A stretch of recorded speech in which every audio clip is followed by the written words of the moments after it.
Bathed in luxury, fame, and wealth, 40-year-old Jason has achieved everything one could only dream of.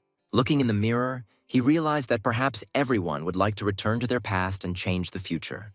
But seeing himself in the mirror's reflection, looking 20 years younger, the protagonist was overcome with a quiet horror. Returning to the poorest times, Jason grabbed his head with his hands and began desperately convincing himself that what was happening was unreal. He was now 18 years old, and this year an epiphany was supposed to descend upon him, opening all the roads in this world for the hero. With the power gained, it will be possible to earn big money with the support of the Martial Arts Union. When the hero was 20, he accepted an impossible mission, as a result of which a demon pierced his meridians, leaving him disabled. Then, the Union immediately got rid of him, because without the ability to use his abilities, Jason was no better than an ordinary person. A month later, using the compensation money, the hero bought a house and, having found his house slated for demolition, earned his first big money. Having acquired a taste for the business, he began to travel the world, earning money by demolishing houses, after which he founded a number of real estate associations. In less than 10 years, Jason had gained control of a third of the entire continent of kings. In the following years, gates to other worlds began to open, and this crisis brought many opportunities, especially for business. As a result of the war with the gods, fewer and fewer places in the world were suitable for habitation. But the main character's business miraculously survived. The shortage of land led to a surge in property prices, and that year, Jason sold all the land he owned. All this led to the fact that by the age of 40, the main character took first place among the richest people in the whole world. After half his life in poverty, he had reached the pinnacle of life, and now he was back to the beginning, which made Jason furious. Also, looking at the bracelet hanging on his wrist, the main character did not understand how this thing stayed with him. Last night, Emperor Mark, who was the strongest man in the world, came to the hero, wanting to sell him this bracelet. Marcus was a martial arts genius and also led armies in many battles against monsters from other dimensions. First of all, 40-year-old Jason wanted to know how much the fighter planned to get for this thing. After looking closely at the protagonist, Marcus estimated the trinket's value at 10 trillion. There was an awkward pause in the air for a second, after which Jason turned and began to walk away. Taken aback by such a reaction, Marcus looked at the protagonist's back in shock, after which he made a sharp dash towards him. Enveloping him in his energy, the Emperor moved, standing directly in front of Jason's face. The hero didn't even bat an eyelid, and then Marcus abruptly grabbed his hand, placing the bracelet in his palm. Looking him intently in the eyes, the strongest warrior in the world was confident that they would be able to come to an agreement. Hearing that this artifact could restore meridians, Jason became truly interested. However, even in this case, the protagonist was willing to buy it for no more than 100 million. Realizing that this was the final decision, the Emperor agreed to sell the bracelet for the proposed price. Afterwards, they celebrated Jason's departure from the property together with a huge party. A little later, a crowd of young girls came to the main character, a little sad that their boss was retiring. Jason was surprised that so many sisters had gathered at once, but now his attention was completely focused on the bracelet he had purchased. Marcus didn't know how exactly to use this heavenly class artifact, which confused the protagonist a little. Hoping it wouldn't explode, Jason put the bracelet on and began running the fingers of his other hand over the symbols printed on it.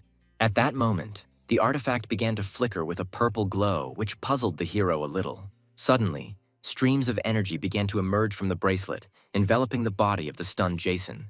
The girls didn't understand what was happening and looked at their boss with genuine interest. A huge pillar of light pierced the roof of the house they were in, and after that, Jason found himself in the past. And now he screamed in rage, realizing that Emperor Marcus had apparently deceived him. At that moment, the apartment door swung open with a kick and a young man walked in on the hero, hugging a girl and holding a sword at the ready. It was the son of the owner of the house, named Alfred, who came to demand rent from the hero. He's a loser who thinks he's a big shot because he's related to a badass swordsman who often raises the rent for no reason. Last time, Alfred was targeted by bandits for his ancestral equipment and ended up being cut into pieces. Seeing that the hero had not even moved at his arrival, he began to wave his sword, admiring the girl with his masculinity. Jason didn't understand why he was afraid of him in the past, because this fool hadn't even received enlightenment. Then he decided to take the equipment from this cannon fodder, which infuriated Alfred. He swung his sword at the protagonist, but Jason instantly appeared right in front of him, launching a powerful fist at his opponent. The loser's shocked companion only managed to see a fountain of blood coming out of the nose of Alfred flying past her. When it hit the wall, it shook the entire house, causing people on the street to think that an earthquake had begun. Jason was glad to see that he at least retained his fighting skills from his past life. Now he decided it would be a good idea to check how well his meridians had recovered. Hearing his words, the girl quietly muttered something, having lost the ability to move and speak from fear. Having taken the sword and armor from the prostrate enemy, the protagonist went into the city and 10 minutes later felt an incredible sense of nostalgia. By this time, gates to other worlds began to open and beasts appeared out of nowhere and destroyed the poor town. Jason felt like his body was very weak, which was not surprising since he was constantly underfed. Tormented by hunger, the protagonist suddenly heard a rumble and cries for help behind him.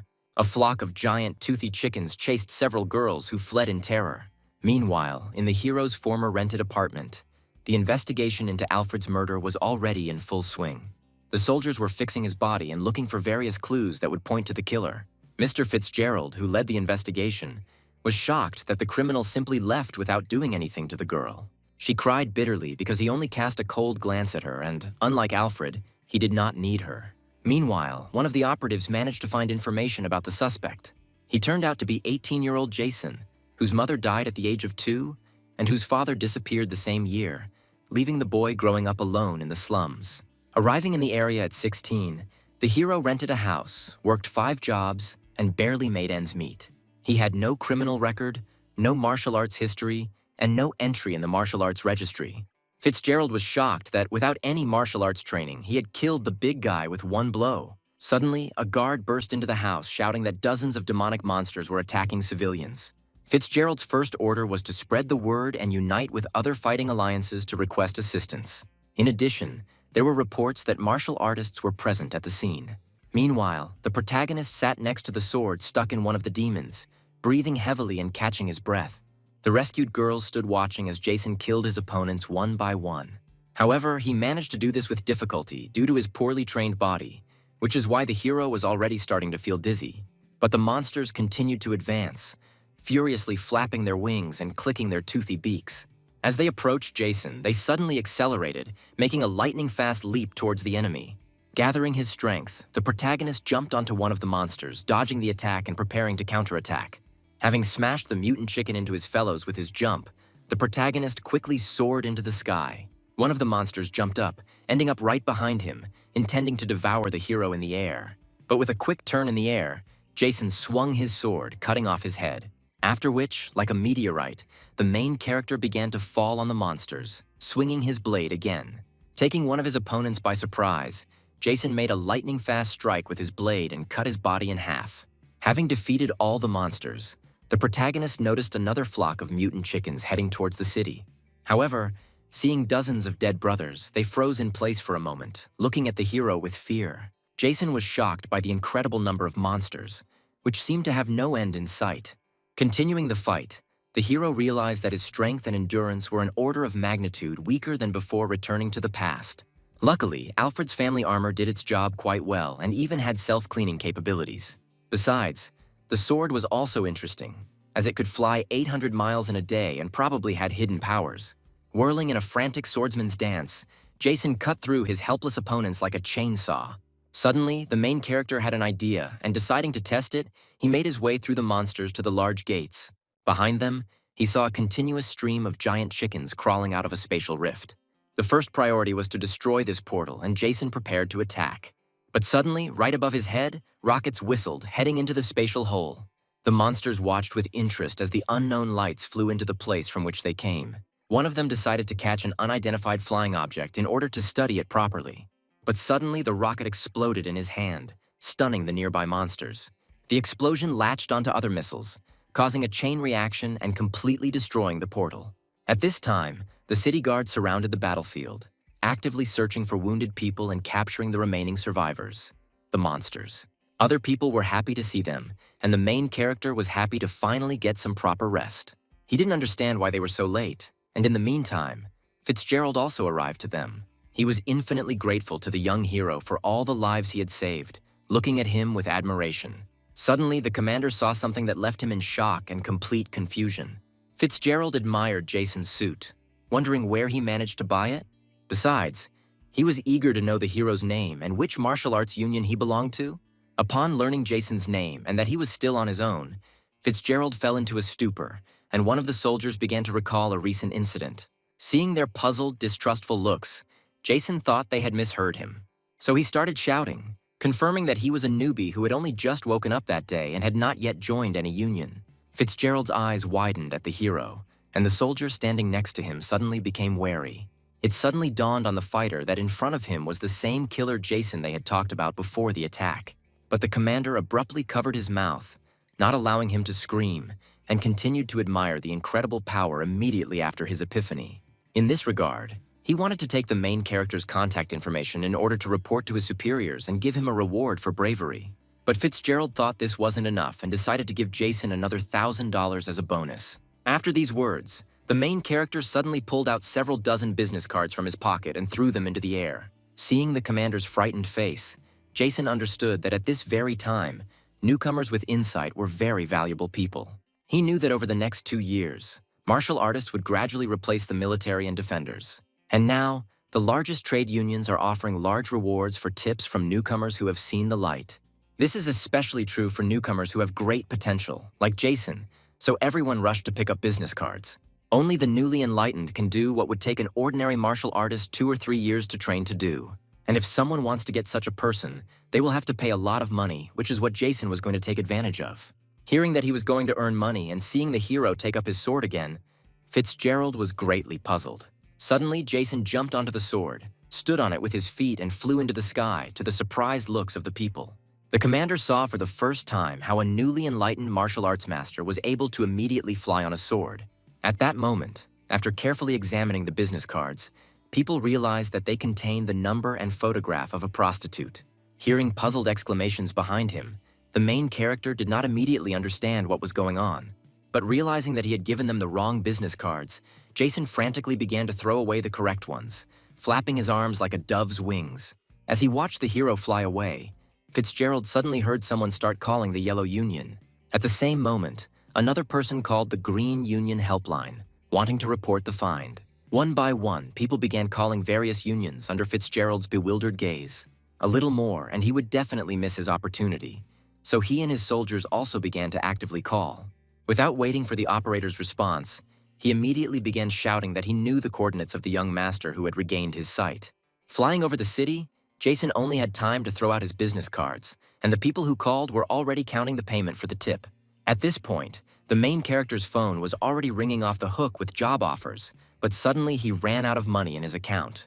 While adding money to his phone balance at the kiosk, his stomach let out a deafening roar like a hungry hippopotamus, frightening the employee.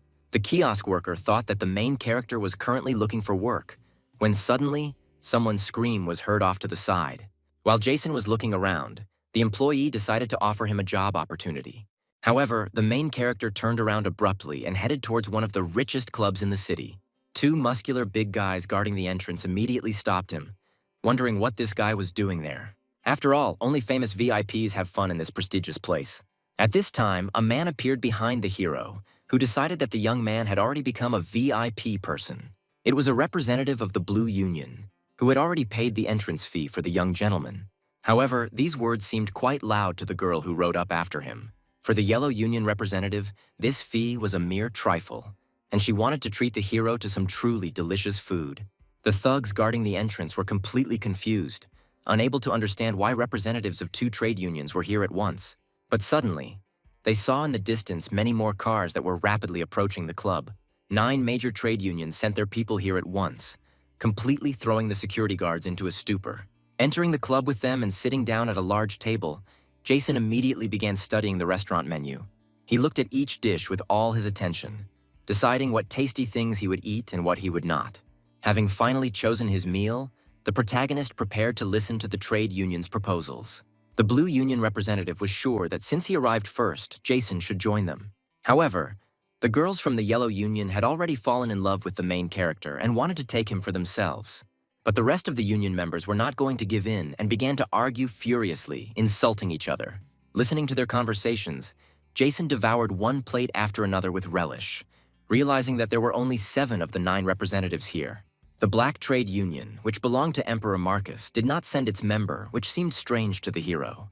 At that moment, Layla, a member of the White Union, sat down next to him, hoping that they could get along in the future. She was the seventh richest person in the world and the daughter of a White Union president, as well as an influential and professional lady. The others began to curse loudly at her and at each other, while simultaneously trying to bribe the hero with flattery and temptations. In fact, a union is elected once and for life, so Jason decided to start a selection process. First of all, he wanted the Blue Union representative to leave his place first. The member of this union was stunned, believing that the protagonist was joking, since their organization was a combination of large clans. But Jason knew that in reality, they were a rabble of people, clean-looking on the outside, but with their own pitfalls on the inside. As he left the room to the laughter of the others, the indignant representative decided that his alliance would make Jason regret his decision. Now it was possible to listen to everyone else, and the protagonist hoped that they would show sincerity to him. Layla decided that their White Union could pay him $3 million to join. Usually, even genius-level visionaries receive a maximum of $1 million at the start, so everyone was shocked by such an offer. Jason remembered how in his past life he signed his contract for a mere $200,000, thinking that they clearly lacked a push now. At that moment, the entrance doors of the hall began to slowly open, letting in the unexpected guests. They were members of a black trade union, and they offered the protagonist $5 million to join their union. The other representatives were not happy with their appearance, since the black union was supported by the state and there was nothing for others to gain here. Layla was surprised that the leader, who was the emperor's sister, came personally to recruit. Suddenly, something flew out from the main character's direction and rushed towards the unexpected guests. Two fighters accompanying the leader saw a projectile flying towards her at the last moment. After repelling the attack, they suddenly realized that it was an ordinary toothpick, which left everyone amazed. The other union representatives looked around in bewilderment, not understanding what had just happened. However, the president of the Black Union was already looking at the attacker, burning him with a furious gaze.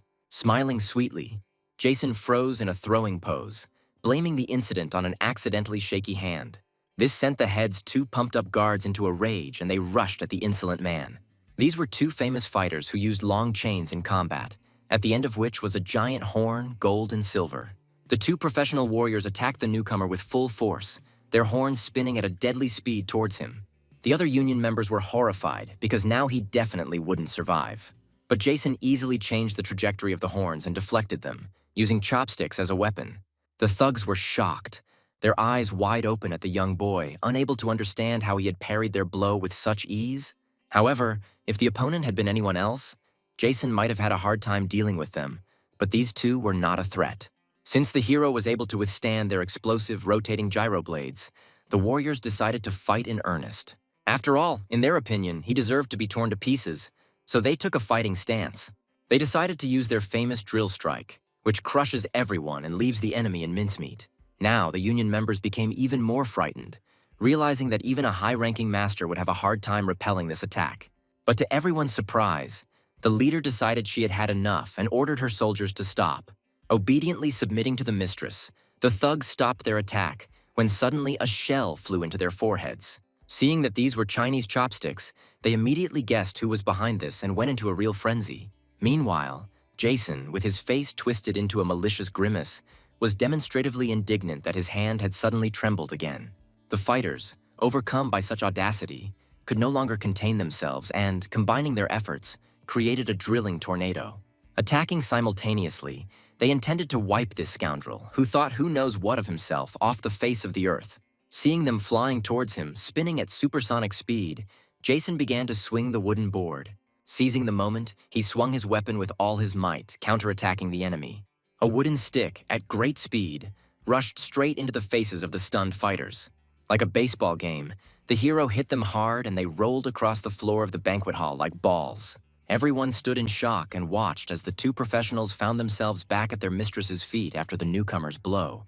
Coming to their senses, they looked at the protagonist in horror, realizing that he was moving as if he was well acquainted with their attacks. Jason stood with his back straight and proud, looking at them with interest, waiting to see what would happen next. Deciding that this time he was just lucky, the thugs decided to go for a second approach, attacking the enemy. Suddenly, Layla stepped forward, realizing they had to stop before it was too late. The hero was a newcomer whom she had taken a liking to, and she certainly could not allow the fighters to take his life. After all, she had been watching Jason from the very beginning, trying to figure out if he was worthy of their union. Then, casting a cold glance at the protagonist and turning sharply, the head of the Black Union decided to leave. Suffering from wounded pride, the thugs rebelled, because this guy was just lucky and they could easily defeat him now. After this, the president of the Black Union became curious whether they really decided to challenge her words. Then the fighters suddenly fell silent, trembling before the power of their mistress. Kneeling before her, they asked for forgiveness and obediently followed her. Other union representatives, seeing their submissiveness, appreciated the formal atmosphere in their organization. However, Jason did not want to let them go so easily, deciding to pass the information on to Emperor Marcus through the president. By showing his bracelet, he wanted her brother to prepare the money and wait for Jason to return for the 7-day refund.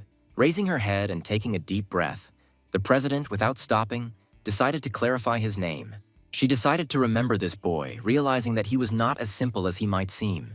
The guards cast one last menacing glance at the protagonist, after which they followed the lady. After they left, there was an awkward pause in the air and all eyes turned to Jason.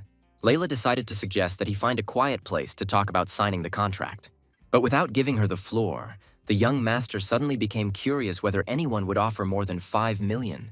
It suddenly dawned on everyone that he hadn't signed a contract with anyone, and one of the representatives offered $6 million.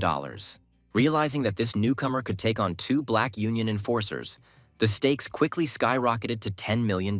Having begun urgently consulting with the presidents of their unions, the price tag quickly exceeded $15 million. Looking at Jason, Layla was amazed at his appetite, realizing that he would not simply agree to persuasion. Then she took a desperate step, offering him $30 million and 1% of the union's shares. After this, everyone suddenly fell silent, realizing what they had heard, that the newcomer would only sign the contract and immediately become a shareholder. Taking a deep breath, Layla wondered if she could discuss the details of the contract with the protagonist now. Suddenly, Jason changed his mood, deciding to start a conversation as soon as possible, because they would soon become members of one big family. Meanwhile, returning to the Black Union, the thugs were constantly discussing the fact that Jason was acquainted with the young boss. Taking off her mask, the president no longer knew who her brother Marcus had brought more problems to. Looking thoughtfully out the carriage window, she decided to find out everything about this newcomer as quickly as possible. At this time, sitting in a separate room, the main character told Layla a little about his life. Her eyes expressed extreme distrust of his words, and she wanted to know how true they were. Layla suddenly approached Jason, causing the protagonist to become confused. Despite his seemingly absurd words about insight, she did not sense any lie from him. She looked into his background and realized that Jason did not have any outstanding talent in martial arts. And although there were already those who had seen the light and instantly became masters, he was still different from them. And it was as if Jason had been in private practice for years, which was unimaginable. Layla wanted an explanation, but the hero believed that they didn't know each other well enough to talk about it. He didn't know whether he should even mention that these guys, the Golden Horn and the Silver Horn, were the guards at his eastern gate. In a past life, one evening, Emperor Marcus wanted to borrow $2 billion from the main character. It was necessary to purchase a large quantity of siege supplies from the dwarves to repel the invasion of monsters from other worlds. However, he already owed the main character $500 million, and Jason wanted to get the debt back first. As payment, Marcus decided to give him his people, those thugs, after first demonstrating their abilities. So Jason knew all their weaknesses, and now, continuing the conversation, he wanted to make some small amendments to the contract. Layla was surprised by the sudden request, but decided that if the changes were minor, she would comply. First of all, he wanted to work 3 days a week instead of 6 and always leave work on time, as well as negotiate his overtime. They should be paid 5 times, and he also wanted to have the right to refuse participation in any long-term mission. Travel expenses must be fully reimbursed, and 20% of the proceeds must go directly into the protagonist's pocket. The percentage could increase to 50% if the mission was difficult, and Jason also wanted a share in the local leadership. Layla was furious at all this absurdity, not understanding how he dared to make such exaggerated demands. But the main character only smiled, because in case of refusal, he would be forced to turn to another union. She had already thought that he had come specifically to start a quarrel, because no trade union would ever agree to such conditions. Jason put on a serious face and thought that if the union had enough power, then no conditions would be too scary. Seeing his incredible self-confidence, Layla was beside herself with the hero's impudent behavior. But putting on a sweet face and taking his hand, she really hoped that he would still join the White Union. Deciding to play a trick, she looked him straight in the eyes with a languid gaze, believing that they could rely on each other. Jason understood that this was her best feminine move after all. It wasn't for nothing that she was called a socialite. And if the main character didn't know about her scandalous future, then this woman would probably already be leading him by the nose.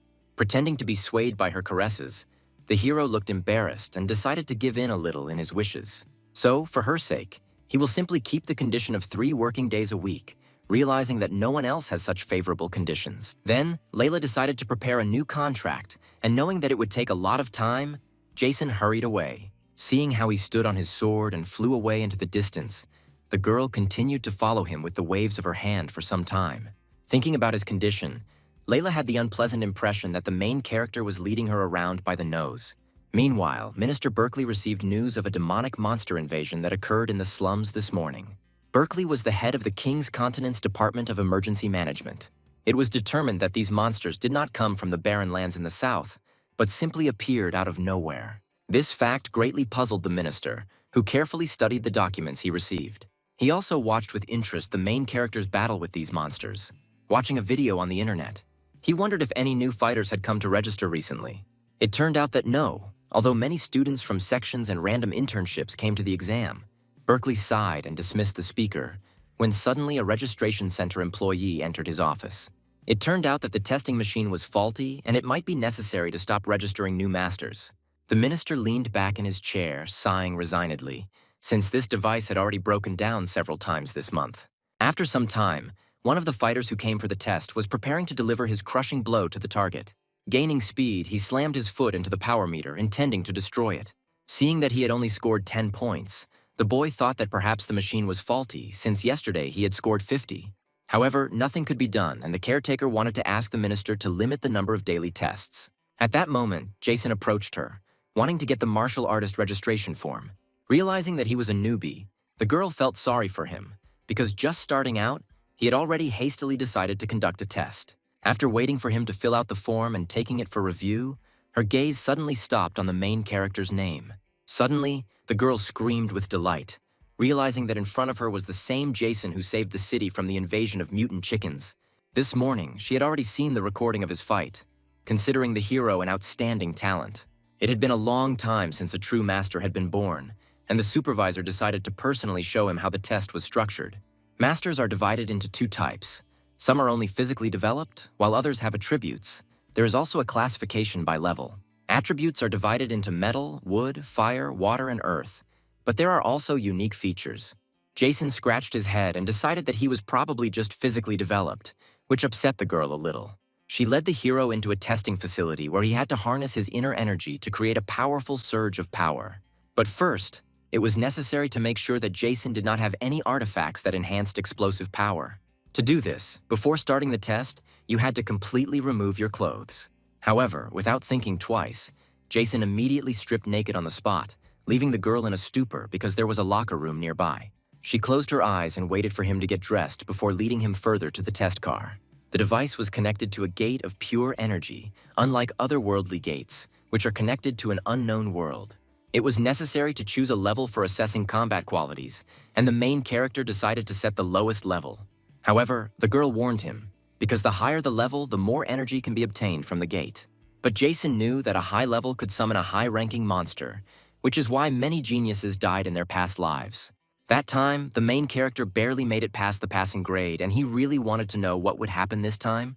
The concentration of the mind and immersion in the energy made Jason feel something he had not experienced in a long time. His beginning was enveloped in golden energy, and all the candidates came running to this spectacle. Suddenly, right behind the protagonist, his energy materialized into a giant warrior. Some of those present had heard that there was a certain heavenly fist, but this skill was considered lost. Jason remembered how, in a past life, Marcus wanted to sell him recordings of this technique. It was an ancient technique, and although it was of low rank, its advantage was that it consumed little energy. And even though the main character had no energy at all back then due to the meridian injury, he still decided to try to study it. A huge, explosive beam of light fell from the sky onto the registration center building, creating a small earthquake. The employee who came to the minister thought that it was a lightning strike and that it would now rain. Berkeley felt a strange energy floating in the air, shaking every cell of his body. Suddenly, he realized that it was the aura of heaven and earth, causing the minister to become confused. At this moment, The main character was also in a stupor, staring at the screen showing that his hit had scored 60 points. And although it was a passing grade, Jason knew he was at a loss, because even with his normal shot, he would have scored higher. Now it was necessary to enter the life force liquid, which would transport the hero to the space where he could receive his gift. High-level gifts require notification to a higher authority, a medical team, and also to the funeral service. However, since Jason chose the lowest level, his gift will be completely safe and they will be able to watch the hero through a monitor. Unlike the main character, everyone else looked at him with admiration, envying his gift of heaven and earth. But Jason didn't care anymore and just wanted to get his martial arts license back. After passing through a special chamber, the main character found himself inside a large glass flask filled with life force liquid. He wondered how many people had swum in it before him, because the water gave off a terrible stench. Everyone stood in silent anticipation, staring intently at the hero, when suddenly the water flashed with a blinding flash of light. Jason felt his body begin to disappear and rematerialize. In an instant, he was transported to a space that looked like an endless desert, where the sky had an abstract shape. Seeing him through the monitor, the other fighters rejoiced, watching his actions with admiration. In his past life, Jason had already been to this place once, but now his feelings were different, which left the hero in a stupor. The caretaker and the fighters did not hear Jason, having only the ability to keep an eye on him and, if necessary, pull him out. The main character remembered how, before the time travel, when he found himself here, a beam of light simply entered him, after which he woke up in reality. Seeing the energy ball starting to form in the sky, Jason wanted the beam to hit him as soon as possible, as there was still a lot to do.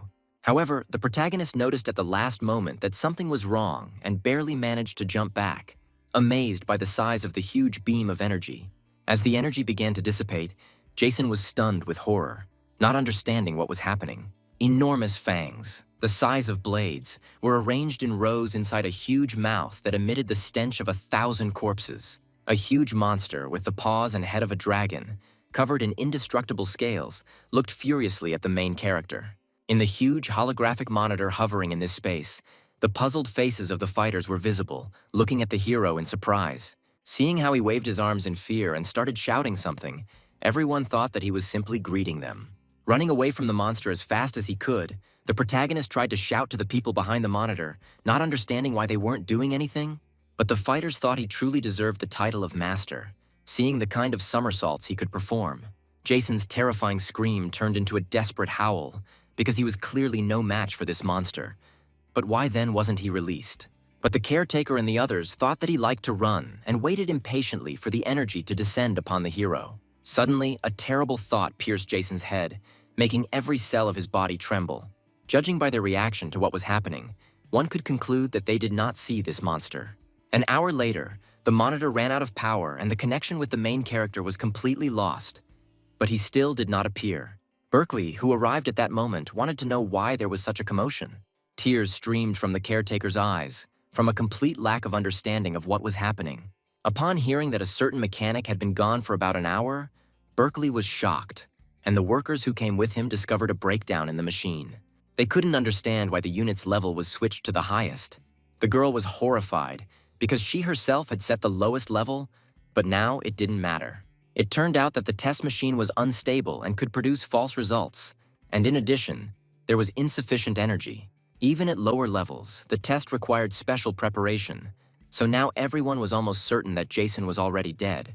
The caretaker, completely defeated, lowered her head and burst into tears, because it was she who sent him there. At this point, the technicians managed to connect the power and start the monitor, which eased the tension a little. For a while, there was only ripples on the screen and everyone looked at it with interest, wanting to know what was happening in space. When they managed to see Jason, the caretaker covered her face with her hands, and the other fighters were confused. The protagonist lay in a pool of his own blood, missing both arms and a leg, and everything around him was covered with traces of a furious battle. Looking at the monster lying beneath him, which was completely unconscious and also bleeding, the hero wanted to kill this creature. Seeing that the guy was alive, Berkeley couldn't believe his eyes, frozen in place in shock. After wiping away her tears and also noticing Jason's body movements, the caretaker fell into a stupor. But immediately coming to her senses, she rushed to the capsule with the liquid, intending to get the main character out of there as quickly as possible. Suddenly, she saw the glass flask crack, causing the girl to freeze in place. A few drops of life force water fell on her surprised face, after which the cracks continued to grow. Suddenly, the capsule burst and Jason fell out, stunning the caretaker with his sudden appearance. A few seconds before, having finally killed the monster, the protagonist felt himself being enveloped in stinking water again. He was shocked that he was still alive, because in addition to the lost limbs, his entire body was covered with numerous holes. Realizing that he had left the space, Jason was very surprised that he had been transported back into this flask. To his horror, the protagonist noticed another identical monster, which was heading towards him at full speed, as if swimming from afar. Jason closed his eyes and prepared to die, waiting in silence for a while. But nothing happened. Opening his eyes, he saw that the monster had taken the form of energy and was beginning to inhabit his body. After some time, the protagonist again felt his severed limbs, however, he still could not see them. Deciding to check their presence, Jason sharply hit himself in the face with an invisible hand, breaking his nose. Now he already knew that no one saw the high-ranking monster because of a special skill, the stealth attribute. However, the high-ranking energy of the monster entered his body. But the hero's current state would not be able to accept such power. Trying unsuccessfully to stop the constant flow of energy, Jason felt his body being pushed to its limits. At that moment, the flask began to crack, after which it burst with a roar, spitting out the main character. Everyone present was taken aback by his appearance, and Berkeley was completely confused. Falling right on top of the girl, Jason lay sprawled on the floor with her, recovering from what he had experienced. Consciousness was a little clouded, and for the first few seconds, the main character couldn't even open his eyes. But as soon as he felt that his hands were in place, he immediately jumped up in surprise. He discovered with great relief and surprise that his leg was also back in place. Looking at him with an astonished gaze, the caretaker understood that upon returning from space, the body was completely restored. But Jason immediately became furious, because he could have died there, so now he had to be compensated for moral damages. Hearing that he was demanding the main thing, Berkeley approached him, and upon seeing him, Jason immediately fell silent. The hero found out that they were already working on his compensation, and now he needed to go to the minister's office. Berkeley was high on the list of people the protagonist didn't want to see, so Jason had to come up with something. Deciding not to make a fuss, the protagonist hurried to pick up the certificate, citing that he was in a hurry. However, before issuing the certificate, Berkeley wanted to find out what exactly happened to the hero in space. After all, although he passed the test at the lowest level, the machine was faulty and the actual level turned out to be much higher. But Jason skillfully veered off topic, not wanting to talk to this man and agreeing to a low rank. The protagonist understood perfectly well that now was not the time to get involved with this guy, so he decided to leave as quickly as possible. So now, the first thing he was going to do was pick up his armor and weapons, which were also being tested for rank. The certificate was supposed to take several days to be completed, but in the meantime, after issuing the hero a temporary document and returning his equipment, he was released. The minister, along with his workers, remained near the broken capsule, intending to dispose of it. Having learned the results of the research on the protagonist's equipment, the workers hastened to report this to Berkeley. The sword and armor were almost at maximum rank, and when checking the bracelet, the car completely exploded. Upon hearing about the exploded car, the minister immediately decided to temporarily close all the doors.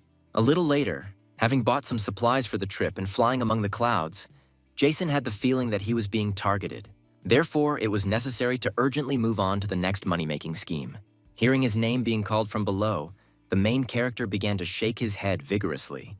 He flew to the edge of the barren lands, where ordinary people were forbidden to enter, so the guards immediately reacted to the flying hero. He walked towards them, and at that moment the guards realized that if this turned out to be an illegal martial arts master, they would definitely be finished. To their relief, Jason showed them his temporary certificate, intending to enter the Badlands. Since entry there is prohibited without special permission, the protagonist pretended that he was on a mission and the team was already waiting for him there. Having learned that he was a member of a trade union, the guards decided to clarify this issue with his superiors.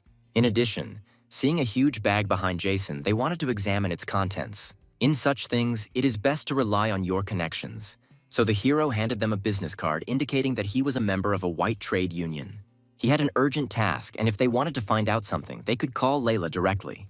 To make it easier to conduct their affairs, trade unions constantly supply the government with contributions, and especially the white trade union, whose president was on the list of the richest people in the world. So, hearing Layla's name and seeing that Jason was a member of a white union, The guards decided not to take any chances and let him through. Shouts began to be heard throughout the giant wall that the door needed to be opened. Upon receiving the order, several giant elephant-like creatures began to simultaneously turn the huge shaft. Along with them, several dozen workers also began to unwind the shafts, raising the enormous gates. Walking down the corridor, accompanied by the guards' farewell cries, Jason watched the workers carefully. They, together with the huge animals, turned the shaft with all their might, barely holding the mechanism in place. The protagonist looked at their inhuman labor with a look of complete disdain. The workers' faces showed that they were about to faint. The protagonist knew that these gate pushers were the poorest of the poor on the entire continent. In order to survive and feed their families, these people took on the task of holding the gates to the continent. The greatest group of people who defended the entire continent was actually a bunch of stupid people. Who would have thought that for the sake of themselves and a piece of bread for their families, these fools would one day become victims of a monster attack? They will be the first cannon fodder when the barrier is destroyed, causing the monsters to come in a giant wave. On that day, the barren lands and the continent of kings will become one world, filled with chaos and destruction. However, the main character didn't care about all this, and taking a deep breath, he went into the opened portal.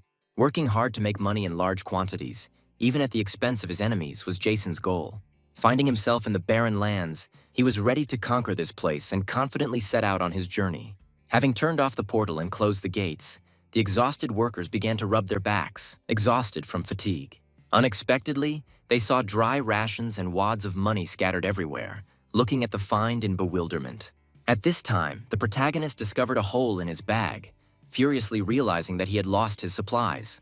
Thinking about the jerk from the grocery store where the hero was shopping, Jason decided to make him pay tenfold. At that moment, he heard something behind him fall to the ground with a crash, causing the hero to jump in place. It turned out to be a pair of high-ranking dragons intending to devour the main character. Jason was in shock, his eyes wide open at these monsters and trying to figure out what he needed to do to save himself.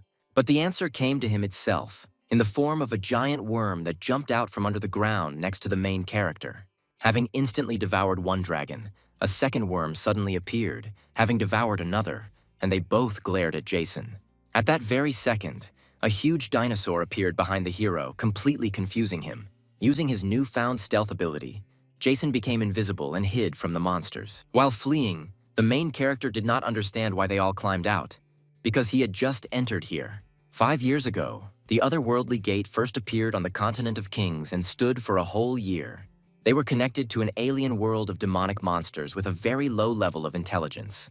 During that year, the monsters that came devastated and destroyed a fifth of the entire continent. After the gate disappeared, the ruler gathered the strongest people of the time to destroy the monsters.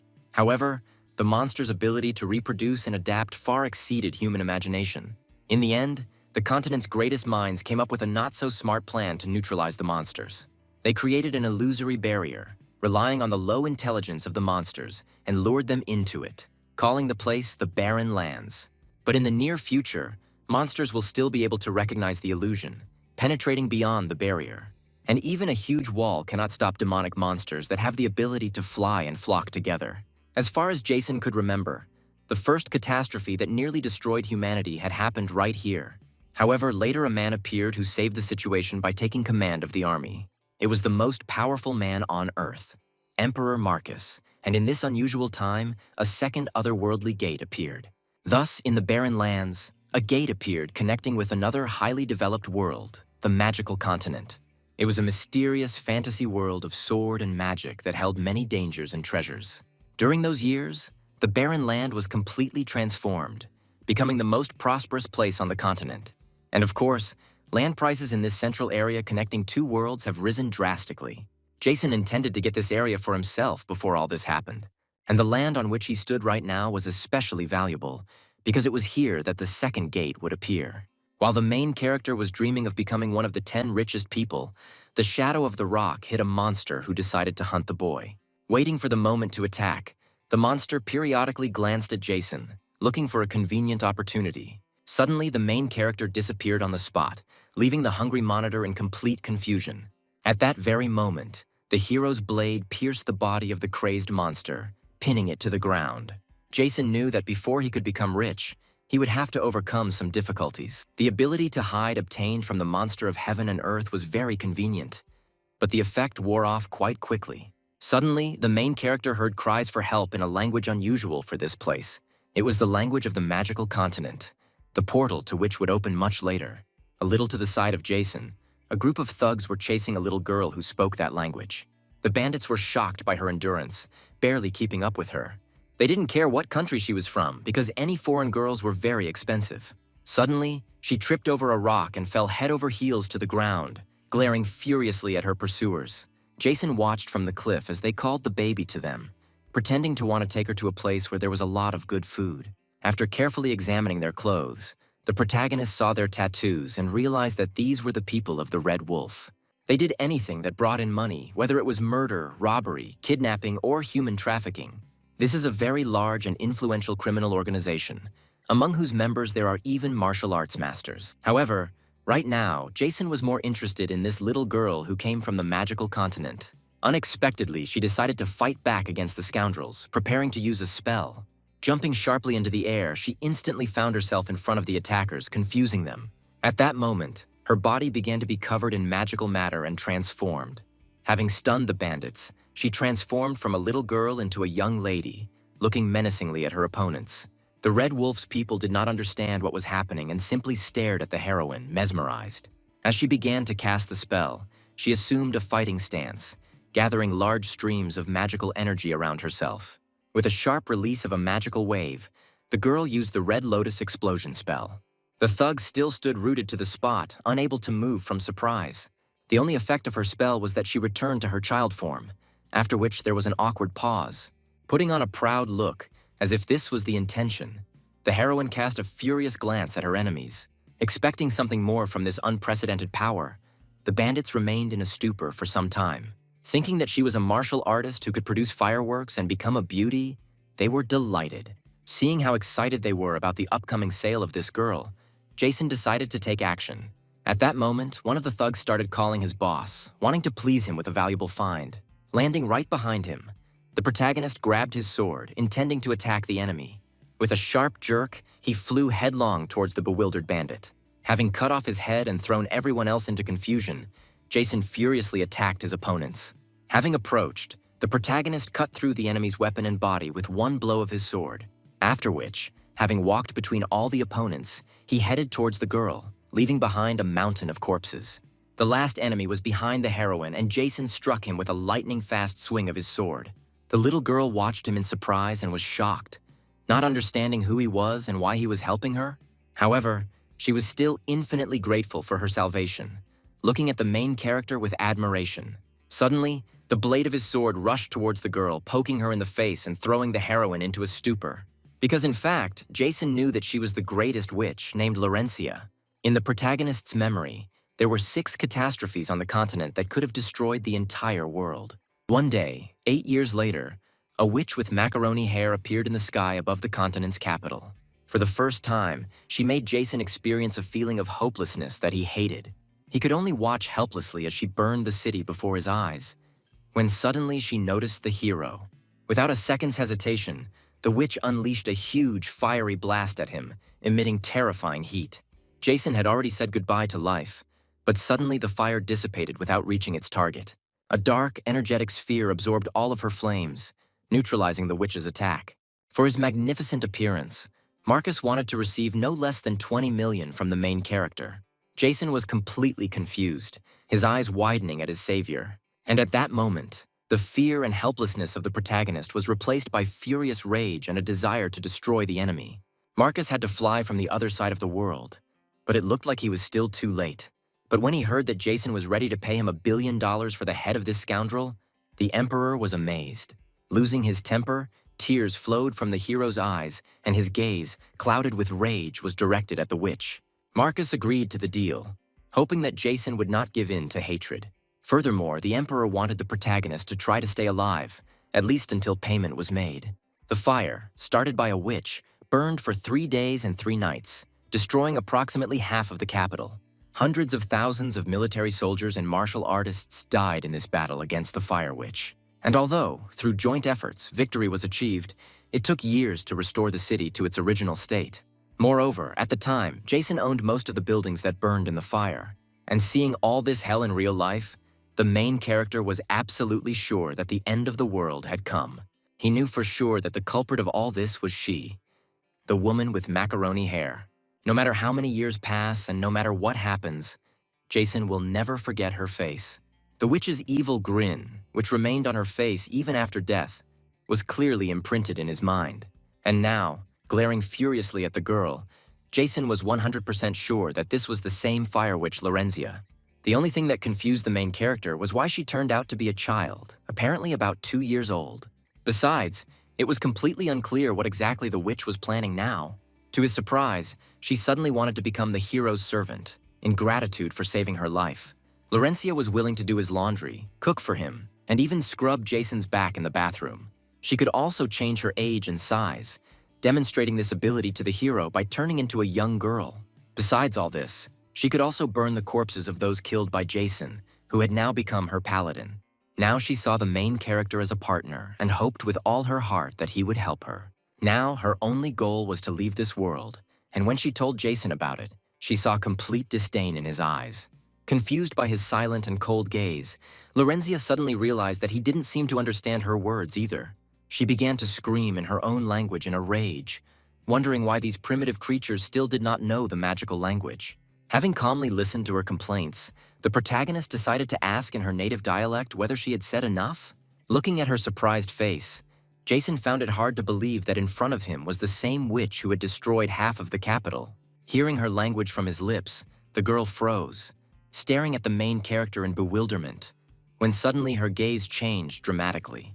Now, seeing that gaze, emitting a sinister aura, as if the devil himself was looking into the soul, Jason was convinced that it was Lorenzia.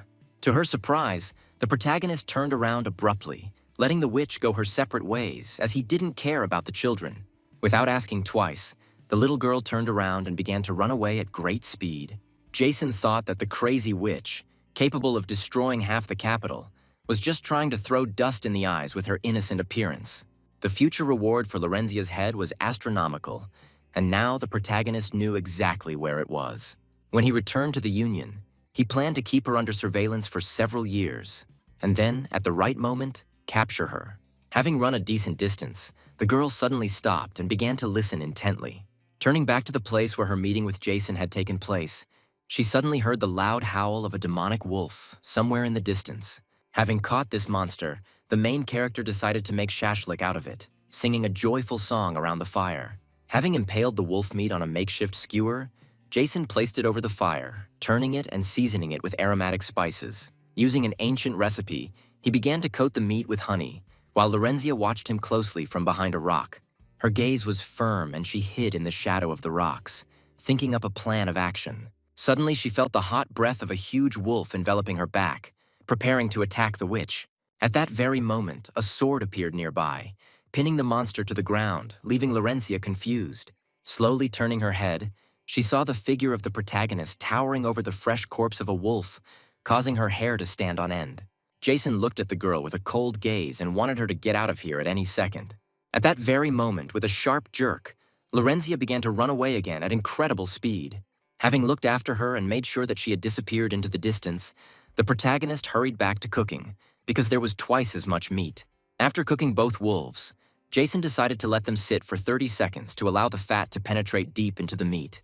Returning behind the rock, Lorenzia watched as the protagonist soaked one wolf in fat and another in meat.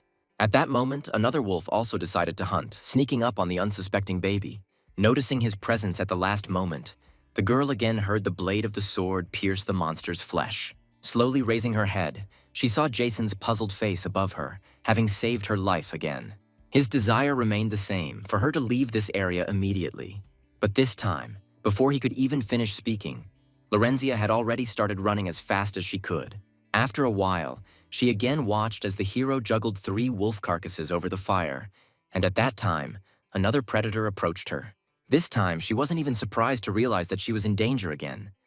But Jason came to the rescue at the last moment.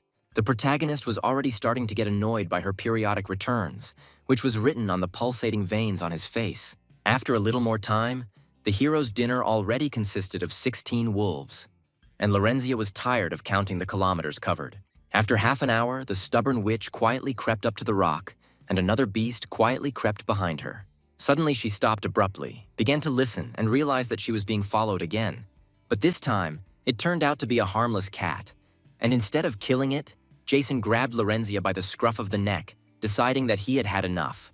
If this continues, all the wolves in these lands will die out. So Jason wanted to know the reason for her return. The hero even had the thought that the witch wanted to die at his hands. But the little girl only bit her lip as if trying to say something. Crying from her weakness and helplessness, she admitted with tears in her eyes that she was very hungry. Realizing that she wouldn't leave him alone, Jason glared at her for a few seconds before agreeing to feed her. Sitting by the fire, the hungry witch began to devour the roasted carcass of the wolf whole, like a bun with jam. First of all, Jason wanted to get her to talk and find out how many people came with her. Unexpectedly, the piece of wolf meat landed in the wrong place and the witch choked badly, starting to cough loudly. Deciding that she should not die prematurely, the protagonist patted the baby on the back, bringing her back to her senses. It turned out that she was still a student at the School of Magic, and recently, while practicing on the fire platform, clots of energy appeared in front of her. They formed a kind of formation, and Lorenzia became curious about what was inside it. But as soon as she crossed the energy boundary, the spell disappeared, and the heroine found herself in a strange cave. In front of her was a crowd of uncomfortable-looking slaves who looked at the guest with interest. The not very friendly man, when he saw the girl, screamed and tried to grab her.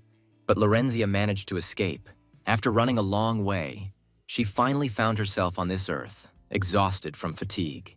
Out of the corner of her eye, the heroine saw a man giving orders to the bandits, and a snake wrapped around his neck. Having realized what kind of person he was, the protagonist also discovered that Lorenzia came into this world alone. As Jason continued his evening dinner, he wondered what the heroine's plans were next. Lorenzia was sure that the protagonist must have a way to return her to his world. However, if Jason understood everything correctly, then she would not be able to return. After these words, the little girl's face was filled with hopeless horror, and her eyes were filled with despair.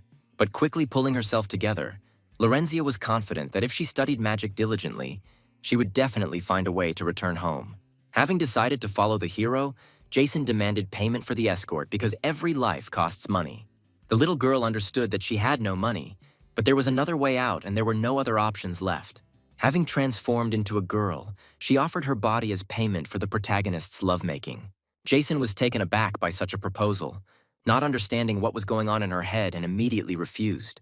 However, she really had no money, and apart from herself, Lorenzia had nothing else to offer the hero. Looking at her with genuine sympathy, Jason was surprised at how pathetic she turned out to be. Therefore, he came up with another plan, and after some time, the Red Wolf bandits recruited into their camp, seeing many remaining wolves. There was not a soul around, and the thugs decided that the scoundrels had run away, but they left behind a nice present. It turned out to be Lorenzia, tied to a post, and the leader of the gang hastened to inform the master about the find. The man with the snake around his neck was happy with this news, realizing that even though a reward had been appointed for him, the trade unions had to take him into account. It was the master of the 14th Red Wolf Hall, named Han, who was happily looking at the captured victim. The little girl, tied to the table, had tears streaming from her eyes and a muffled scream was coming from her taped mouth.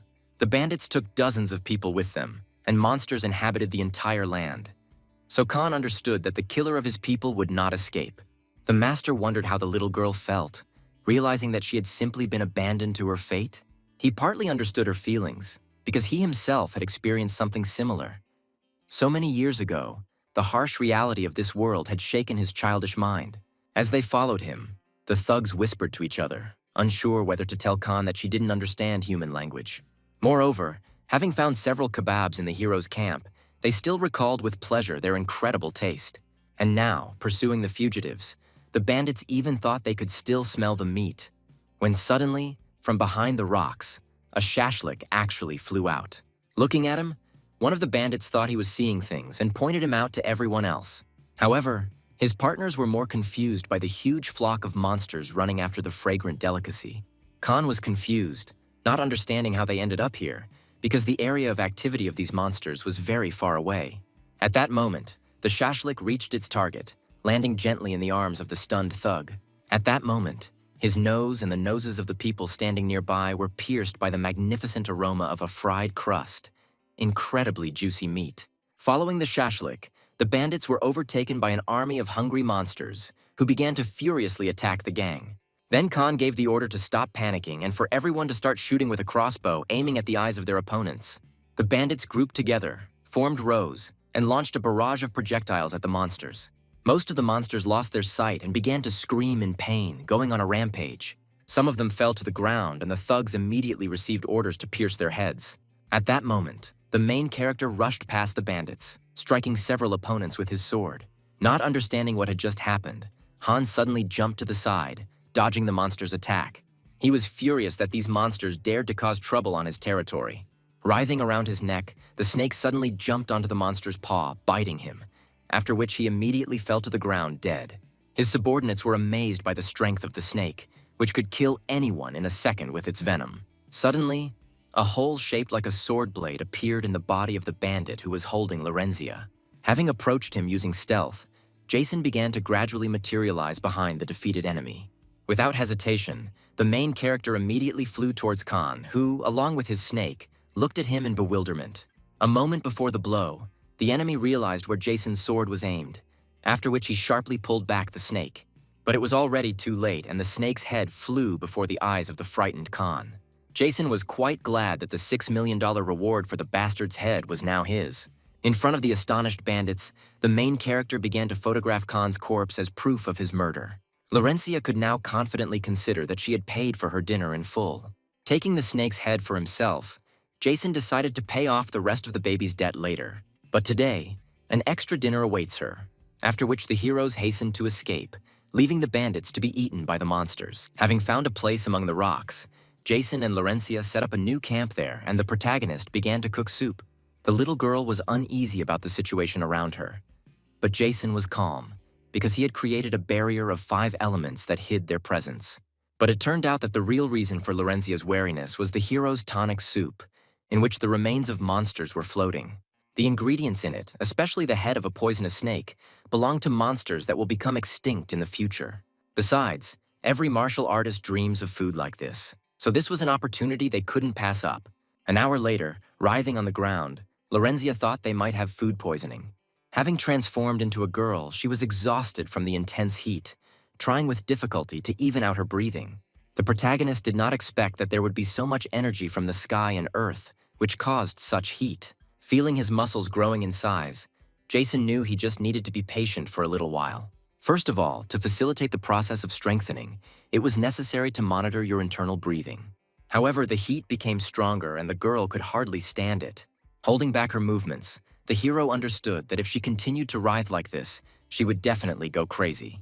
In a past life, before humans discovered this way to quickly absorb the energy of heaven and earth, this place was destroyed by monsters. Suddenly, Lorenzia wrapped her legs around Jason, and he remembered that in her world, energy absorption was not possible either.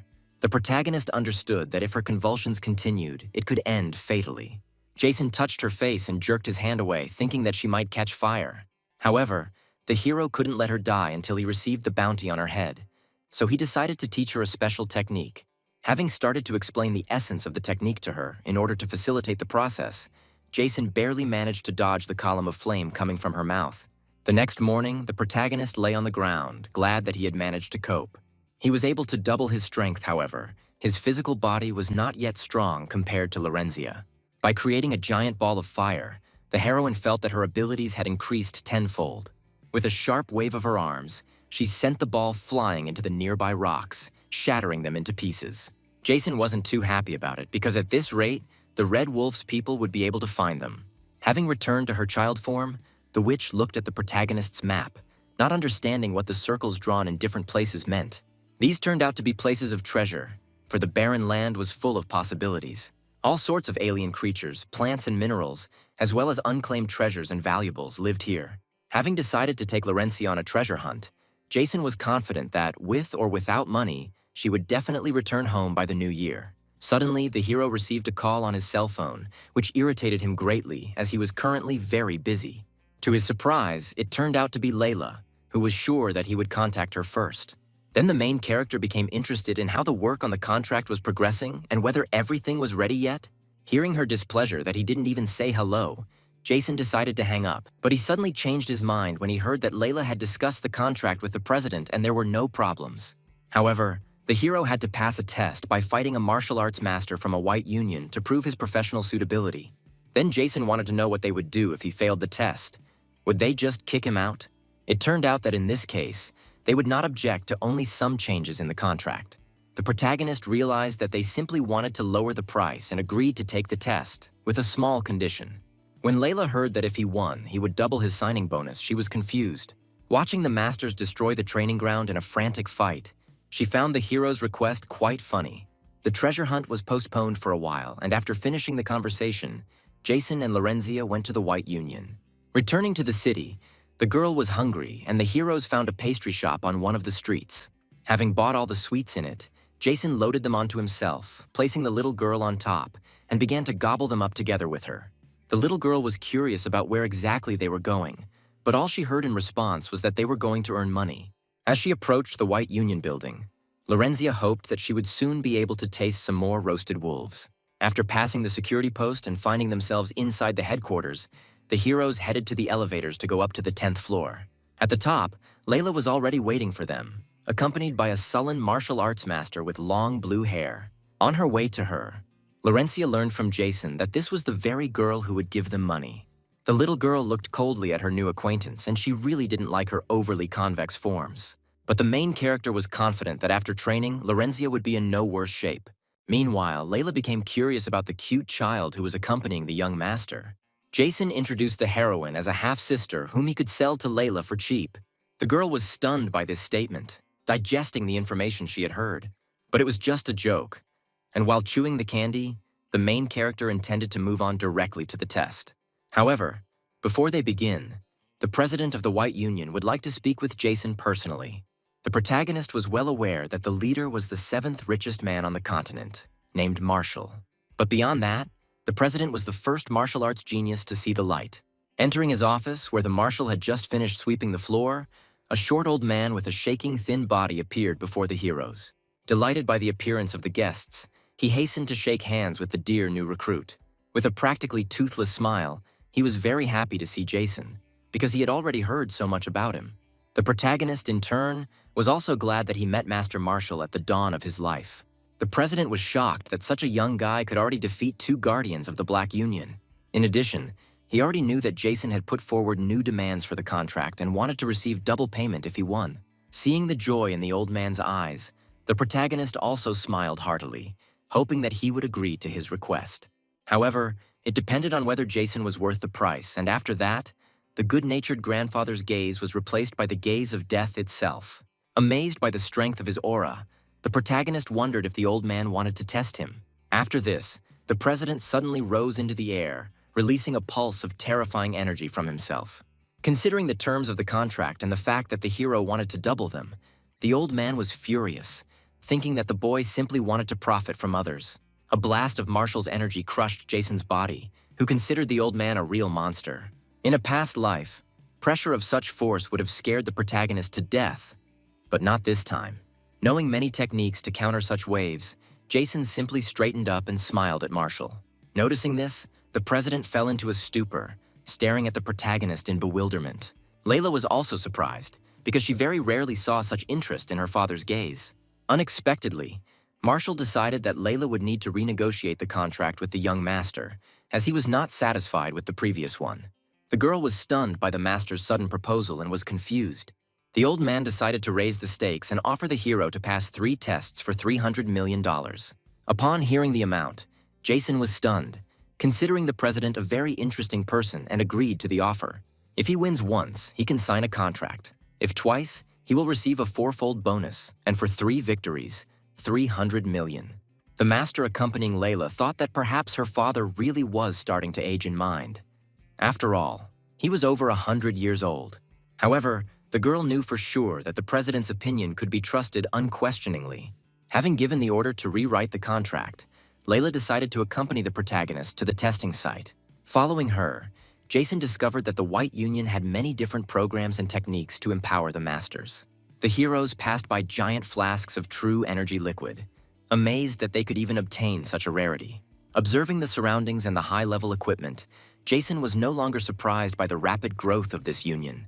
Standing on the other side of the glass walls, the union foreman looked in surprise at the newcomer, about whom they had already heard a lot. Having also noticed a little girl with him, the masters thought that he was probably using some kind of paired technique.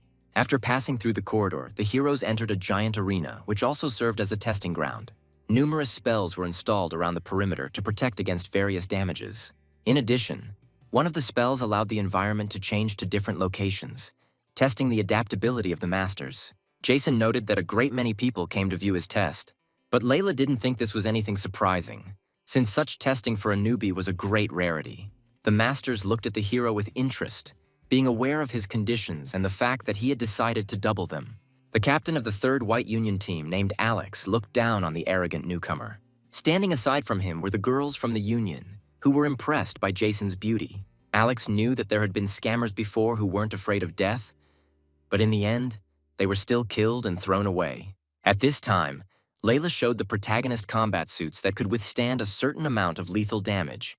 However, Jason found changing clothes too much of a hassle and decided to stay as he was, wondering who his opponent would be.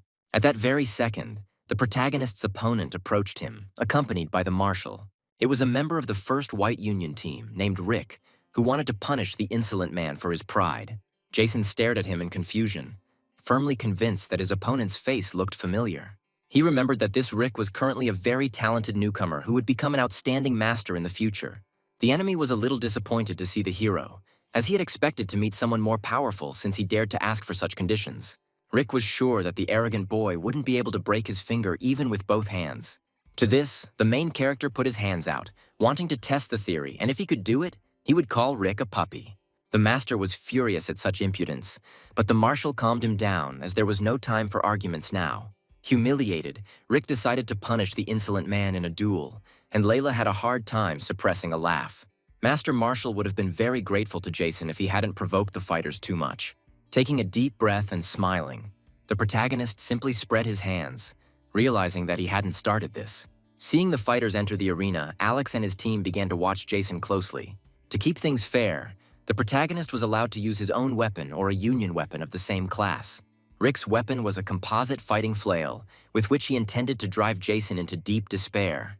Having not received an answer from the protagonist, Layla suddenly saw him take out a sword. She had already watched videos of his fights, and knew that this sword was a high-quality weapon. Suddenly, Jason handed the sword to Lorenzia to wait for him on the side. Completely confused by his actions, the girl did not understand what kind of weapon he wanted. However, as Jason raised his hands and began to flex his fingers, he was sure that his fists would be enough. The marshal watched him with interest, and the smile never left the old man's face. After all, the main character reminded the president of himself when he was young and in the prime of his life. Before the battle began, the spell changed the location to a random one, and the heroes found themselves in a dense forest. Alex's team members were curious to see how long the newcomer could last in this fight. The captain had already seen that video of his battle and understood that his sword was a high-level artifact. So now, seeing how the hero had abandoned him, Alex was amazed at his arrogance. Rick's strength was among the top 3 recruits, and he was also capable of killing dozens of low-level monsters. From all this, the captain came to a conclusion in which he was absolutely sure that this battle would end very quickly. Rick grabbed his flail and began to rush around at great speed, distracting the hero. Jason was puzzled by his actions, because he was absolutely sure that the enemy would immediately launch a frontal attack. But instead, the master began jumping in different directions at supersonic speed, showering Jason with insults. He intended to break all his bones, forcing the protagonist to beg for mercy on his knees. His movements became faster until he became blurry, practically invisible. The masters watching the fight from the stands were dizzy from such speed.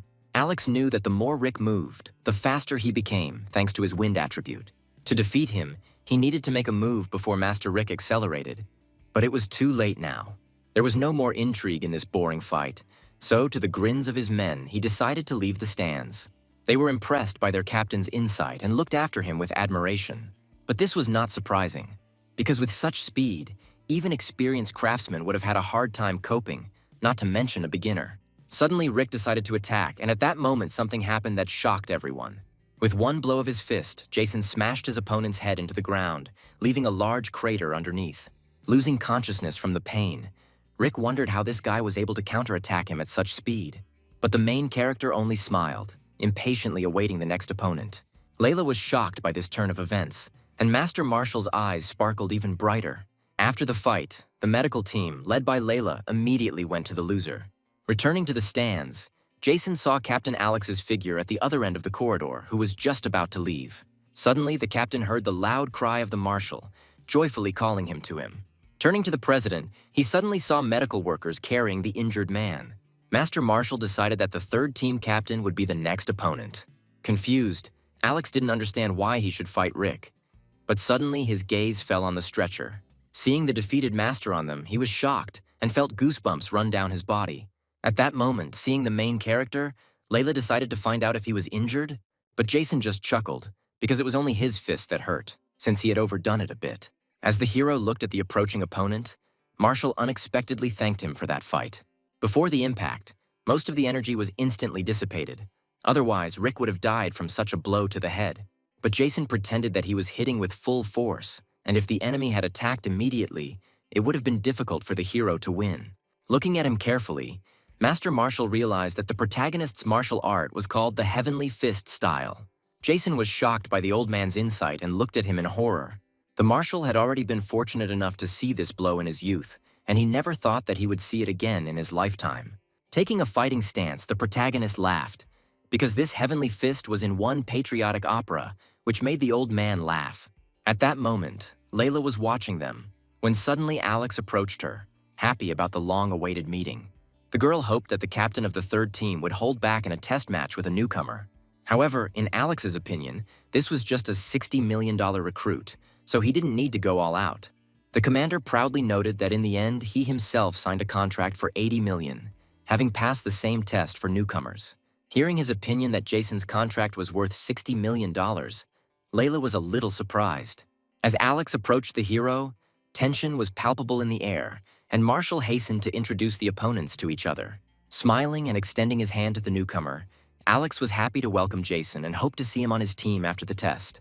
But the main character was not interested in this and did not react in any way, leaving the commander confused. At that moment, a strong thirst for blood broke through the mask of goodwill on Alex's face. It was the murderous intent that had been locked onto Jason since he appeared. Having heard the accusation directed at him, Alex really did not want to let the hero go alive, and now he became furious. However, he immediately put on a good-natured face again, deciding that the $60 million newcomer was overestimating himself. After all, before him was the older generation, which signed a contract for $80 million. Realizing that excessive insolence could backfire on Jason, Alex, confident in his strength, went to the arena. Suddenly, the commander heard Layla remind the hero that for winning this battle, he would receive $120 million. Taken aback, he suddenly heard again that for winning the third fight, Jason would receive $300 million. Alex stumbled in surprise, falling on all fours and looked at Jason in horror, not believing what he heard. The spectators were stunned by the commander's appearance in the arena, as it was just a rookie test. This time, the main character decided to use his own weapon in battle again. He knew very well that a martial artist who could become a commander was 1 in a million. At this point, Layla decided to clarify whether Alex would use a weapon or prefer to fight with his fists. But suddenly the commander shouted loudly, calling for a large sword and a large shield. At that moment, 2 members of his team jumped out of the stands and rushed into the arena. Landing in front of their commander, they looked menacingly at the enemy, a grin twisted on their faces. Jason looked at them in bewilderment, not understanding what these 2 were doing here, since they were about to have a duel. Suddenly, the bodies of all 3 masters began to transform and change their appearance. When they completed the transformation, Jason's eyes were full of confusion and bewilderment. Alex transformed into a giant humanoid wolf, growing in size and covered in indestructible armor. One of his team members became a huge shield covered in cracked glass, with his face in the center. Another member of his team became a giant living sword that was wrapped in a powerful, crushing aura. Taking them in his hands, the armored wolf Alex decided to use them as his weapon in this battle. The protagonist screamed in rage, as using 2 martial artists in battle was a gross deception. However, this shield and sword were Alex's main weapons, and if he uses them in this form, it is no longer considered cheating. Hearing these words from Marshall, Jason looked at him in bewilderment, unable to dispute what was said in any way. The commander was confident that controlling 2 masters of transformation at once was already a sign of strength and that he had no equal anywhere. Layla knew that a martial artist using another martial artist as a weapon could create a powerful energy pressure. But Alex used two masters, doubling the pressure, which was the commander's unique ability.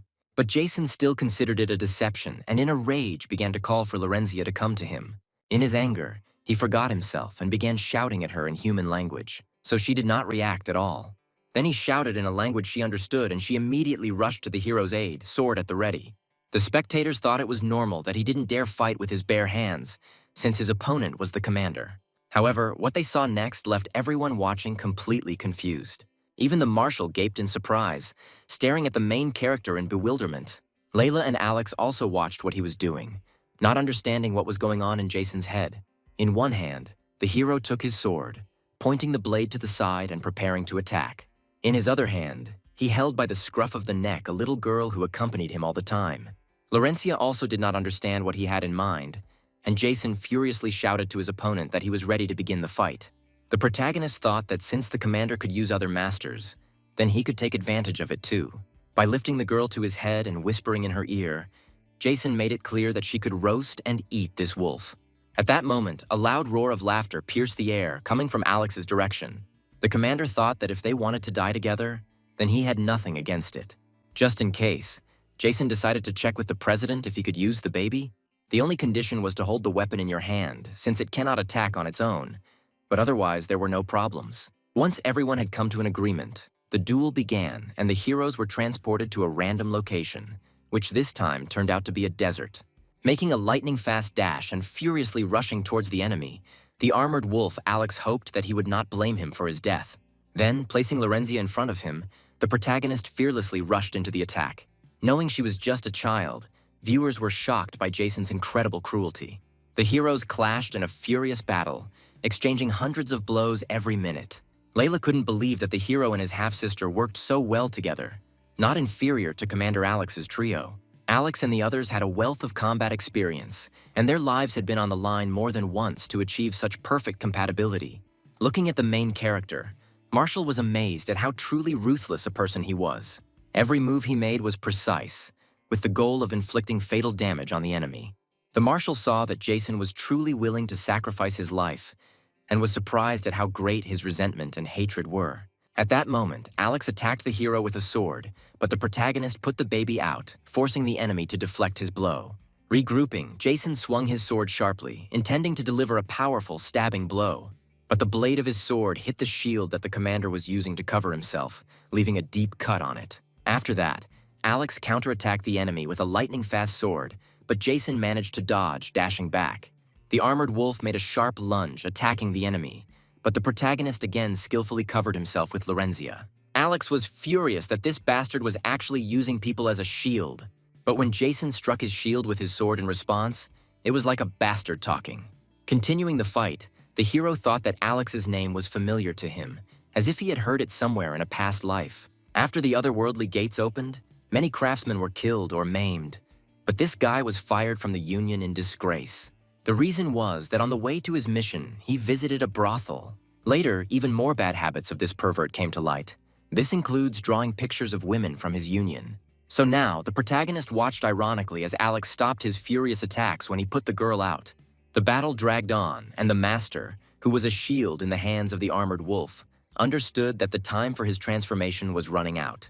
The swordmaster also understood this and screamed in rage, because it was necessary to finally chop down this little one and then cut down the insolent fellow. But the commander considered this nonsense, because if they were to kill an innocent child now, how could they then call themselves noble masters? Hearing these words, the shield in his hand began to shed tears, realizing that they really couldn't harm her. Sword also cried, realizing his mistake and considering it a great honor to follow such a commander. The protagonist was confused, not understanding why Alex had not said such words before. At that moment, holding his shield in front of his opponent, the commander made a lightning-fast dash.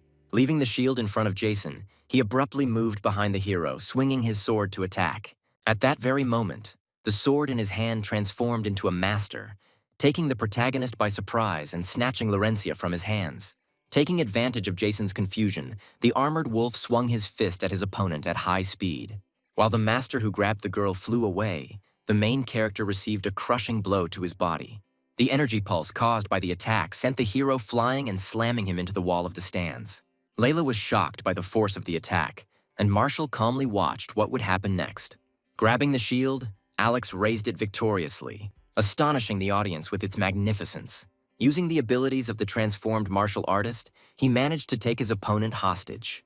Looking at the hole that had formed in the wall, Alex wondered if this blow had been enough for him.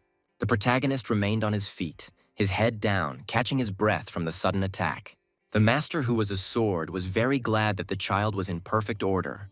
However, Alex ordered him not to move, because the weapon could not move on its own until the fight was over. At that moment, Jason had an idea, and without wasting any time, he rushed furiously towards his opponent. He dealt a crushing blow with his sword to the armored wolf, but the enemy was able to cover himself with his shield. The hero didn't understand. Did they really think that stealing a child in broad daylight was legal? Taking numerous blows on himself, the shield master understood that he would not last long. Then, the armored wolf, Alex, gave the order to the master to take away the main character's weapon. At that moment, Jason was flying towards the enemy again, swinging his sword and aiming at the shield. But unexpectedly, the enemy threw a shield at him, which transformed into a master and snatched the sword from his hands. Not wanting to miss the moment, Alex rushed towards the disarmed enemy, swinging his clawed paw for an attack. He aimed a crushing fist of incredible power at the hero, but Jason was able to block the blow. However, the main character flew to the side, in the direction of the shield master who stole the sword. Having reached his goal, he used the master's face as a support, pushing off from it with his foot.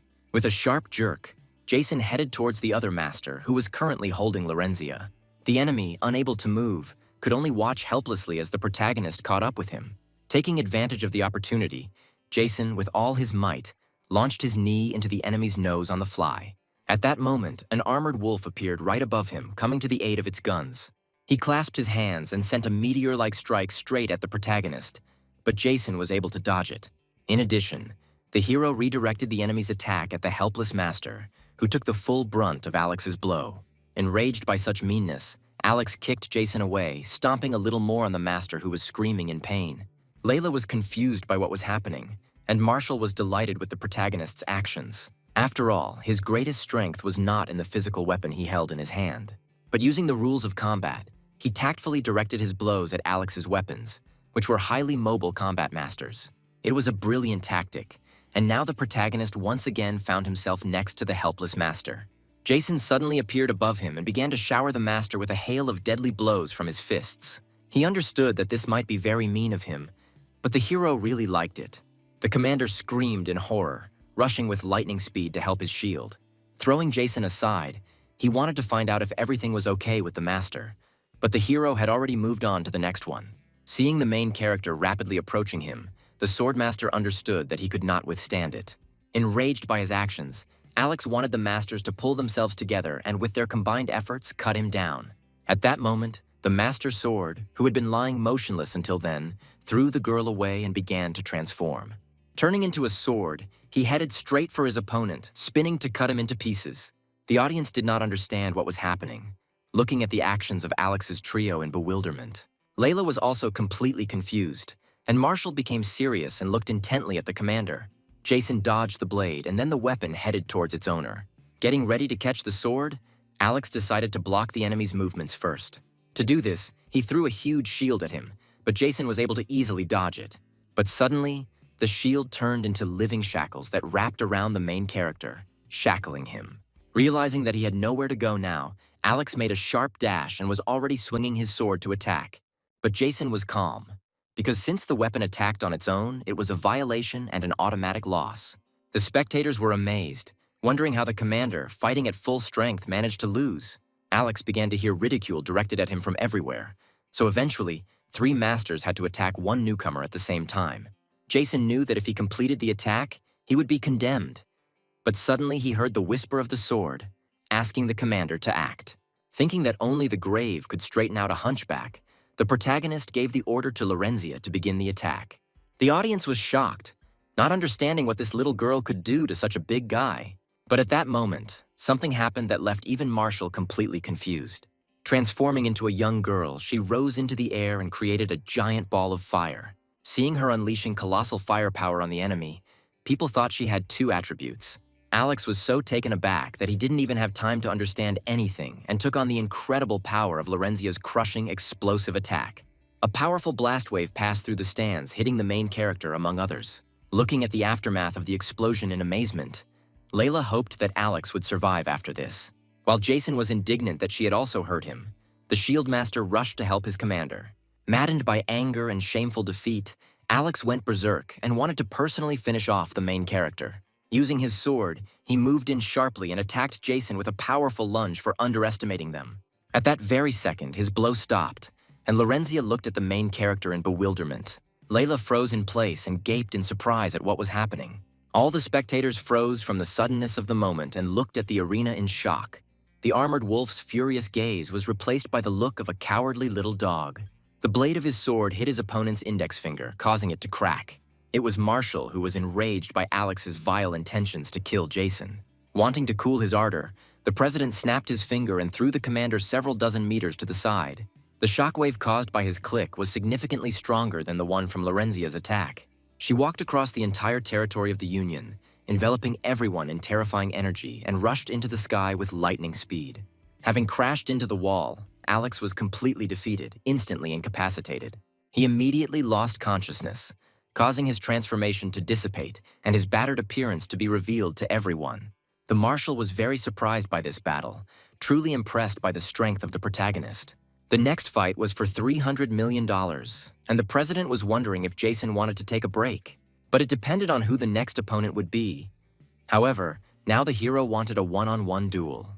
The president smiled mysteriously, making Jason even more curious about who his opponent would be now. Unexpectedly, the Marshal took off his cloak, revealing his aged, shaking torso, and decided to be his next opponent. Moreover, he agreed that the third captain had played dirty, and therefore, the Marshal intended to punish him appropriately. The spectators looked at the competitors in bewilderment, not believing that the newcomer's opponent would actually be the president. But Marshall was already eager to begin Jason's $300 million test. Hearing about $300 million, the protagonist's eyes lit up, but suddenly he felt a small hand pulling at his cape. Lorenzia looked at him with horror, not understanding whether he was really going to fight again. He was more or less injured during the battle and had used up enough energy, so he decided that she was worried about him. For the future witch killer, this was somehow strange, and Jason thought that maybe she really would become different. However, the hungry girl was only perplexed. Where was the roast wolf that she had been promised? Seeing him throw the heroine aside, Marshall was extremely puzzled. But having perked up, the old man suddenly turned into a giant mountain of muscles, radiating a murderous aura. It had been a long time since he had met such an opponent, and now he was very nervous. But Jason decided to abstain. Hearing the refusal to fight, the president looked at the protagonist in confusion. Layla, who was standing nearby, was also confused, staring at her father. But Jason was fed up with their bullying. First 3 against 1, now the fight against the president of the White Union. If they don't give him a $120 million payday now, he'll immediately go to another union. Then the Marshal decided to offer him to hold out for 5 minutes, but the hero's whole body was already aching. Returning to his old age, the president made a lightning-fast dash towards Jason, refusing to give up. He decided to give him another $100 million if the hero could stay on his feet in 3 minutes. However, Jason only had 1 life. Wanting to put an end to this public disgrace as quickly as possible, Layla grabbed her father and forcibly dragged him away from the main character. 10 minutes later, Jason arrived at the president's office with Lorenzia, who was greedily devouring fried wolf legs. A prepared contract with the hero for the sum of $120 million was already lying on the table. Marshall offered a sincere apology to Jason for his behavior in the training arena. Amid the baby's chomping sounds, the main character pretended that he no longer remembered what exactly had happened. It was time to start signing the contract, after which the main character would become the official combat master of the White Union. Layla didn't know which team Jason would want to join, but the first one was the best of them all. However, remembering how one of the teams had recently almost cut him in half, the hero did not want to join anything. And although Layla thought it was an accident, other teams had strict discipline and a complete absence of infighting. But they were exactly what Jason needed, believing that competition was an opportunity for development. Then the president and his daughter were confused, not understanding what he meant. Deciding to drop a hint from afar, Jason reminded them that their union was currently in dire need of captains. Thinking that he was aiming for Alex's place, Marshall understood that even though the commander had fought unfairly, this was not a reason to fire him. At this point, Jason laughed, because they had misunderstood him and he did not mean replacing the captain. Instead, The protagonist proposed creating a new seventh team of the White Union. This idea didn't seem very good to them, because a team would need more people, and it wouldn't be possible to create one with just one person. But Jason already had Lorenzia, who could also join the Union on the same terms as he. But even so, Marshall understood that creating new teams required a labor-intensive process and could not simply be done. Suddenly, a man from the Union burst into the president's office, bringing terrible news. On the eastern side, there were monsters of a new, previously unseen kind, devastating everything around. In addition, there was a video recording of the battle with these monsters, which Marshall and Layla immediately began to watch. Large green bubbles with faces swallowed up helpless guards and terrified the people around them. The official gave a reward of $1 billion. But now, all the captains of the White Union were on missions, and the third commander was incapacitated. So, pointing his finger at Jason, the president immediately gave the order to the captain of the seventh team to begin carrying out the mission. The protagonist was taken aback by the unexpected task of suddenly receiving the task of maintaining peace on the continent and destroying new monsters. Martial arts experts from other unions were already present at the scene, so the actual situation was not as dire. In the event of danger, the White Union immediately mobilizes other team members to provide support. Layla took the protagonist and the baby on a car ride to the White Union. There were weapons of all classes and otherworldly items obtained during the completion of quests. Besides the usual swords and spears, there were also specific weapons and other equipment. If Captain Jason needs something special, he can ask the blacksmiths and they will make it in a few days. To date, this was the most advanced technology on the continent, and Layla understood that the hero might be shocked. Jason's face betrayed his complete indifference to what he saw, squeezing out a surprised exclamation. He understood that the girl would be truly shocked if she saw the technology of trade unions in 10 years. Deciding to provide him with transport, Layla offered him a battle carriage created by their best engineers. Having looked skeptically at this creation, the main character pointed to another vehicle standing nearby. Looking in that direction, the girl saw a plane from another dimension, found in one of the opened, otherworldly gates. However, engineers were still working on its design and use, so it was not yet available. But Jason was already heading towards him, wanting the location coordinates and mission details sent to his phone. The engineers watched in shock as the young master approached the plane, not understanding what he was planning. Having climbed inside and given the order to open all the doors, Jason activated the mechanism of the unit. The engineers were completely baffled, shocked that this guy could handle this thing. Seeing the plane rising, the workers hurried to open all the doors and hatches. Once outside, the plane flew at supersonic speed to the scene of the incident. Layla was stunned that he had simply taken off and flown away, while the engineers had hoped that he would return with the plane. Having received the coordinates on his cell phone, the main character was already at the battle site within 5 minutes. The city guards sealed the monsters inside a giant barrier, which only 5 martial artists entered. One of their guards wanted to come in and help, but it was a stupid idea, because even if the masters failed, they certainly would not survive. Suddenly, they saw an object appear in the sky, rapidly approaching them. A huge plane of an unknown model began to land right in the center of the place where they were standing. Unfortunately for Jason, the plane was so retarded that it couldn't even fly through the barrier. Upon going outside, the first thing the protagonist did was show the guards his Union Captain ID. The soldiers were glad to see him, even though they understood that 5 masters had already entered the barrier. Ms. Layla had already informed them of Jason's arrival, and they had prepared a communicator for him to contact her. Putting on the earpiece, the protagonist suddenly heard Layla's voice. Who wanted to know if he had reached his destination? She was in the operations room, closely monitoring the situation on the battlefield. The hero needed to stay in touch, and as soon as he entered the barrier, she would contact the administration to receive a video link. As soon as Jason was inside, she urgently wanted to know what the situation was like there. At that moment, someone's legs flew past the main character, slightly confusing him. Martial arts masters flew around, covered in greenish slime, screaming in terror. The monsters didn't care at all what they attacked, and they died from one blow. And the foul-smelling liquid they secreted instantly enveloped the bodies of the masters.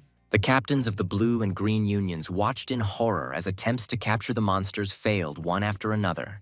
The captain of the Red Union understood that if he couldn't catch them alive, he would have to bring back samples of the dead monsters. Layla hoped that the protagonist would be able to obtain living samples no matter what.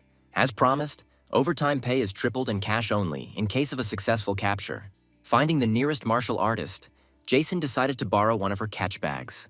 However, the girl remarked with disdain that by not coming here without bags, this martial arts master had only shown himself to be an amateur. As she spoke, one of the monsters attacked her from behind, enveloping her in its liquid mass. Not missing the opportunity, Jason grabbed the bag she dropped to catch the monsters. Lorenzia wanted to simply burn these evil bubbles, but the protagonist intended to collect the reward for their capture. Besides, setting such a monster on fire would only make it stink even worse. So another method was needed.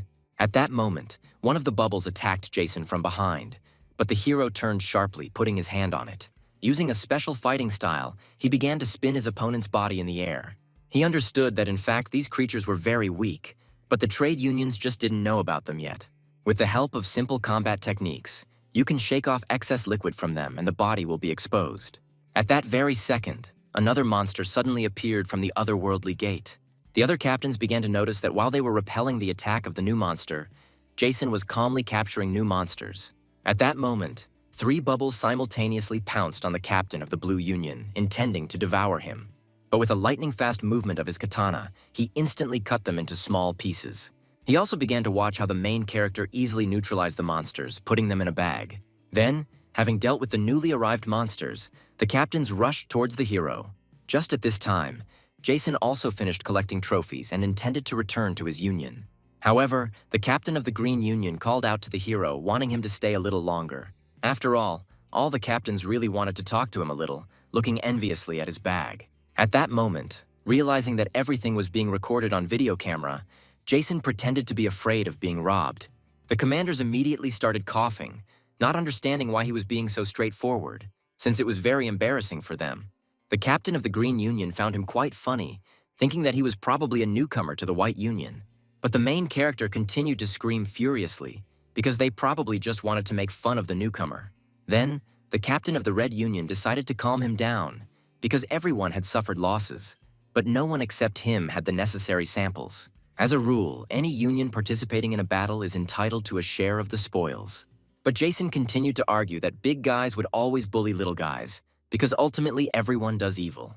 His words gave the captains an inexplicable, deep feeling of shame, as if they had done something wrong. Having grabbed the bag, the main character realized that he simply had no other choice. Scattering the samples at his feet, he began to bargain with the captains, asking for $500,000 for one sample. Now was the perfect time to decide to buy, as such a chance rarely comes along, and the price wasn't too high. Taken aback by the surprise, the commanders immediately began buying up samples in bulk.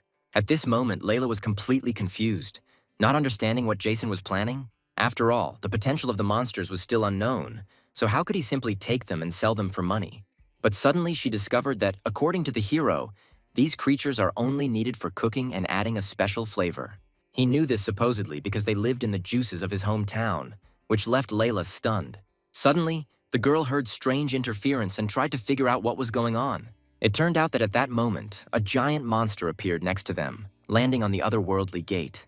The huge slug opened its enormous mouth and swallowed the gate whole. All the masters, including the captains, were shocked by what they saw, staring at the monster in confusion. The only one who was glad to see him was the main character, who looked at the monster in fascination. It was a huge snail that secreted mucus that could corrode any matter. The slime turned out to be so caustic that even the masters, who had turned into living walls, could not withstand its pressure. Then the captain of the Red Union began to loudly call for a certain Brian, looking around in search of him. From among the masters emerged a huge youth, his body resembling an indestructible rock, entwined with weapons and armor. As he walked towards the commander, amidst insults from the other Union members, he felt very sorry for keeping them waiting. The captain ordered him to drop everything and stand in the monster's way, turning into a human shield. After kicking the young man, the captain only heard him apologize sadly for his worthlessness. Approaching the other masters who had become walls, he began to build an incredibly strong barrier. The walls of the other masters could not withstand the onslaught of slime and collapsed, allowing the caustic liquid to envelop their bodies. Realizing it was useless, everyone except Brian started running for their lives. Seeing Brian continue to build the wall, Lorenzia wondered what he was doing. As it turns out, these martial artists are called human shields. But in simpler terms, they are master builders with the attribute of earth. After using their ability, their bodies become bound to the constructed object, so they are often left on the battlefield. The durability of the constructed object is linked to the strength of their attribute, so the hero didn't understand what these low-level craftsmen were hoping for. However, The big guy who was fighting off the slime had an attribute color that Jason had only seen on two masters in his past life. One of them became a great hero, whose fame spread across all dimensions. And the other, apparently, was now in front of them, preparing to accept his tragic fate. Other masters understood that the living walls could not cope with this liquid and something had to be done. Then, the captain of the Red Union decided to retreat beyond the barrier to wait for reinforcements there. At this point, Layla finally received a video image of what was happening and sent the second captain to help. She wanted Jason to go with the others to wait for support, but to her surprise, the protagonist rushed towards the barrier wall. Seeing him peel off the barrier seals, the girl was completely confused. These were protective seals, without which no one would be able to leave the barrier. But the hero pretended not to know this. Due to Jason's actions, the barrier became very unstable, and now the masters were drawing to be stuck inside it. Then, the decision was made for everyone to flee immediately, leaving human shields to cover the retreat. However, now even Brian began to give up his position and desperately called his comrades for help. But no one came. Moreover, the captain of the Red Union considered him an idiot who should have found a way himself. Jason was furious that he was abandoning his comrade and yet calling himself captain. However, the commander of the Red Union only grinned and hastened to dive into the barrier. However, when his body was halfway outside the circle, the protagonist did not miss the opportunity to break another seal. At that moment, behind the barrier, members of the Red Union joyfully greeted the surviving captain. He too was happy to leave this hell when suddenly his subordinates looked at his leg in horror. Part of the captain's leg remained on the other side of the barrier, which left everyone confused. Meanwhile, a satisfied Jason gave the order to Lorenzia to prepare for the attack. At this time, a flying video camera with Layla's voice ordered the main character to immediately retreat behind the barrier. Seeing the little girl use fire, Layla was stunned, because others had already tried this method and it had no effect. However, Jason knew for sure that the witch's fire was no comparison to the fire of other people. With difficulty pulling Brian's carcass out of the foul-smelling liquid, the hero understood that as long as there was fire, the snail's slime would be excellent fuel. Having finally pulled the poor guy out of the river of slime, Jason swung, intending to throw him into the monster's mouth. Meanwhile, Lorenzia continued to attack the monster from behind with giant fireballs. Throwing the big guy inside, the protagonist ordered him to use the shield to protect himself. Obediently strengthening his body, he shattered all the teeth of the stunned snail in an instant. At that moment, the captain of the Red Union screamed from the pain his leg was experiencing, engulfed in fire and slime. His comrades could hardly restrain the captain's convulsions, helplessly watching his suffering. The other captains watched in horror as his leg began to slowly burn away, causing him excruciating pain. At that moment, all of Layla's surveillance screens turned off and began to ripple. All filming equipment on site was destroyed, and the protective seals were burned in an inexplicable fire. Now, the area beyond the barrier has acquired the status of an unknown space. The girl realized with horror that Jason and his sister were left there alone with this monster. Meanwhile, inside the barrier, everything was ablaze with a furious flame that engulfed the snail's entire body. Lorenzia continued to send out powerful streams of fire one after another, attacking the monster. While with Brian in the armor he created, the fat man's drool fell on the protagonist's face. The witch needed to shelter the heroes from the flames and find a hole under the snail's tail. Jason knew that this monster's skin was very tough, and at its current level, Lorenzia wouldn't be able to burn it to death. The only way was to attack from the inside, and the hero prayed that his partner would quickly find the snail's anus. Sweating from the heat, Jason ordered Brian to roll his armor into the monster's ass. But to the protagonist's horror, it turned out that the big guy couldn't control his armor or move around in it. Jason then wondered if Lorenzia could control flames and create a fire-free zone. However, the witch could only create fires, but not extinguish them, which infuriated the hero. As he began to draw his sword, he ordered Brian to immediately remove his armor. Finding himself in the middle of the flames, the protagonist swung his sword sharply, cutting through the fire. The impact created a powerful, explosive wave that dispersed the flames and opened the way for the heroes to the snail's butt. Without wasting a second, the heroes rushed along the time corridor along the wall of fire. Having successfully reached the hole, they immediately dove into the giant monster's open anus. Feeling a strange sensation, the snail reflexively closed the hole, sealing the heroes inside. Using a small flame as a torch, Lorenzia illuminated the monster's large intestine. Now it was no longer a mystery where those green bubbles came from, because they appeared directly from the walls of the snail's intestines. Suddenly, Brian saw evil monsters to the side, rushing towards the uninvited guests. It turned out to be intestinal bacteria that went berserk when they saw foreign bodies there. While attacking the bacteria, the hero realized that this snail was a high-ranking monster with low intelligence, which had very hard skin. In addition, there was a demonic core hidden inside it, which, if eaten, could significantly increase the level of one's heavenly and earthly energy. It would have been possible to kill the snail right now, but this would have led to the destruction of the core, so it had to be found first. Emerging from the caustic slime, the big guy was shocked by his recognition of the main character, admiring him. However, Jason also knew that Brian was using his armor incorrectly, and if he wants to learn, he can join the main character's team when they get out of here. Extending his hand to the big man, Jason was glad that the cheapest version of the strongest mobile fortress was almost in his hands. Grabbing the protagonist's hand, Brian agreed to his proposal. Continuing her journey through the intestines, Lorenzia began to wail furiously from hunger, but did not want to eat the green bubbles. And although Jason understood that they were actually very nutritious and healthy, she still flatly refused to eat them. The little girl wondered when they would get out of here so she could eat properly. Remembering the anatomy of a snail, Jason estimated the approximate route and travel time through its digestive system. Hunger was tearing Lorenzia apart, and she was ready to leave for a short while to eat, and then return here again. However, the hero knew that due to the removal of the seals, the barrier became an unknown space, and now no one could restore it. Realizing that in the near future she would only see green bubbles, the girl became furious, thinking that it would be better to die of hunger. Brian didn't understand what language they were speaking, but he wondered if they could still leave the barrier. Then, putting on an important air, the main character grinned joyfully, as he had been prepared for this in advance. He pulled a two-way teleportation amulet out of his pocket and waved it in front of Lorenzia's nose. The hero indicated the teleportation point outside, long before his arrival, and even today's amulet masters will not be able to replicate such an amulet. At that moment, the witch, driven mad by hunger, burned the precious amulet right in the hero's hands. Now Jason was furious, wanting to feed her green bubbles to her fill. After all, one such amulet could have been sold for tens of thousands of dollars. But now it has turned to ashes. At that moment, Brian saw a strange light to the side, calling his new friends. It turned out to be an otherworldly gate, right inside the intestines of a giant snail. Everyone was shocked by this discovery, not understanding how they could have ended up there. Deciding that this was her chance to return to her magical world, Lorenzia quickly rushed towards the gate. Before the heroes could understand anything, they only saw her disappear into a glowing clot of energy. The big guy was shocked, because last time, several alliances united and also passed through the gate, but they were immediately devoured by monsters. Jason knew that fortunately this gate was not natural, seeing the many seals in front of him. Suddenly, Lorenzia's hand appeared from the gate and began waving vigorously at the heroes, urging them to enter.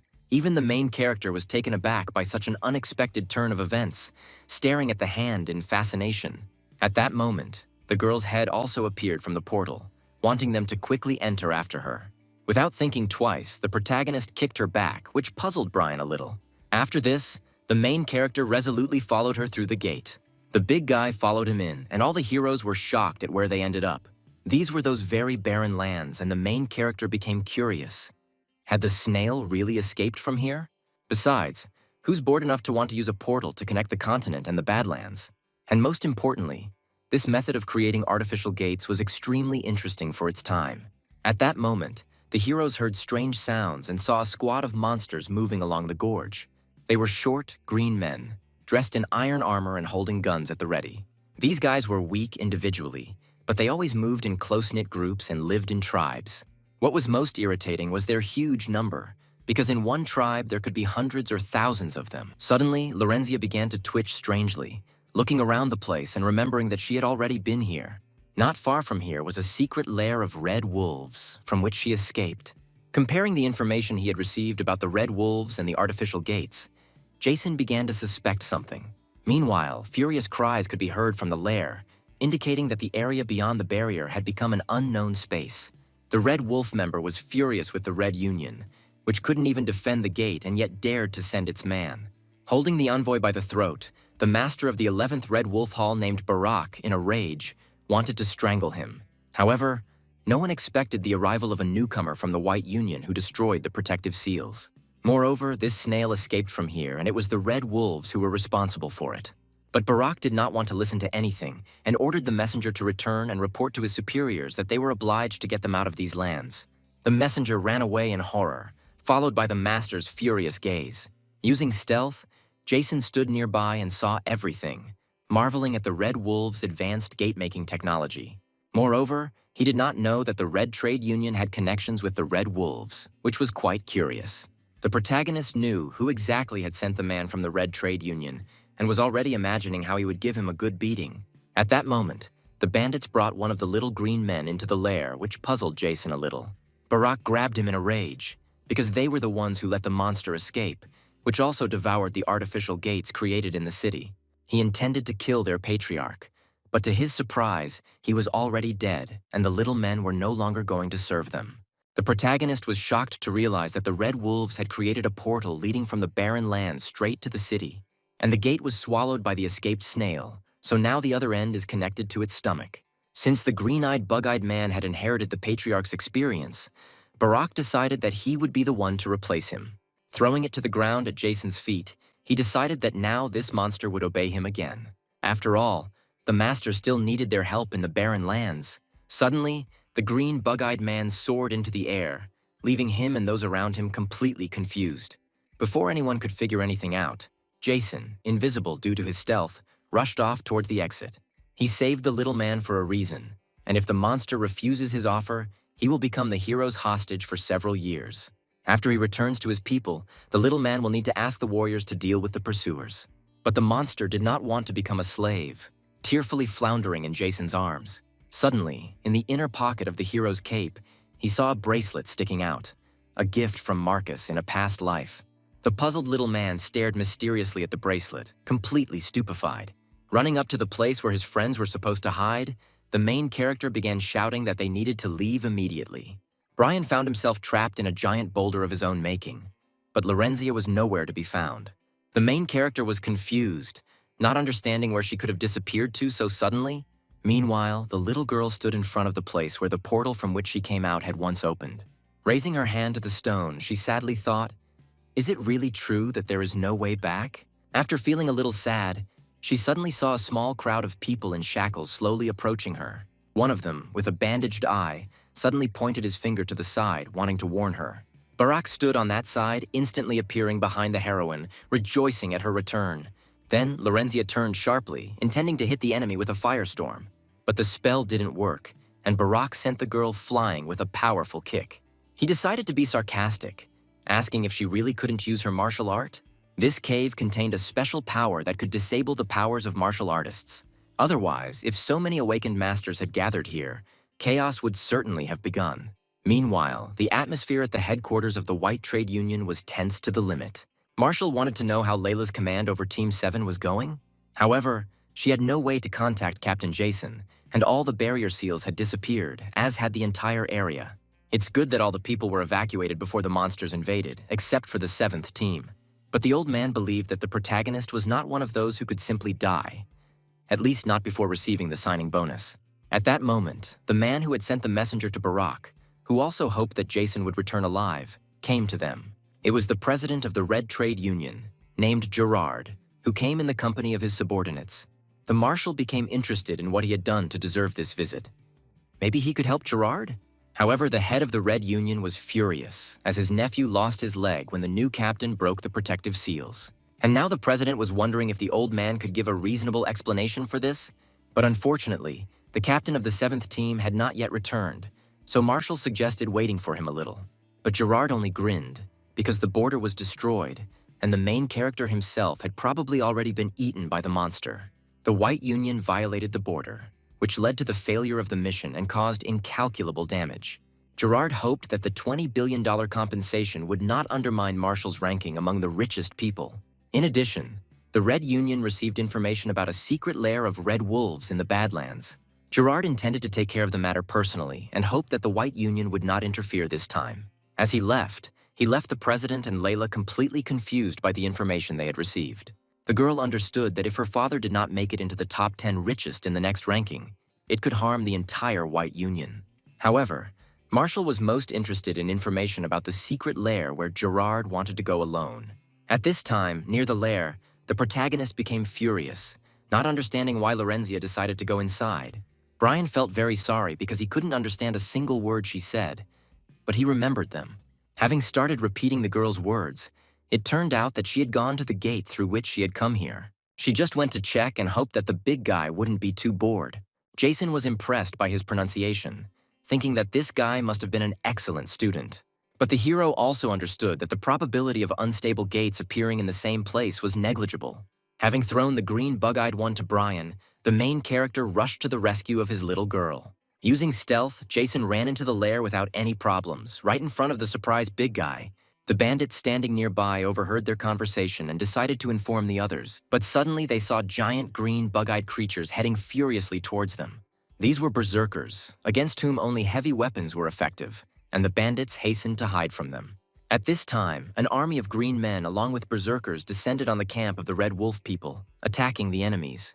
Brian wrapped himself in the giant boulder again, taking his captive with him. The green monster wanted to break free, but could not overcome the crushing embrace of the big guy. However, the captive man had a suspicion that the young master would be in danger inside the cave. Brian had absolutely no idea what they were talking about, but the monster knew for sure that magical abilities did not work inside the cave. In the goggle-eyed tribe, successive patriarchs pass on their memories to the next patriarch. In the very first memory, it is said that the time bracelet can only be activated by his descendants. And so the bracelet appeared, and the captive monster wanted to go and confirm that the young master was the one.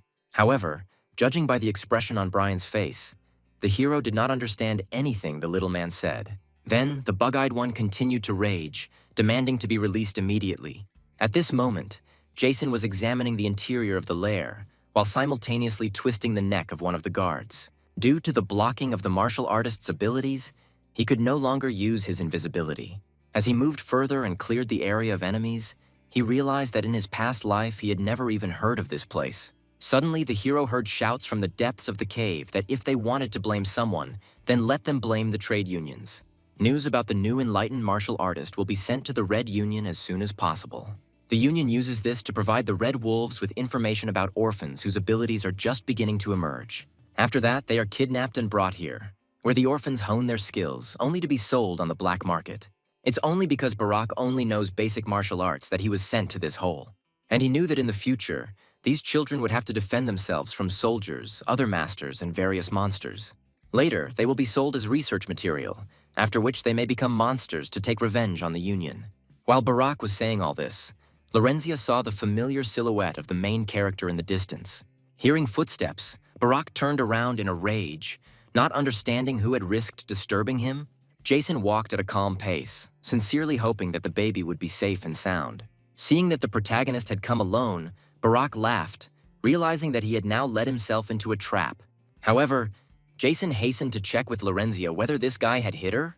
She merely nodded in response, her tears streaming down her face, which sent the protagonist into a rage. The bandit glared at him, his furious gaze burning into his eyes, hoping Jason had heard his words. The protagonist wasn't interested in his nonsense, but the fact that the scoundrel touched his property was a different matter. Now, Jason intended to collect payment from him in full, including his miserable life. The brute simply burst out laughing in response, deciding to clarify whether he had understood the main character's words correctly. The Red Wolf obtained half of the prisoner's sight through blackmail. For example, one of the girls helped an old man cross a river, and he turned out to be a member of the Red Wolves. Having told about her, the thug forcefully threw the girl at the main character, proceeding to tell about the others. Another girl was a noodle shop worker, and after sending someone to blackmail her family, it was discovered that her parents had died. After that, he threw the captive on top of Jason, continuing to talk about the others. Barrack considered it a matter of pride that the Red Wolves were second in the world of extortion. The hero decided to clarify that they had gone to all this trouble only to blackmail the prisoners and then sell them. Coming from Jason's mouth, it made the big guy immediately feel like a fool. As much as he loved to chat, the protagonist was tired of listening to so much useless chatter. Then, wanting to impress him, Barack added about the dozens of caves inside the lair, where everything from treasures to weapons and armor was stored. Seeing that the main character was not at all afraid of his words, Barack wanted to demonstrate everything to him. The first thing he showed was a warehouse that contained otherworldly weapons comparable to the continent's military department. Add to this the number of the bug-eyed tribe and the red vodka bandits can roam freely across the barren lands. Then Jason fully realized that they were truly like kings on Earth here. Now that he knew all the secrets, Barack wondered if the protagonist was ready to go to hell. But Jason wanted to know a little more and looked at the big guy with interest. Then Barack told him about the relationship between the bandits and the Red Trade Unions and revealed all of Gerard's secret intentions. The president of the Red Trade Union wanted to become the first in the ranking of the richest people, using bandits to do this. It was a mystery to Barack how he would get the money out of here without a portal. But the hero knew he would do it with the help of the bandits' corpses. Also, the brute decided to tell Jason the main secret of the Red Wolves, which was the artificial gate. They obtained this gate during a mission for the Red Union in the other world. It's a shame that this gate was eaten by a snail, but there are craftsmen who can already create a similar portal. The main character became curious. Do they really want to open the gates to other worlds by force? And although it was a higher level of secrecy, Barack still decided to tell Jason this before finishing him off. 15 minutes later, the bug-eyed tribe captured the bandit camp, completely clearing it out. Having tied up Brian, the little man decided to deal with him once he confirmed his suspicions about the young master. At this moment, he was informed that the young master was in the hall master's room where any abilities were blocked. Meanwhile, the brute finished his long story and his flock was tormented by a strong thirst. Gladly receiving a bottle of water from Jason, he was glad that he was able to give away the secrets that had been pent up inside him for so long. The protagonist was infinitely grateful to him for all the information, and Barack felt like he wanted to sing. However, the bandit's mission was completed, and now Jason wanted to settle the score for the abuse of the little girl. Barack was stunned by the hero's words and stared at him in bewilderment. At that moment, one of the bandits came running, shouting that all the water had been poisoned with drugs that would force people to confess to everything. Several other members of the Red Wolf have already told all their dirty secrets to their daughters-in-law. After hearing the unexpected news, Barack became confused and looked thoughtfully at the water in his hand. Jason added powder from the burnt talisman of truth to it in order to find out all their secrets. It was his personal development, and he was pleased with its successful testing. Barack was horrified that Jason had drugged them through ordinary water. Then, exposing his pumped-up torso, the bandit wanted to reveal another secret. Why was he the one assigned to guard this place? Barack was the strongest in mixed martial arts and a 3-time black market champion. The main character was surprised, because he thought that the bandit got into the organization only thanks to his connections. At that moment, the goggle-eyed and berserkers dragging Brian on their backs rushed to help the young master. After all, without his abilities, he would hardly be able to stand up to the mighty Barack. However, when they reached the hero, an incredible picture opened up before their eyes. The patriarch was completely confused, looking at what was happening with bewilderment. Having engaged the brute in a furious fight, the protagonist successfully parried his blows. As Jason attacked his opponent, he remembered how in his past life, Lorenzia's appearance had made him realize one important thing. If he loses all his money, he can earn more, but if he loses his life, he will lose everything. Without the ability to protect yourself in such a cruel and cold world, even with a lot of money, it is very easy to end up without life. Therefore, unable to absorb the energy of heaven and earth, Jason began to study some martial arts. He specialized in killing people, which he had now clearly demonstrated to Barack. Having easily beaten his opponent, the main character understood that all this was only thanks to the little girl. She was amazed by his strength, and Jason, meanwhile, put his bracelet on his hand. He really hoped that he had helped her take revenge for the harm that bastard had done to her. Suddenly, all the captives looked away in horror, slightly perplexing the hero. Turning around, he noticed that Barack had risen from his seat, barely standing on his feet and holding a pistol in his hand. His whole body was aching from the injuries he had received, and with a shaking hand, he sharply pointed the barrel at Jason. Wanting the hero to go to hell as quickly as possible, Barack pulled the trigger. At the same time, Jason, with a sharp swing, snatched the sword from Lorenzia's hands and threw it at the enemy. Flying at great speed, the sword pinned the brute to the wall, entering his chest up to the hilt. However, the main character was disappointed, because no matter how strong a martial artist is, even a kitchen knife can injure him. After which, having received a bullet in the heart and bleeding out, Jason began to rapidly fall to the ground. Lorenzia watched in horror, not understanding what had happened to him and why he was falling. The goggle-eyed ones froze in place in shock, their eyes wide open at the dying master. All those present began to run to him, hoping to help their savior. The prisoners were desperately trying to figure something out. Seeing some red liquid flowing out of his chest, she decided to try to stop it. At that moment, other Red Wolf bandits arrived, but suddenly stopped abruptly, looking at Barack's corpse in bewilderment. Heading towards the weapon, they made to avenge the death of their brother and the master of the 11th Hall. Surprised that all the prisoners had been released, they decided to use anti-aircraft guns and explosives. The goggle-eyed ones decided to stop them, not giving them the opportunity to take weapons of mass destruction. Since Jason's heart was pierced right through, the chances of saving him were zero. Lorenzia didn't understand what she had to do, because if he died, would he give her the food? Barely conscious, the hero smirked at her words, thinking with a smile that she really was heartless. Holding back tears, the little girl cursed all the bandits, thinking that they deserved only death. Looking at her, Jason hoped that this wouldn't be the reason for her to go crazy like in her past life. At this point, the bandits reached the rocket launchers and were already firing volleys at the prisoners. Determined to send them all to hell, the little girl transformed into a girl, attacking her opponents with her furious flames.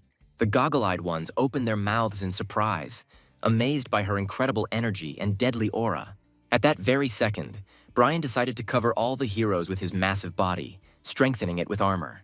Meanwhile, opening his eyes, the main character saw a beautiful meadow and a beautiful tree near which he was sitting. His father was nearby, with whom he was playing tic-tac-toe to see who would help his mother today. The main character, still very young, listened with interest to the rules of the game from his father. Jason had once heard that just before death, people remember things from their childhood. And now, lying in the middle of an unknown space, he thought that this was probably the end of his life. However, some energy being, with a dial instead of a face, began to shake its head in disagreement. Looking at him carefully, the main character thought that the creature above him was Jesus, but it shook its head again, letting the hero know that he was mistaken, and silently continued to look at him. Then Jason thought that it was some other god who came to visit him before he died, but the mysterious creature shook its head again, completely confusing the hero. Deciding not to waste any time, Jason wanted to directly clarify what this entity was.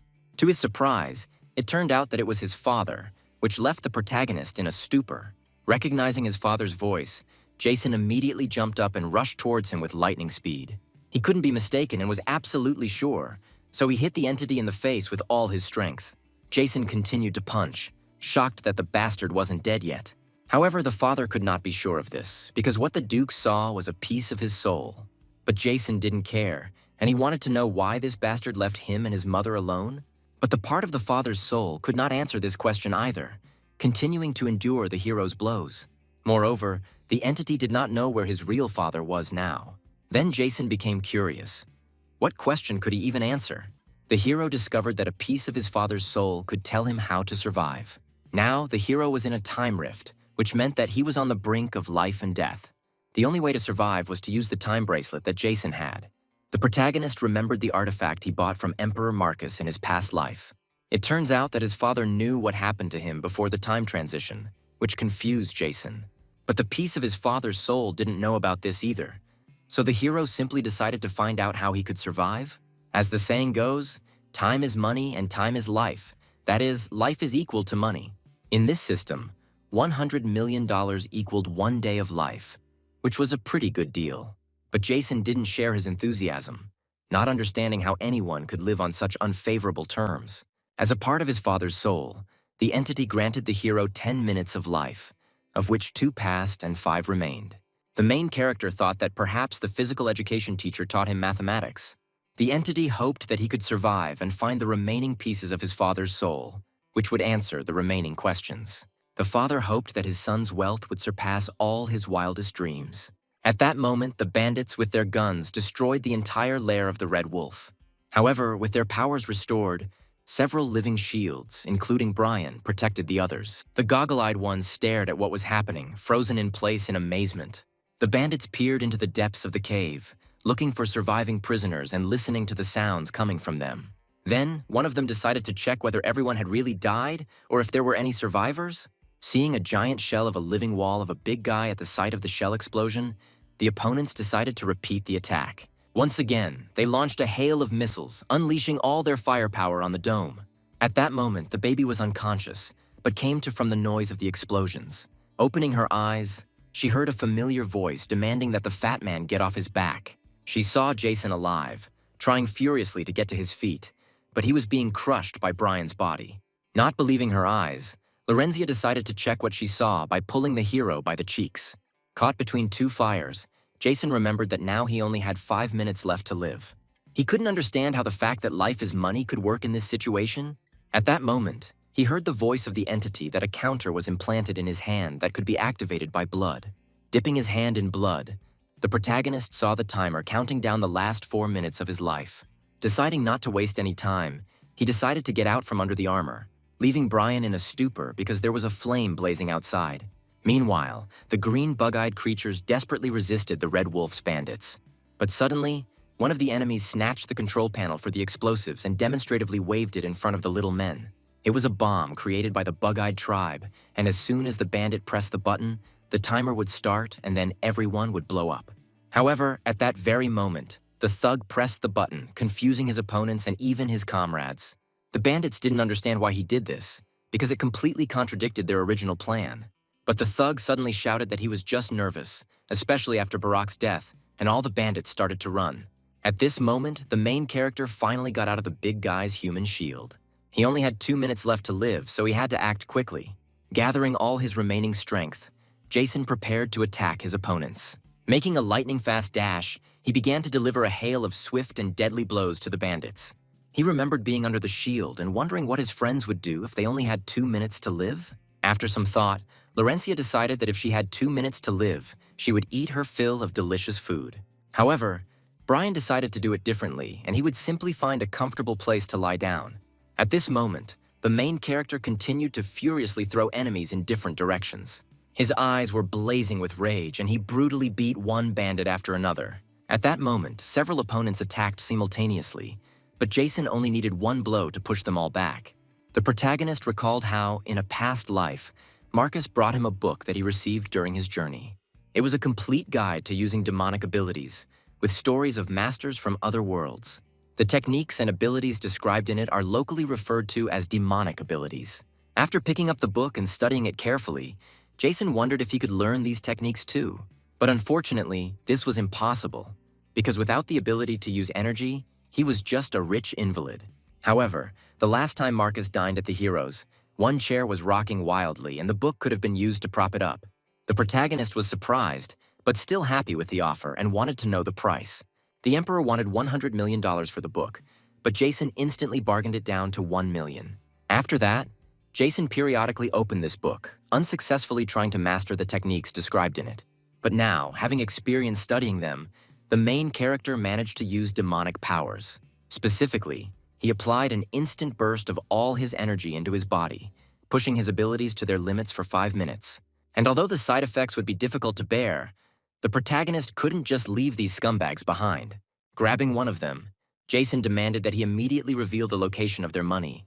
It turned out that all the cash was hidden behind a 30-centimeter thick iron wall with a mirror image of the code. Only Barack, who had long since been pierced by the protagonist's sword, knew the entry code. The bomb was impossible to defuse, and there were only 20 seconds left before the explosion. Jason knew it was too late to run, and even if he didn't blow himself up, he still had less than a minute left. There was no time to think, and the hero decided to bet everything on Brian, greatly perplexing the big guy. But first of all, the protagonist decided to clarify whether Brian could trust him. However, the big guy shook his head vigorously, making it clear that he didn't trust the hero at all. Shocked by his answer, Jason grabbed him by the scruff of the neck and dragged him towards the bomb. Without listening to his excuses, the protagonist wanted the fat man to concentrate the energy from the source to the waist and the junction of the legs. Deciding to clarify what specific point of concentration Jason was talking about, Brian discovered to his horror that he was talking about his butt. Having placed him next to the bomb, the big guy now had to release gases while keeping his abilities under control. In the main part of this undertaking, Brian had no equal and he immediately began to implement it. Stepping aside and holding his nose with his hand, the protagonist gave the order to the big guy to act. Straining hard, Brian released the gas and energy, creating a blinding flash of light. The former captives watched in amazement as a huge, energetic being emerged from the light. At first, the bandits mistook him for a demon, but then they realized with surprise that it was the fat man's energy. Clenching his nose tightly, Jason hoped very much that Brian would be able to control his energy. Luckily for him, the big guy had already taken control of his powers, easily controlling the energy giant. Laurencia watched Brian's incredible aura with interest, as if wanting to try to do the same. Now, with 4 seconds left before the explosion, the big guy needed to wrap his energy around the explosive. Brian's gigantic energy entity grouped itself together, covering the area around the bomb. Having moved the explosives to the entrance to the storage facility, the big guy covered them with huge shields of aura. At that moment, the bomb's timer expired and the bandits froze in place in horror, preparing to explode. However, nothing happened. There was not even the slightest vibration from the place where the explosive device was located. The bomb was reinforced with explosives specifically designed to combat the human shields of combat masters. So when the bandits saw that the big guy had completely blocked the explosion, they were shocked to the core. However, Brian was a little upset because the door to the vault remained intact and invisible. This door was a special form of edemonite alloy obtained in another dimension and could not be opened without a code. But the protagonist calmly nodded to Lorenzia, letting her know that she could act. In front of the surprised bandits, she walked up to the gate and, standing with her back to it, bent over, preparing to pass gas. The enemy looked at her in bewilderment, not understanding what she was planning, when suddenly they heard the drawn-out sound of escaping air. At that very second, she turned into a girl, releasing a raging flame in the form of a dragon along with her eyes. The bandits were completely confused and screamed in horror when they saw the door begin to melt under the onslaught of intense heat.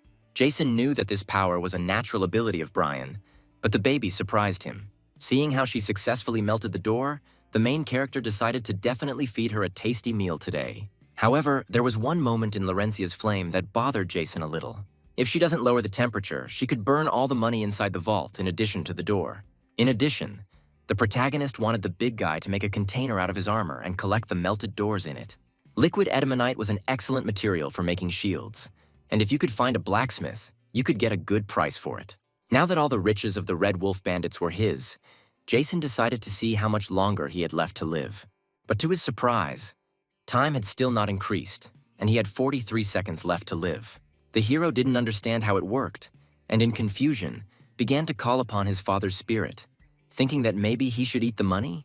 Walking over to a large stack of bills, Jason picked up a wad of them, preparing to put them in his mouth, when suddenly he heard someone calling him. All the thugs gathered in a group and fell to their knees, lowering their heads and bowing to their new master. As he brought the money to his mouth, the protagonist suddenly noticed how his life hours had changed dramatically. The time increased to 250 days, with one day costing $100 million. From this, it could be concluded that there were $25 billion hidden in this vault, which left Jason amazed. Meanwhile, the tribe of the Goggle-Eyed also bowed their heads, greeting their young master. The main character began to shake his head in confusion, trying to understand who they were talking about. The master came to the world of the animal kingdom 10,000 years ago and created a tribe of little green men. At that time, they swore to serve him until death, and now they are also ready to serve the young master. Jason was still completely confused, not understanding who exactly they were referring to. Hearing about the age of 10,000 years, the protagonist became curious about who exactly was their master back then. The goggle-eyed ones pointed a finger at Barack's corpse, behind which, on the wall, a drawing left by the owner was visible. On the wall was a picture of a tic-tac-toe grid, which Jason often played with his father. Shocked by the thought that flashed through his mind, he stared at the big-eyed creatures, whose whole appearance made it clear that his father was the owner. Jason felt a tear inside him. How could his father have been here for so long? He wanted to get more information from the little people, but as it turned out, they told the protagonist everything they knew. Memories left behind by dozens of generations slowly faded in the head of the new patriarch. However, even time could not wash away the oath of allegiance of the goggle-eyed ones, and they were ready to give their lives for the young master. The protagonist was amazed at how many secrets this bastard who abandoned their family was hiding. At that moment, a small hand grabbed his clothes, persistently attracting his attention. Lorencia was terribly hungry and wanted to go and eat some delicious noodles with Jason immediately. Meanwhile, remembering the bandits, the patriarch of the Goggle-Eyed decided to drag them outside and feed them to the dogs. The thugs tearfully begged for mercy, promising that they would become pawns in the hands of the protagonist. However, according to Jason, no hero who forgives his enemies will live long. Therefore, he decided to hand over the bandits to the will of the little green men, turning to the former prisoners. They were horrified to think that the main character would also give them to be eaten by dogs, so they began to talk about their useful skills. At this moment, the time came for the recoil from using demonic abilities, and Jason's body was pierced by incredible pain. Having fallen to the ground, he almost immediately lost consciousness, and everyone present rushed to his aid. 2 hours later, a squad of goggle-eyed berserkers finished unloading the treasures from the vault. They safely transported all the loot to the otherworldly gates, entering one by one. They carried the snail into its stomach and calmly made their way to the exit hole. The snail's anus was securely tied with chains so that it would not constrict and the berserkers could pass through it. Meanwhile, the main character, who was in the city, was greedily devouring noodles, along with Lorenzia and Brian. They returned to the battlefield, which was now considered an unknown space, and made a short rest stop. The girl with the healing ability who brought him back to his senses was happy to see him in good health. At this time, having swallowed her 12th serving of noodles, the hungry little girl came to Jason for more. At the same time, a goggle-eyed man approached the main character, intending to report to him on the work done. The money and gold were completely transferred, and the bandits' entire military arsenal was emptied. Delighted by the good news, Jason decided to invite the little man to rest and eat noodles with him, but the goggle-eyed man refused. On top of that, the artificial gate was extracted from the snail's stomach and the protagonist had to decide what to do with it. Besides, Jason was confused, not knowing what to do with such a huge monster carcass. Therefore, he decided to ask the chained monster directly what was better, to boil him or to stew him. Suddenly, the giant snail began to respond, speaking in an unknown language. As it turned out, the goggle-eyed ones knew this language and were able to translate that the monster wanted to negotiate with the main character. Jason thought it was convenient to have these little men around, since they were the only kind of orcs that could translate all languages. Then, the hero decided to make the snail the guardian of this city in an unknown space, and it would receive a salary, food, and days off. Or Jason would simply stew it on the coals and eat it, and the choice was up to the monster himself. The snail raised its head and began to say something again, and a semblance of a smile appeared on its slimy face. The little orcs translated that she accepted the hero as her boss, and now his every word was law for the monster. In addition, the goggle-eyed ones reported that the entire unknown space had been fully explored. The total area of this territory was about 10,000 kilometers, and various buildings were discovered in it. No living people were found, however. They managed to find a certain object, which turned out to be an earpiece for communication with Layla. At that moment, while chewing the remaining noodles in his bowl, Lorenzia began to wonder if the hero wanted to become king here. Jason was shocked by her words, because it was the last century and the hero's plans were much more grandiose. First of all, he wanted to build a defensive tower, a crystal, and an area with wild animals and traps here. The protagonist pointed his blade into the sky, and from that moment on, this place would be called Brookfield Village. But before Jason could finish speaking, suddenly, from behind him, a deafening bang came from the sky. The gaze of all those present turned to the sky, where a portal suddenly opened and a beam of light flew out of it. Looking at him, at some point it became clear that these were two people who were flying along the sky, emitting a strong aura. However, only Jason saw who it was, which left him dumbfounded. Emperor Marcus swung his fist to attack the enemy in the air, seemingly oblivious to the heroes below.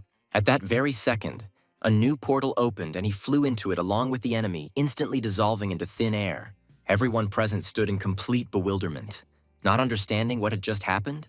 Thinking that they had simply disappeared from sight, the little orcs decided to go and look for the strangers. However, to their surprise, Jason felt that this was no longer necessary since they were already in another dimension.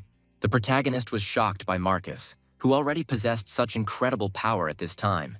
But Jason was distracted from these thoughts by the desire to know the names of all his new goggle-eyed subordinates.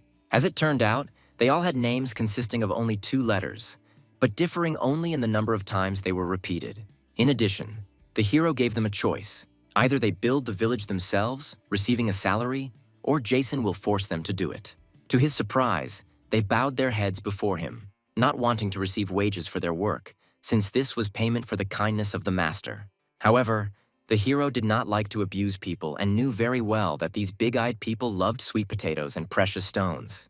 Therefore, having decided to get them all of this, the main character entrusted them with the construction of his village Brookfield. Inspired by his words, the entire tribe raised their hands and shouted in unison, not wanting to become slaves. Now it was necessary to decide what to do with the freed, awakened martial artists. They had absolutely nowhere to go, and they hoped that the young master would take them in. The 7th team was currently short of people, and if the foremen weren't opposed to working with a small salary, Jason was ready to take them on. The guys were delighted with this offer and accepted it immediately. The protagonist still had to report this to his union, but for now he wanted to return to the barren lands. Meanwhile, at the White Union, Marshall, Layla, and the others resigned themselves to Jason's obvious fate. At that moment, Layla's phone was ringing off the hook, but since it was on silent mode, no one noticed. Now, the marshal wanted more than anything to ensure that the main character would definitely receive a medal for bravery. After waiting for all the members of the White Trade Union to gather, Marshall began preparing to greet the guests. The head of the Black Union, accompanied by her people, walked down the corridor of the White Union building to the meeting place. The hasty actions of the White Trade Union resulted in 10,000 kilometers of the continent disappearing into thin air. Having made such a major blunder, the Tsar wanted the court to be headed by a Black Trade Union. At the entrance to the common room, their delegation was met by 2 security guards who humbly opened the doors to the guests. Upon entering, one of the delegation members introduced the head of the Black Trade Union. At this moment, Marshall and his men held a wake for the 7th team and Captain Jason personally. The entire delegation stood still at this sight, looking at what was happening in bewilderment. Opposite a huge photograph of the main character, decorated with wreaths, everyone, including the old man, bowed their heads in respect before the deceased. Meanwhile, the main character was trying to call Layla's phone and couldn't understand why no one was answering. Before this, the White Union's combat masters had already died in battle more than once, and now many did not understand why such a memorial was given to a newcomer. The marshal continued to lament, because Jason died for the sake of the people of the entire continent, bringing them peace. The old man believed that this is exactly what a real man should be like, someone who died heroically as a true patriot. Pretending to cry, the marshal continued to languish, believing that the sovereign of the continent would not blame the hero. All those standing, including Alex and Rick, humbly folded their hands, wishing to see the deceased on his final journey. The marshal sincerely hoped that this road would be happy and carefree for the protagonist. At that moment, he was informed that the president of the Black Trade Union had already arrived with her delegation. Turning to her, Marshall wanted to know how he could help his mistress. They were all gathered here to deal with the failure of the mission and the destruction of the barrier border. The old man was sad, hoping that all the guests had already heard about the young hero who bravely gave his life for the country. As soon as Jason heard that his colleagues were in danger, he took his only team member with him. Minister Berkeley, who was also part of the delegation, looked at Master Marshall with bewilderment. Looking down, the old man thought that the hero hadn't even had time to properly get to know everyone. Berkeley took pity on him, but the president of the Black Union cut him off abruptly, as pity was of no use here. In her opinion, due to Jason's malicious actions, many houses ended up inside an unknown space. Because of this, thousands of people were left homeless, so the main character deserved to die. The marshal did not understand how such a beautiful girl could be so harsh in her statements. Since Jason was now dead, his personal punishment was over, which Berkeley also agreed with. Looking at her carefully, the old man's heart ached from every word he heard from her lips. She believed the White Union had been negligent in selecting a new captain, and 4 leaders had banded together to impeach them. Moreover, the Red Union personally wrote to the sovereign about this, and now the consequences of the incident will certainly hit the marshal's rating. He was shocked, because didn't she know that one should respect one's elders and not offend the younger ones? Besides, the old man had a weak heart. However, the emperor had appointed the head of the Black Union as responsible for all 9 unions, and so she wanted an explanation. Then Marshall again reminded her of his weak heart, after which his appearance became quite threatening. The golden and silver horns stepped forward, thinking that the old man was about to attack their president. But suddenly, Marshall began to fall to the floor, leaving everyone present confused. Fearing that it might be a stroke, Layla ran to her father and picked him up. She looked at the Black Union president in fury, promising that they would definitely give them an explanation. But now it was time for the delegation to get out of here and leave her father alone. Hoping that this promise would be fulfilled, the head of the Black Union, along with everyone else, hurried to the exit. Finally, she decided to tell Marshall that the Red Union would go into the Badlands alone to kill the Red Wolves. President Gerard would personally oversee the operation, which aroused the old man's particular interest. As they left the rest of the White Union members puzzled by what had happened. Layla understood perfectly well that in fact her father was pretending to feel ill. Taking a cigarette from which funeral smoke was emanating, Marshall brought it to his mouth. He was also absolutely sure that the main character was not dead at all and was in good health. At that moment, Jason sneezed loudly, thinking that someone was probably remembering him. The others decided that the main character had caught a cold and hurried to give him their clothes. But Jason just waved it off and decided to now find out what the names of his new team members were. The 2 healers bowed to the hero and introduced themselves as Bridget and Deborah. The other 2 masters were named Austin and Keith, and the master with the power of quick calculation was named Tiffany, and she amazed the hero with her skills. She counted the total number of enemies captured and killed, including the rewards Jason would receive for them.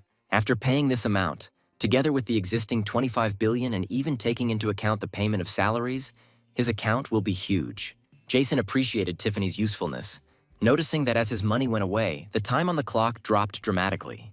The hero decided that after such a mission, he would take at least 2 weeks off, treating everyone to cold fondue. And at that moment, the captain of the first team of the Red Union, entering the barren lands, heard a strange sound. The captain of the second team thought that in these lands, hearing something strange was a common occurrence. The captain of the third team hoped that everyone would be careful, since there were many high-ranking monsters here. As the last one to pass through the portal, Gerard wanted them to be careful and not do anything unnecessary. The only goal of the Red Trade Union was to destroy the Red Wolves and collect all the weapons and money. The tired guards, who had just let Gerard and his retinue through, were forced to open the portal again to let Jason out. The main character was infinitely grateful to the guards for their incredible work. As a token of his gratitude, he gave them true energy cigarettes, created from the remains of the green bubbles. The workers were very grateful to the hero, who, unlike the representatives of the Red Trade Union, did not behave arrogantly. Surprised by the words about the Red Union, Jason suddenly heard someone calling him from behind. After Fitzgerald received the hero's request for a meeting, he immediately arrived at this place. After accepting a true energy cigarette from him, the gentleman was curious about what had happened to Jason. He and his team caught several criminals during the mission and wanted Fitzgerald to transfer the reward to his account. However, simply taking and transferring money to a personal account was fundamentally not in accordance with the rules. But with the White Union shares, Jason's account could be considered their account, so the questions disappeared by themselves. While enjoying their invigorating cigarettes, the guards, along with Fitzgerald, thought it would be great to buy some more. This time, the hero made only a couple of packs and decided to give them a free try, but then he would have to pay. Having assessed the quality of the goods, the guards agreed to purchase some in the future and joyfully said goodbye to Jason. Fitzgerald was impressed that, even though he was a rookie, he had already managed to catch criminals with a reward. The prisoners were outside and, according to the protagonist, were badly bitten by dogs. This news greatly surprised Fitzgerald, and he hastened to look at them. Seeing dozens and hundreds of bandits in front of him, he was stunned, thinking that Jason had exceeded all his expectations. Meanwhile, the 7th team set off on the return journey and gradually reached the city. Now that they were here, Brian wanted to return to the Red Union and report on his actions. However, Jason didn't understand why he should return to this inhuman snake pit at all. After all, the main branch of the Red Trade Union is all medical institutions on the continent, and the information provided to the Red Wolves was received from them, which left the big guy amazed. Such a union was a plague that had to be gotten rid of, and the hero knew that they would disappear very soon. After Jason takes out the 4 major business alliances, it's Gerard's turn. And now, the main character has led his team into the Yellow Union, greatly surprising its members. Despite the current situation, the heroes were greeted with joyful exclamations. Their president, whom Jason had come to see, was now in the training room. At that moment, she was smashing huge steel slabs with her crushing kicks. Hundreds of tons of pure metal crumbled under her explosive attacks, scattering across different corners of the training ground. After finishing her training, the gravity field was immediately turned off and she hurried to greet the guests. At this time, the heroes had already entered her, accompanied by one of the union members. The president of the Yellow Union, named Naomi, was impressed that Jason managed to escape from the unknown space. Grabbing his head, she was also surprised that he managed to fry Gerard's nephew's leg. It was a great job, and Naomi just adored guys like the main character. It was for this reason that she did not join with other unions to impeach the white man. The information about impeachment left Jason confused, and he couldn't understand at all what she was talking about. Letting go of the hero's head, the leader thought that this time it would be difficult for the old man to get out of it. So, President Naomi was wondering if the guy would like to change jobs? Jason was grateful for her kind words, but he was happy in the White Union too. This time, he came to the Yellow Union to talk to their president about some dreams. Naomi was stunned by these words, her eyes wide with confusion as she stared at the main character. Jason wanted her to help him organize a music concert. First of all, Team 7 showed Naomi and her people the song they would have to perform. Later, at the Yellow Union meeting, no one could understand whether they would really work with Jason. However, the president found this proposal attractive, since their main source of income was entertainment. The emergence of otherworldly gates in recent years has led to the closure of many entertainment industries. But the main argument for working with the characters was the songs that Jason wrote. Along with Lorenzia and Brian, he performed the famous commercial line that hasn't yet appeared in this world. And of course, there was no denying that their performance was exceptionally disgusting. But Naomi was sure that if the Yellow Union sisters sang it, it would become a worldwide hit. At this time, the 7th team settled into the guest rooms of the Yellow Union. In one of the rooms, shrouded in the darkness of the night, Lorenzia stood holding some object in her hands. Suddenly, Jason appeared out of nowhere and the little girl immediately hid something in her clothes. The hero wanted to know what she was doing there, and Lorenzia pretended to have a little something to eat. Jason picked her up and started shaking her, after which a stone with a grid for playing tic-tac-toe fell out of her cape. She cut it out of the wall in the bandit's lair, and the main character was perplexed. What was the reason? Jumping out of his arms, she grabbed the tablet and hugged it to herself, because this thing was in the cave in which the girl appeared. However, Jason still didn't understand why he had to drag this stone with him. It turned out that Lorenzia hoped with all her heart that the tablet would help her return home.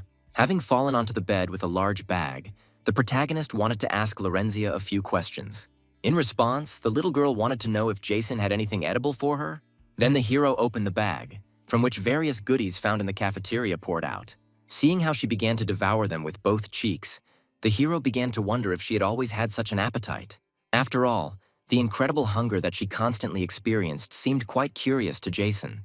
Every time she transformed, she began to eat a lot, unsuccessfully trying to get full. According to Lorenzia, a certain Aunt Rose believed that it was a magical counterattack. The baby could use abilities far beyond those of wizards of her level, but the energy costs were enormous. Therefore, she always looked like a little child, but in fact, she was already a grown-up girl. Because of this, Lorenzia always stood out in the magic school, where everyone considered her a sinister witch. After she used magic, the baby ate rotten food from the trash because she was poor. Wanting nothing more than to survive, she devoured insects, tree bark, and anything else that could fill her stomach. The protagonist listened to her story in silence, thoughtfully rubbing his nose and sympathizing with the heroine. Aunt Rose said that you couldn't trust anyone because that was the only way to live longer. She didn't trust Jason either, and Lorenzia couldn't understand why he treated her so well. But the main character agreed with Rose, and in their case, he simply fed her while the girl helped him earn money. Leaving her in the room, he hoped that after eating she would go to bed, because tomorrow he had to ruin the lives of several more people. With sad eyes, Lorenzia wanted to clarify one last time whether she would really be able to return home. Remembering that the otherworldly gates to her world would soon open, the protagonist considered her wish possible. The next day, Team 7, along with Naomi, went to the Green Union. President Dwight was furious at his request, realizing that the days of the White Union were numbered. But Jason continued to insist on cooperation with the Green Union, on extremely favorable terms for himself. However, Dwight knew that since this guy wasn't dead, he would be the biggest culprit in the impeachment. Moreover, looking at Naomi, the head of the Green Union thought that she was with them from the very beginning. Then the girl made it clear that she was collaborating not with the White Union, but directly with the main character. Hearing this, Dwight decided to check with one of his subordinates what the results of the hero's cigarette test were. To his surprise, they had a rich aroma and a pleasant aftertaste, and what's more, they were very healthy. Thanks to these cigarettes, even ordinary people could absorb energy, and the masters absorbed it much faster. What was even more frightening was that they were completely harmless and even had a healing effect, helping people quit smoking regular cigarettes. If they appear on the market, people will immediately stop buying cigarettes from the Green Union and switch to them. Realizing that the protagonist was going to create his own monopoly, Dwight was amazed at his appetite. Meanwhile, Jason was eagerly awaiting the president's response to his proposal for cooperation. After talking with the chief, Jason and his friends were taken to the guest room, where several girls began to serve them. The protagonist didn't understand why they were getting so much attention, since he had simply come for a contract, but they continued to pamper and cherish them. Naomi thought Jason was too shy because Dwight had done all this for him. In any case, such service in the Yellow Union would not be cheap. Besides, what Jason definitely shouldn't have done was be shy around Naomi, because she had seen a lot and could show him a few tricks. The main character was irritated by the fact that the head of the Yellow Ones spoke as if he didn't understand anything about it. He also didn't like the fact that Lorenzia was watching what was happening, because it wasn't for children, while forgetting that she wasn't a child. Seeing Naomi pestering the maids, the protagonist thought he should have known about it before bringing her here. The head of the Yellows was surprised to see how well the protagonist was familiar with the activities of the trade unions. He knew that the Green was the great militant trade union of the continent, as well as the leader of various business systems, especially the 4 business-oriented trade unions, which were blue, brown, yellow, and green itself. It has a monopoly on the legal cigarette market on the continent, while the illegal market was controlled by the Red Wolves. A healthy cigarette that allows you to absorb energy will undoubtedly destroy all competitors of the Green Union. But if Dwight is not interested in cooperation, then Jason is not against talking to the Red Wolves. Naomi was well aware that this knowledge was quite unusual for a simple newcomer. At that moment, the head of the Greens entered the guest room, once again greeting his dear partner. Dwight hoped that the protagonist had time to enjoy the company of his maids. They were all selected by the Green Union, and if Jason wanted, he could take them for himself. The protagonist was grateful for such a generous offer, but his house was too small for them all to fit in there. But Naomi, on the other hand, was not against taking them for herself and wanted Dwight to send them to the Yellow Union. But the head of the Greens decided to get down to business because the contract was ready and now they were the only representatives of the Hero's cigarettes. Handing the contract over to Jason, Dwight clarified that, as the hero had requested, 80% of the shares would belong to him. He thought Jason would check everything thoroughly, but suddenly, the main character simply handed everything over to Tiffany. After that, he was going to move on, deciding that Naomi could stay here for now if she liked it. But she immediately jumped up, intending to go with him and head to the Blue Union. Hearing about the Blues, Dwight hesitated, thinking that perhaps the main character had other plans to make a fortune. Seeing his sternness when he handed over the billion-dollar business to Tiffany, the head of the Greens decided that if he followed him, he would not go wrong. So Jason, along with Laurencia, Tiffany, Naomi, and Dwight, went to the Blue Union. On the way there, the heroes stopped at several stalls to buy the necessary products for the main character's culinary masterpiece. By coming to the Blues and putting a hamburger on the president's table, the hero confused the president of the Blue Union, Shane. Donning a chef's hat, Jason presented him with the perfect combination of a meat delicacy and an invigorating magical cocktail. The demonic monsters in the barren lands are a great way to boost energy, but will become extinct in the future. In his past life, when Jason lost the ability to use energy, cooking became one of his main hobbies, and he even won the Michelin Consolation Prize among experts at the competition of the culinary gods. At that moment, Laurencia, having seen this work of culinary art, was already flying towards him at full speed. But the protagonist managed to catch her before she reached her destination, frightening Shane's guards in the process. Barely holding the starving witch in his arms, Jason began to shout for the president to start eating without delay. The hero tried to explain to the little girl that he had 2 servings of ingredients and that the same sandwich was waiting for her at home, but she didn't hear. Then Jason, holding her in his arms with all his might, began to beg Shane to start eating. The president's bodyguard hoped that his master would be extremely careful and try to guard against fraud. Shane slowly picked up the hamburger under the wary gaze of Naomi and Dwight and began to bring it to his mouth.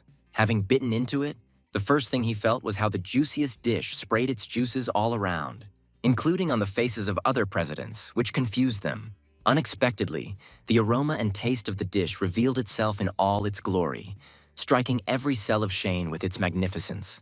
Incredible taste, instantly breathtaking, and a breakthrough magical effect shocked the president of the Blue Union. Naomi was furious, not understanding how this man managed to slap her. Wiping the sauce from her face with the tip of her finger, she decided, out of curiosity, to taste it. Her whole body was numb with bliss, which seemed to her the quintessence of gastronomic pleasure. As Dwight cleaned the sauce off his glasses, he couldn't understand why Naomi was shaking so violently. Turning his gaze to the sauce, he picked it up with his finger and tried it too, which immediately left him dumbfounded. At this moment, the main character sighed with relief because the food was eaten and the girl calmed down. In addition to the hamburger, he had many different delicious dishes to increase energy and strengthen the body. Jason proposed that the Blue Union be responsible for everything except the recipe, which was a pretty good deal. And if they agreed to transfer 80% of the shares to the main character, they will become the #1 restaurant chain in the world. Meanwhile, Gerard and his captains searched all the caves, but could not find any trace of the Red Wolves. The president of the Red Union was furious, not understanding where everything could have gone. The crime scene was expertly cleaned up, leaving only a faint scent of blood, barely noticeable to the average person. Therefore, it could be said with certainty that this was not an attack by demonic monsters. At that moment, one of the captains saw a strange clot of magical energy above. Looking there, the leader of the Reds realized that this was a portal through which the attackers had probably left. Now the third team had to go there and find all the wealth that belonged to Gerard. Just at that moment, Jason was discussing with the presidents a name for their new joint subsidiary. Taking out a piece of paper, Jason decided that they would draw a circle on it and place their branches on it. Shane was shocked, as were all the leaders, when they saw that the piece of paper turned out to be a map of the entire continent. Dwight immediately decided to open a branch of the Green Union cigarettes in the Red Wolf area of the Northwest, absorbing their market. But Jason thought it would be better to establish sales in the Southeast, and then those illegal traders would smell the news. While explaining the basics of hunger marketing to the presidents, the protagonist fed Lorenzia walnuts. The hero's plan was to have the illegal traders expose themselves under pressure from the Green Union sales force. Dwight didn't understand much of it yet, but he could already see that the scheme was amazing and he wanted to study it as soon as possible. While negotiations were underway, Shane prepared and presented Jason with a contract for the continent's food service finance group. At this point, the main character's work here was finished, and now it was time to move on. Naomi and Dwight hurried after him, thanking the head of the Blue Union for his hospitality. Shane stood in stupor as he heard them intend to head to the Brown Union. Deciding that such a chance could not be missed, the president of the Blue Union went with them. At this time, in one of the nearby cities, a group of houses was being destroyed by a gigantic energetic entity. Through the clouds of dust, one could see a huge warrior, whom Brian was easily controlling. With his blows, he calmly destroyed houses, leaving huge craters in their place. The president of the Brown Union, Chester, was shocked to see him complete the street demolition in 2 days. Residents of the destroyed houses stood aside, in horror and tears, watching what was happening. One of the townspeople's children could not stop the tears from flowing from his eyes as he saw their house being razed to the ground. But Chester was adamant that they were just doing their job, and there was nothing wrong with that. The child's mother wanted to know where they would live if only ruins remained of their home. The head planned to build new houses after the demolition and negotiate a small compensation for these residents. However, the woman still did not understand why these unscrupulous landowners would pay them money.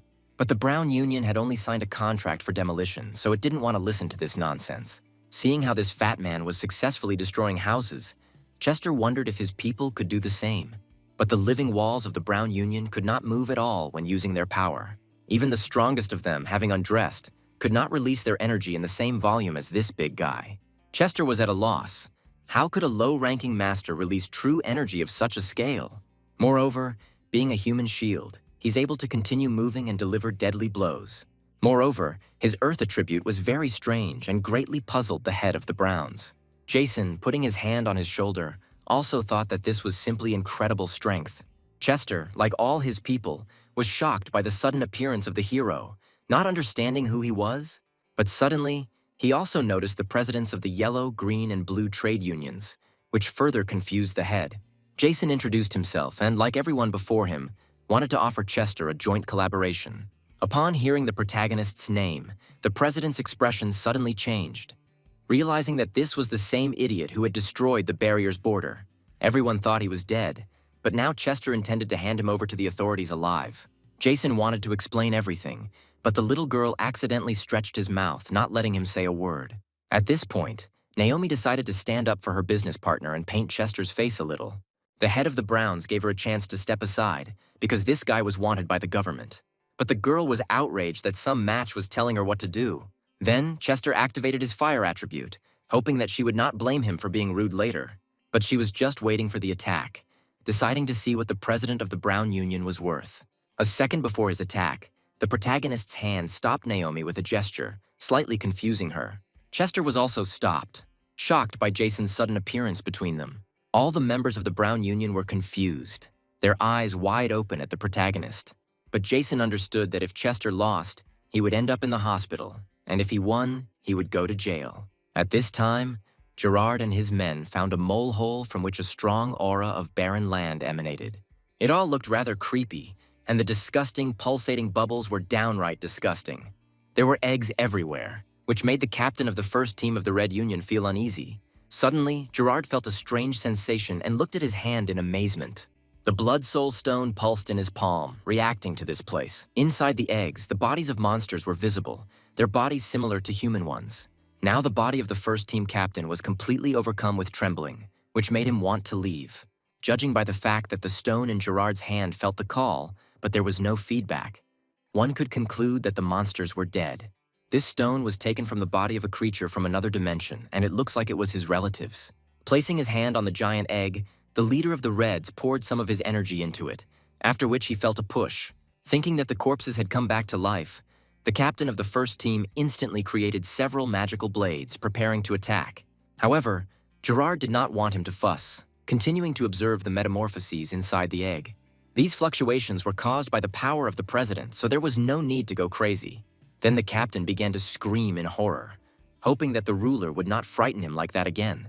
Deciding that this could be left to other unions, Gerard gestured for everyone to leave. Meanwhile, assault rockets and explosive shells continued to rain down on the third team of the Red Union. The pensioners who were part of this team tried unsuccessfully to fight them off. The strength of the Goggle-Eyes tribe, using the most advanced weapons, was comparable to high-ranking martial artists. The captain of the third team, who was also a pensioner, watched in horror as the little green men easily repelled their attacks. The other captains were also shocked, not understanding where these orcs got such first-class weapons from. Moreover, it seemed as if their ammunition never ran out. And just as importantly, who taught them how to handle such high-quality weapons? The captain of the third team found out that the president was currently exploring a huge wormhole and could not get close. Meanwhile, on the other side of the gates, in the village of Brookfield, life went on as usual. The giant snail was ordered to block the entrance, as the enemy had decided to launch some strange attacks. Besides this, having dug up a tank among the ammunition, the goggle-eyed ones were already dreaming of taking it out for a walk. At this time, the girls from the 7th team were enjoying the hot springs in the village. Watching the goggle-eyed people, they realized that some bad guys were trying to break through the gate.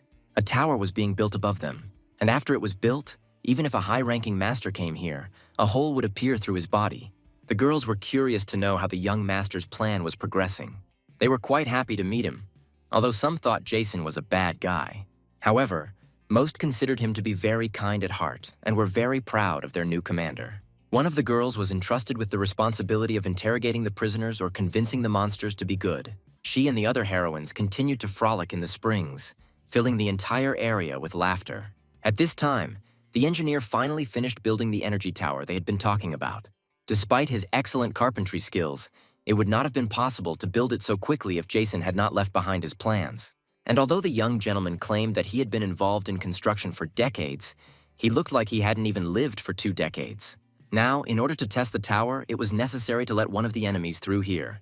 Meanwhile, the goggle-eyed continued to successfully repel the attacks of the Red Union, not letting them through to the gates. In despair, the captain of the third team considered this his personal shame. Deciding to take charge of the matter personally, he moved towards his opponents with lightning speed, preparing to attack. While in the air, he enlarged his leg to gigantic proportions, attacking the small orcs with it. But suddenly, the goggle-eyed ones began to run away into the portal, as if escaping from the captain. Confused by their flight, the old man landed next to the gate and watched them for a few seconds. Deciding that the bunch of useless orcs had run away in fear of him, the captain smiled proudly.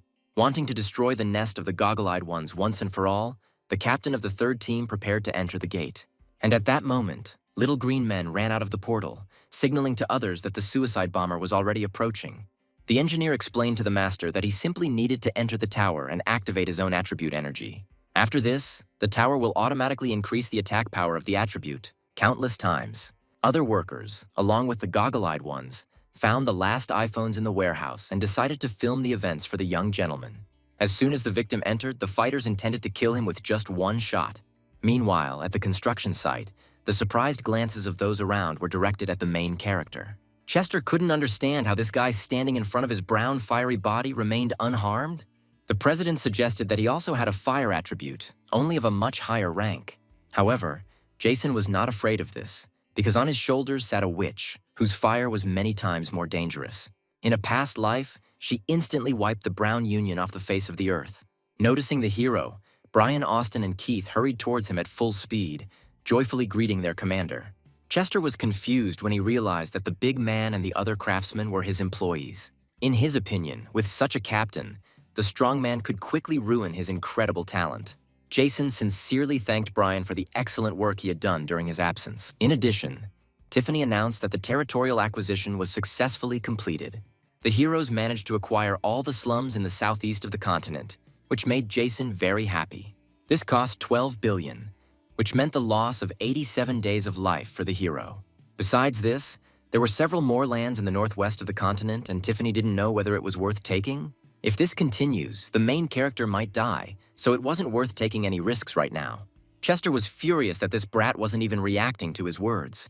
But at that moment, Jason gave orders to Tiffany to return all the exiled poor to their lands. Amazed at his audacity, Chester suddenly heard his subordinate's phone ringing furiously. It turned out to be a call from the boss, who wanted to speak to the president of the Brown Union. When Chester picked up the phone, he found out that they had handed over the entire demolition project to another financial agency. The head became furious, not understanding what would now happen to the compensation for the poor that they had agreed on. Wanting to know the name of the new real estate agent, he was confused when he heard it was Jason. In a great rage, he squeezed his hand so hard that he broke the phone and walked menacingly towards the main character. Chester didn't care how he achieved it, but the poor had to get their compensation. Seeing how the president grabbed the hero by the scruff of the neck and began to show his strength, his subordinates were horrified. Even though Jason was their new boss, Chester couldn't let the 6 months he'd spent negotiating go to waste. The leader believed that Jason would clearly want to change the terms of the agreement, so he was ready to kill him right then and there. Under the previous terms, affected families were supposed to receive noodles and a bun for every day of the year. Seeing that the president was talking about this in all seriousness, the protagonist thought that he was probably an idiot. However, these conditions were unshakable, and if they were not met, Chester threatened to destroy Jason. After these words, Lorenzia, sitting on the hero's neck, could not stand it and looked menacingly at the president. A fiery dragon emerged from it, the power and size of which made Chester cower in fear. His whole body was permeated with fear before this fire, as if sent by the devil himself. In a past life, Jason was the initiator of a demolition racket, which subsequently led to the emergence of many scammers. Regretting this, he thought that Chester was taking on too much, because all people should have the opportunity to earn money. The hero would agree to the offer to build houses in exchange for noodles, but this would only be a temporary solution. In the houses built by the hero's people, everyone will be able to take advantage of a zero down payment and interest-free loans. They can also help while the demolition is going on, as the Blue Union needs a few workers to take over. The Green Union needed a group of smart people to develop the market, so those interested could turn to Dwight. And if there are talented people with extraordinary appearance, then they can try their luck in Naomi's future show. Those who are physically healthy can help with construction so that everyone can live in their new homes as quickly as possible. Jason wondered if Chester was comfortable with this proposal, to which the president nodded silently. At this time, the captains and members of the Red Union stood in front of the laptop monitor, contacting the head. Gerard wanted to hear news as soon as possible about the successful completion of the assault on the gate. But upon learning that the captain of the third team had died just after stepping into the portal, the president was confused. The dead captain's force was among the top 10 in the South, so the rest needed to retreat immediately. The head also rushed to inform the captain of the first team of this terrible news. But he only grinned, because the old man was already at that age when death ceases to be something surprising. Gerard wanted him to live to that age first and then judge. As he left the molehill, the president felt uneasy and remembered the monster in the huge egg. Suddenly, his nephew called him with the good news that the captain of the 7th team of the White Union had been found. The Black Trade Union and Minister Berkeley had already been informed of the emergency. Once the White Union disintegrates, the Red Union will dominate the Southern Union. And then they will absorb the rest of the militant unions until the Red one is the only union left in the South. Meanwhile, Layla burst into her father's office, bringing him good news. Someone saw a man who looked like Jason with a little girl around his neck in the area of the Brown Union construction site. Having slammed the magazine shut, Marshall was absolutely sure that this was indeed the main character. Layla intended to go and immediately return Jason to the White Union. However, the old man understood that since the hero was in no hurry to return, it meant he probably had some kind of plan. But the girl understood that the Red Union was most likely on his trail as well, and if Jason was caught, there would be problems. But the father was sure that even if the unknown space and that big snail did not kill him, then he could rest assured. At this moment, Gerard's nephew, accompanied by Minister Berkeley and soldiers, came to the marshal for an explanation. After all, if they are sheltering the captain of the 7th team, then this threatens the White Union with serious consequences. 5 unions impeached a white man for negligence and the destruction of the barrier border. At that moment, the soldiers aimed their machine guns at the old man, leaving Layla stunned. Berkeley was very keen for Marshall to follow them voluntarily for further investigation. At this moment, work on the construction site was progressing at full speed, under the sensitive guidance of the main character. Thanks to him, Chester's men learned to move the armor by wrapping it around a small support point and using a secret technique. The effect exceeded all expectations, and the craftsman carried out the necessary work with ease. At this time, Chester looked with interest at the book given to him by the hero, which described a secret technique. He was surprised that Jason decided to simply give him such a precious thing. After hundreds of years of research, a friend of the hero's ancestor was able to compile it, and now Jason simply decided to give it as a gift. And while it's not comparable to Brian's natural energy output, a little control is still possible. The most important thing is that this will speed up the process of demolishing old houses and building new ones. The head of the Brown Union was impressed by the protagonist's generosity and thanked him from the bottom of his heart. Suddenly, all the union presidents received a phone call at the same time, and the main character received a video message from the village of Brookfield, which was filmed by his friends. Jason's nose started bleeding as he watched the half-naked girls try to figure out how to use the iPhone. At this moment, the head of the Green Union could not believe what he had just been told on the phone. Everyone received a message about the arrest of a wanted person of the first degree, who was the main character. Having finally figured out the technique, the girls in the video began shouting that the target was entering the gate. The captain of the third team wanted the Red Wolves to hand over the Red Union's money to him, and then he would spare their lives. After years of cooperation between their organizations, he didn't understand why the Red Wolves did this to them. When the Red Union destroys the White One, then unification will take place and the whole South will belong to them. Seeing that no one showed up after his words, the old man jumped up, increasing his leg to gigantic proportions. At that very second, a beam shot out from the energy tower, which split the captain's body, leaving only a giant leg. The hero saw on video how the girls were trying to throw his leg away as quickly as possible before it splattered blood all over the place.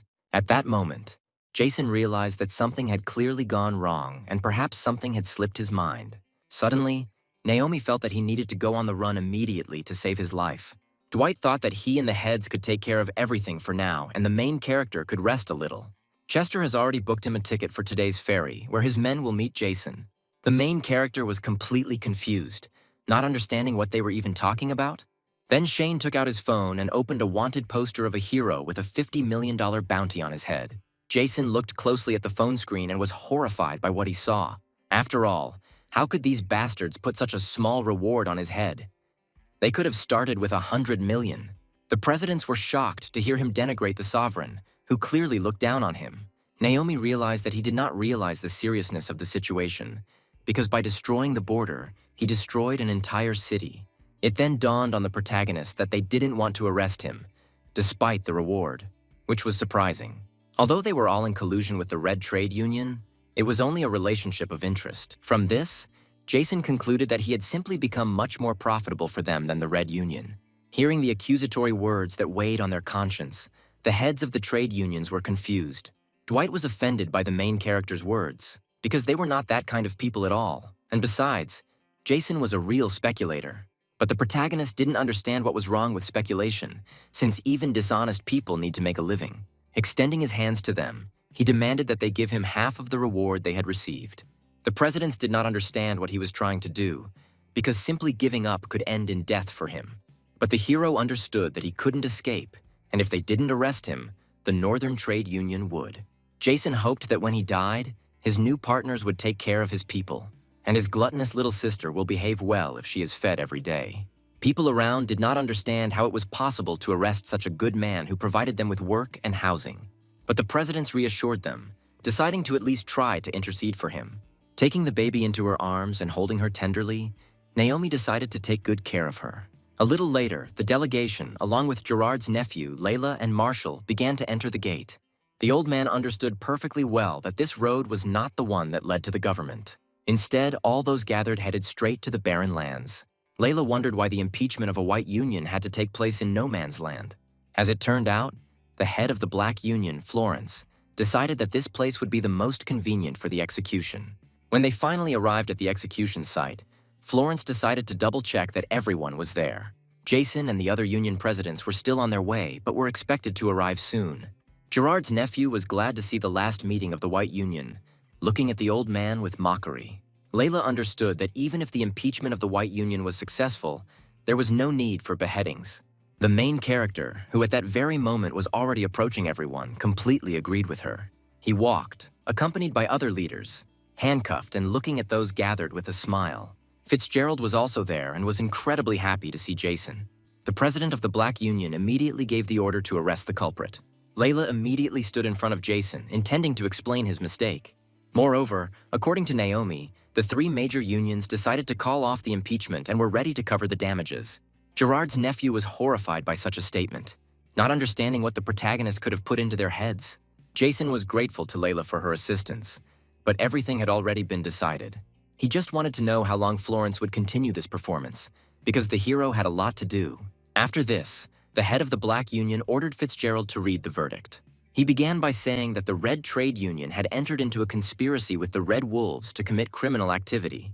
The group of Red Wolf prisoners that Jason brought in confessed to everything, and the evidence was irrefutable. All those who have entered into collusion with the Red Union are now enemies of the people of the entire continent.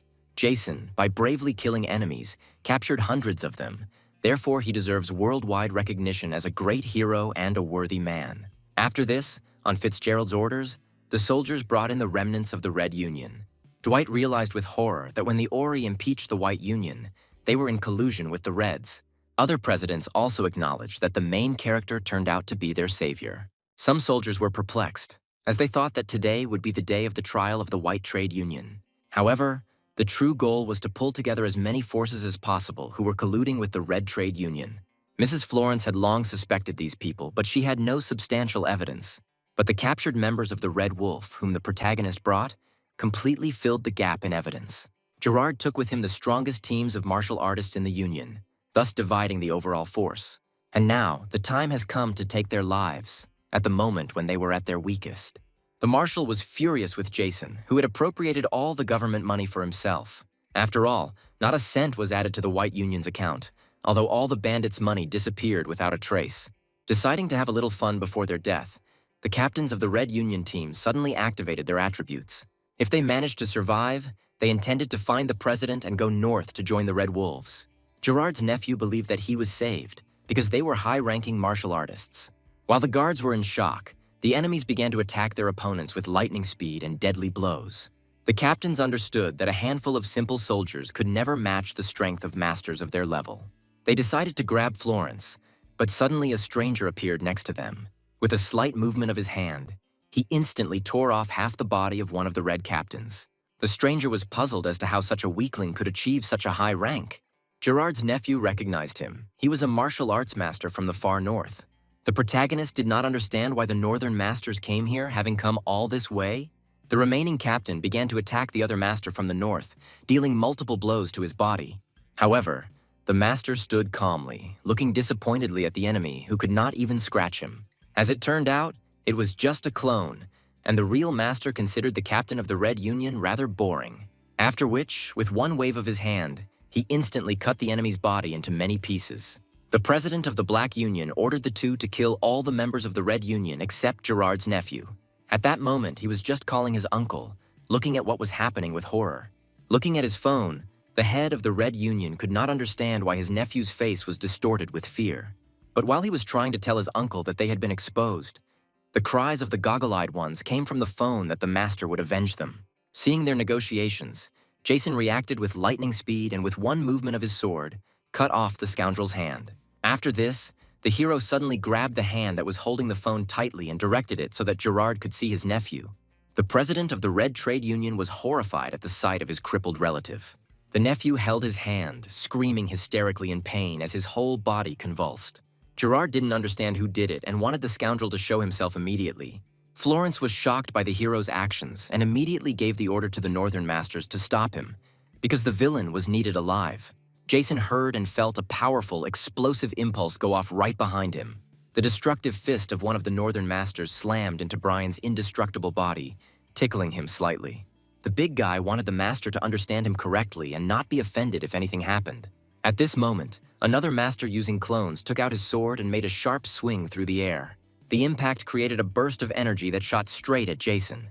But suddenly, to everyone's surprise, it turned out that the energy was a clone that the master had launched at the enemy.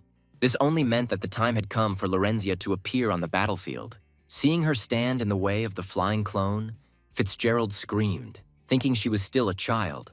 But suddenly she turned into a girl covered in streams of furious flames. Approaching her, the clone pointed his sword at the enemy, intending to deliver a fatal blow. But using her flames, Lorenzia created a gigantic fiery explosion that instantly incinerated her opponent. The presidents were shocked, and Chester could not believe that such a deadly flame existed. The soldiers watched the situation in horror, realizing that the Battlemaster of the South had destroyed the Battlemaster of the North. Naomi was surprised and at the same time delighted by the incredible strength of Jason's team. However, the Northern Master remained alive, having lost only the clone he had created. He was shocked by Lorenzia's strength, meeting an equal opponent for the first time in a long time. The big guy wasn't weak either, so the Masters became curious about their captain's strength. At this moment, the protagonist continued to show Gerard the mutilated body of his relative. The president screamed helplessly, realizing that this bastard could kill him at any moment. But Jason only wanted to convey to him that if Gerard touched his people again, the hero would cut down his illegitimate son. At this point, the president of the Red Union became confused. The hero knew where they were and wanted the scoundrels to prepare a ransom for his son, $5 billion. After this, the connection was broken, and at this time the goggle-eyed ones again began to shout that they would not be slaves. Then, the Red Union martial arts master finally decided to cut off the head of one of these orcs. But at that very moment, his body exploded, leaving the other masters stunned. Now everything has changed, and if anyone touches these goggle-eyed creatures, Gerard will personally blow up their body with his magic. The leader could not understand how Jason found out that his nephew was actually his illegitimate son, because it was their secret. Florence was furious, demanding that Jason immediately release the enemy, because they needed him alive to capture Gerard. However, the main character knew the limits of his actions and was even ready to help the scoundrel. At that moment, Lorenzia fried the log on the hand of the false nephew Gerard with her fire, thus stopping the bleeding. Berkeley was enraged by such cruelty and ordered the city's defense forces to move out immediately. At that very moment, the fighters began their assault, aiming numerous firearms towards the main character. Another man in armor, the commander of the army of knights, gave the order to stand in battle formation. The knights split into flanks and stood in front of the heroes, putting their shields and spears forward. Fitzgerald was confused, not understanding why these people suddenly became so angry. Shane realized that before them was a line of the sovereign's soldiers, consisting of knights from the north. The marshal remembered that the general leading this army was named Tobias, and he was the commander-in-chief of the entire northern army.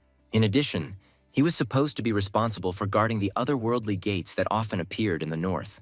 Layla noted that all the weapons these soldiers had were of the highest standard. Because of this, the marshal had the idea that perhaps capturing Gerard was not the only purpose of this meeting. At this time, the 7th team, led by Captain Jason, set out against the northern army. Tobias ordered the knights to raise their spears to block the heroes' path. The sharp tips of the spears rushed towards the opponents, but the heroes continued to walk unperturbed. In order to overcome this obstacle, it was necessary to use Brian's abilities. Using his power, the big guy summoned an energy entity that instantly broke all the spears. By creating several giant shields, he completely blocked his friends from the knights' flanks. Then, the city's defense forces began to go into battle, directing numerous missiles at the heroes. The soldiers began to shower the enemy with volleys of firearms and combat vehicles. But bullets and shells bounced off Brian's shields like peas off a wall. Then, the soldiers decided to use missiles capable of destroying cities. Jason entrusted this to Lorenzia, hoping with all his heart that she wouldn't kill anyone. Lorenzia agreed with him, snorting at his incredible demand. She waved her arms and created a giant wall of fire that blocked the missile's path. After which, they exploded in the air with a terrible roar, drenching everyone present with a strong gust of wind. The northern martial artists stood motionless, watching the army's helpless attempts to resist the heroes. Having agreed to deal with each one separately, they rushed towards their opponents. The protagonist watched as the masters rapidly approached them, swinging their arms to attack. Looking to the side, he discovered that the president of the White Union was calmly picking his nose. Jason was furious because if Marshall didn't help them now, they might all die. As he began to take off his coat, the old man realized that it was not just about the Red Union. Florence tried to destroy all the Southern Unions so that the Black Union would be the only one left. However, she miscalculated, because hundreds of knights and armed soldiers would be extremely few to kill him. Seeing the tattoos on his back, Tobias ordered everyone to be extra vigilant and be especially careful. Becoming a mountain of muscle, Marshall used his ability to instantly knock all enemies to the ground. Even the armored vehicles began to crumple, pressing into the ground, under the old man's incredible force. The northern masters, lying on their backs, couldn't understand where a martial artist with an imperial will came from. The tattoo on my grandfather's back belonged to a martial arts legend and one of the 4 emperors who went missing. Previously, he was called the White Emperor Martial, whose will could only be resisted by a being of the same level. The main character was in complete confusion, which turned into rage, and he began to shout at the old man. After all, the leader's ability also affected him and his friends, completely neutralizing them, which promised bad consequences. From the records of the continent, the 5 strongest top martial artists were called the 4 emperors and the first emperor. The black emperor was named Adam. The white one was Marshall. The red one was Leonard. The purple one was Sylvester, and the first and strongest of them was Marcus. Adam, who was the father of Marcus and Florence, joined the imperial court and created the most powerful state in the world. Master Emperor Marshall, who had lost the love of his life, had disappeared over 10 years ago and was rumored to be dead. Leonard was the ruler of all martial artists, but he died in a battle with monsters, after which the remaining masters created 9 trade unions. The purple Emperor Sylvester chose the demonic path to conquer the north and founded the Red Wolves. Unlike everyone else, Marcus only left a few words of farewell and decided to set off on a journey through all the worlds. Tobias, who was Adam's general, was able to learn a superior martial art, which he used to protect himself and Florence from the Marshal's will. He hoped that the brilliant newcomer and the White Emperor would join them and serve for the good of the continent, protecting the world from monsters. But his words did not interest Jason, who was supervising the process of tying up the attackers. At this moment, Brian was actively unwinding the city's defense soldiers with ropes, dividing them into small sheaves. The presidents were moving away from the imperial will of the Marshal, and Naomi still felt pain in her chest. Shane bound the northern masters with his magical threads, which tightened when they tried to escape. However, the masters did not even try to fight, because their opponent was the legendary White Emperor. One of them was perplexed as to how Jason had been able to stop the old man's crushing will with his own hands. Holding hands with his new friends, the protagonist chalked everything up to the invincible power of friendship. After all, he couldn't tell that in the future, this martial art would cost less than $1. Now something else was important, because according to Jason, the true purpose of the army's arrival was to clear the south of other unions. Florence was confused by these words, looking with horror at Jason and the outraged presidents.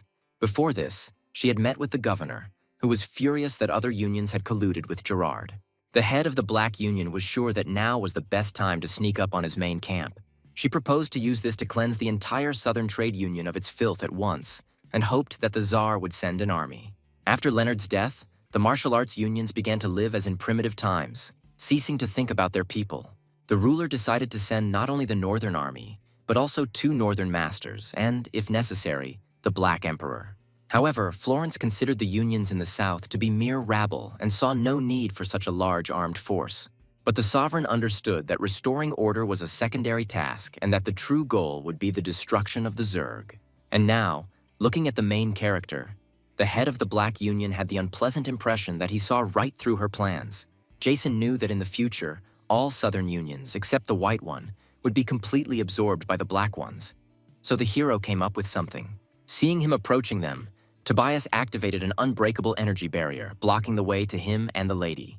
But to his surprise, Jason calmly pulled the magical fabric aside as if it were an ordinary curtain. Having lost his vigilance from shock, the general did not notice how the protagonist's hand had already moved towards Florence's neck. With a sharp movement, Jason lifted the head of the black ones up, which began to dangle helplessly in his hand. Leaning towards her, he only wanted to talk to her boss, the ruler of the continent. Moreover, grabbing her mask with his other hand, the protagonist became curious about what was hidden underneath it. Jason abruptly ripped the demonic face off her and put the mask on himself, staring at Florence. It turned out to be a beautiful young girl with long blue hair, from whose eyes tears began to roll. In his past life, Jason had never seen her face, and now he was shocked by her beauty. And also, the hero did not understand why she was crying. Having returned the mask to her face and pushed the girl aside, the protagonist wanted Tobias to urgently summon the right person. The general understood that only one person could take control of the White Emperor and this brilliant newcomer.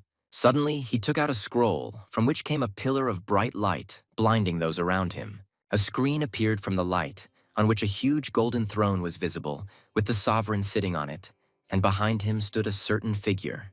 Naomi, Dwight, Shane, and Chester, as well as everyone gathered, bowed their bodies, greeting the ruler of the continent.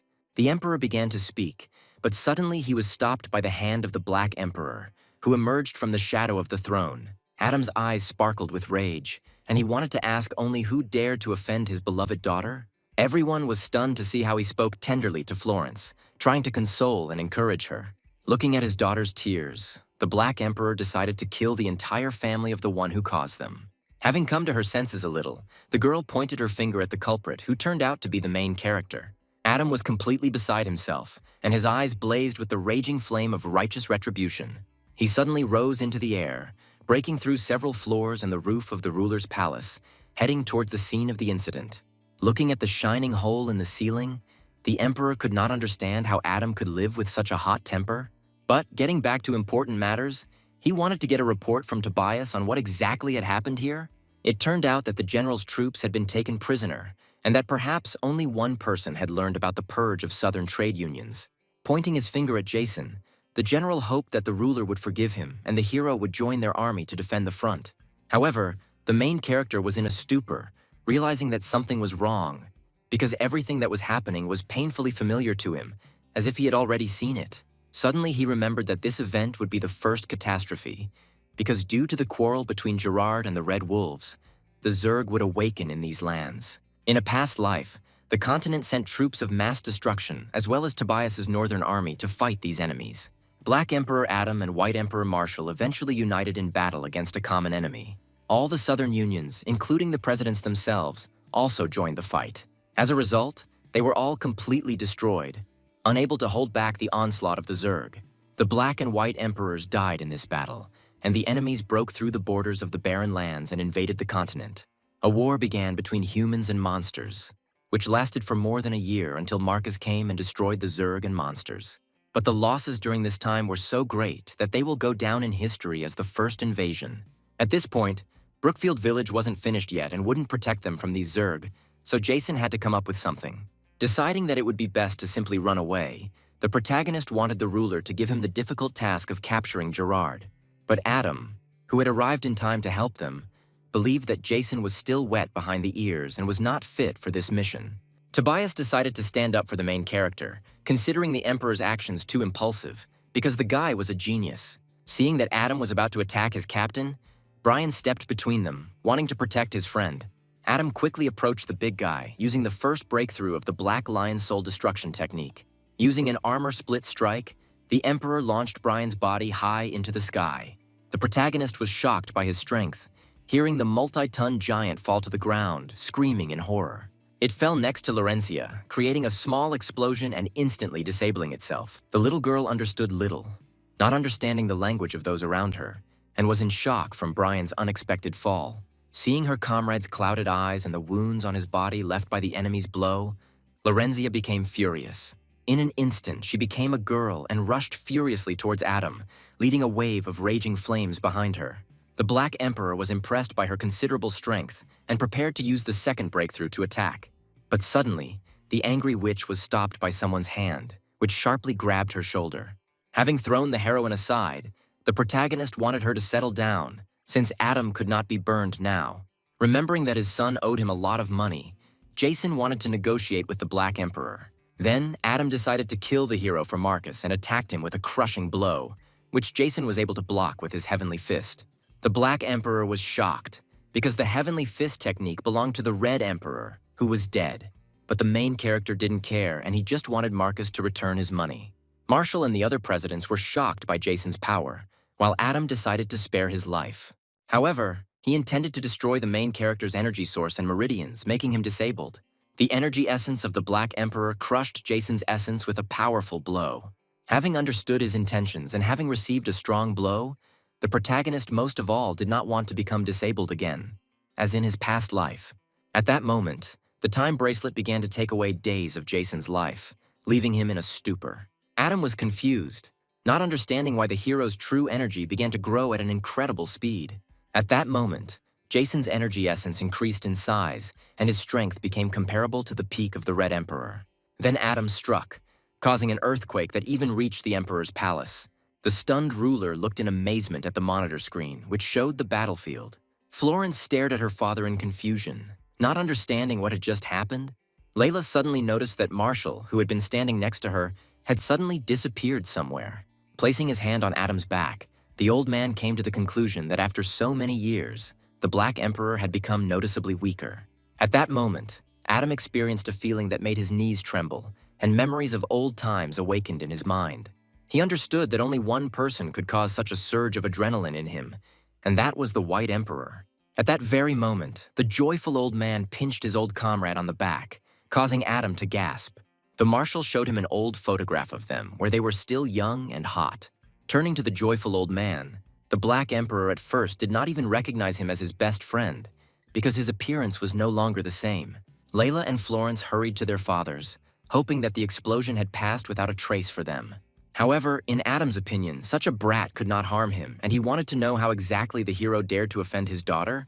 Looking down sadly and bowing her head, Florence merely pointed to her mask.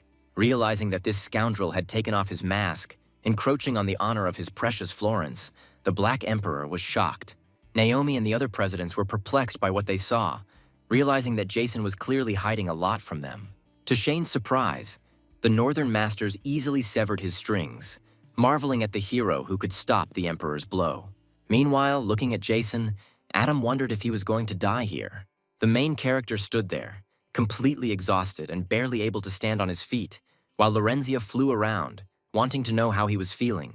As it turns out, the Hand of Time can use the hero's life force to grant him power beyond his own limits. Seeing his own strike from the Red Emperor stop the Black One's attack, Jason was shocked at himself. However, the good times ended there, as he now had less than 3 hours to live.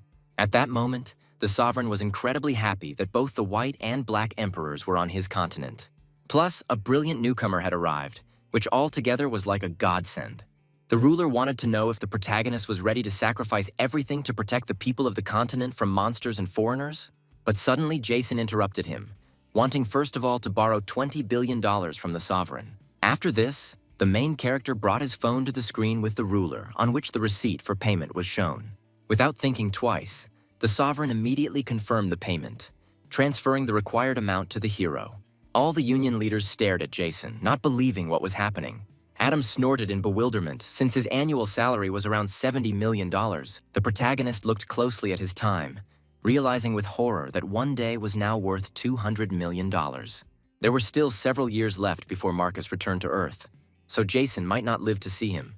There was also the option of secretly entering another world, but the hero did not know the difference between currencies, and this could also end in death. Jason remembered how, in his past life, Marcus had offered to apply a special membrane bonding technique to his body. During the application, he explained that if the hero ever needed it, Jason should simply stab himself in the chest, and if at that moment the communication membrane breaks, then Marcus will receive his signal. From this, the protagonist concluded that the first emperor received a signal from his father at the moment of his death. This turned out to be true, and besides, Marcus sent a gift on the evening when his little sister married the Sovereign. Then Jason realized that at that very moment, 2 moons appeared in the sky, which was his gift. And now, the main character was very happy to remember the secret method of communication in Marcus's family. Realizing that the Zerg invasion was just a matter of time, Jason began to frantically think about how to quickly trigger it. Basically, there were only 2 ways. Either break Florence's communication membrane or kill his father, Adam. Only Marcus could defeat the Zerg. But even knowing this, Jason couldn't make a choice. The money that the ruler sent him was an advance payment for the next 70 years that the main character now had to serve. The Emperor understood that the trade unions were weakened, the North was overrun with monsters, and the remnants of the Zerg race lived in the desert lands. Once again, without letting him finish, Jason decided that it would be best if the Black Emperor led the Zerg elimination team. Adam and his daughter were stunned by the protagonist's words, staring at him with a puzzled look. Deciding to use both options at once, Jason also wanted Florence to join him in capturing Gerard. At this time, the leader of the Reds, with the help of his stone, was healing the captain of the first team, Sebastian, who had begun to vomit blood frequently. Gerard remembered that when the captain first arrived, he had almost no blood, and only the president's bloodstone was able to save him. Wiping his bloody mouth with his hand, Sebastian was sincerely grateful to his master. Previously, there was a fat man who constantly carried the captain, but he had not been seen for a long time, and Gerard was sure that he was dead. After leaving Sebastian's tent, the president received news that contact with the master monitoring the wormhole had been completely lost. Meanwhile, the first team captain received a message from Brian on his phone and found out that he had found good friends. The big guy was interested in Sebastian's health and wanted to come see them in a couple of days. But the first team captain decided that it was a bad idea. Brian spoke very highly of a certain Jason, who greatly interested Sebastian. At that moment, the captain heard the cries of warriors rushing to help their president. Gerard fell to his knees, covered in a red aura, and one of the masters ran to him to help him up. But suddenly, a hand with a bloodstone implanted in it grabbed the face of the warrior who ran up and began to suck the life force out of him. The red blood soul stone was very agitated, and the leader felt like it was being exploded by some kind of force. This power exceeded all conceivable and inconceivable limits, causing Gerard's face to distort, becoming like a demon. Meanwhile, in the mole hole, the previously dormant monsters began to awaken from their sleep. Feeling the call of the blood soul stone, the Zerg began to emerge from their eggs, devouring the Red Union masters located there. Those who woke up first began to quickly wake up the others, because it was urgent to devour all of humanity. However, a certain monster, similar to a huge beetle named Carlos, was sure that not everyone would be able to wake up. After all, the stimulation of long sleep caused irreversible damage to the body of their people, destroying many Zerg. This was because the queen had to urgently put her people into a long sleep in order to save themselves from the humans. After these words, the insect girl Cicada was horrified, thinking that the queen might also be dead. However, according to Carlos, she woke up and already sent several monsters after the Blood Soul Stone. In addition, there was one type of insect that had not yet awakened, and Carlos was eagerly awaiting its appearance. However, the only way to awaken them was to return the relic of the Zerg people. Beetle got tired of talking to the Zerg girl and intended to go and destroy the human city. And although Cicada possessed the power of the highest Zerg insect bloodline, Carlos had one piece of advice to give her. Since her aura was not yet strong enough, there was no need to eat many people because she herself understood the dangers of this.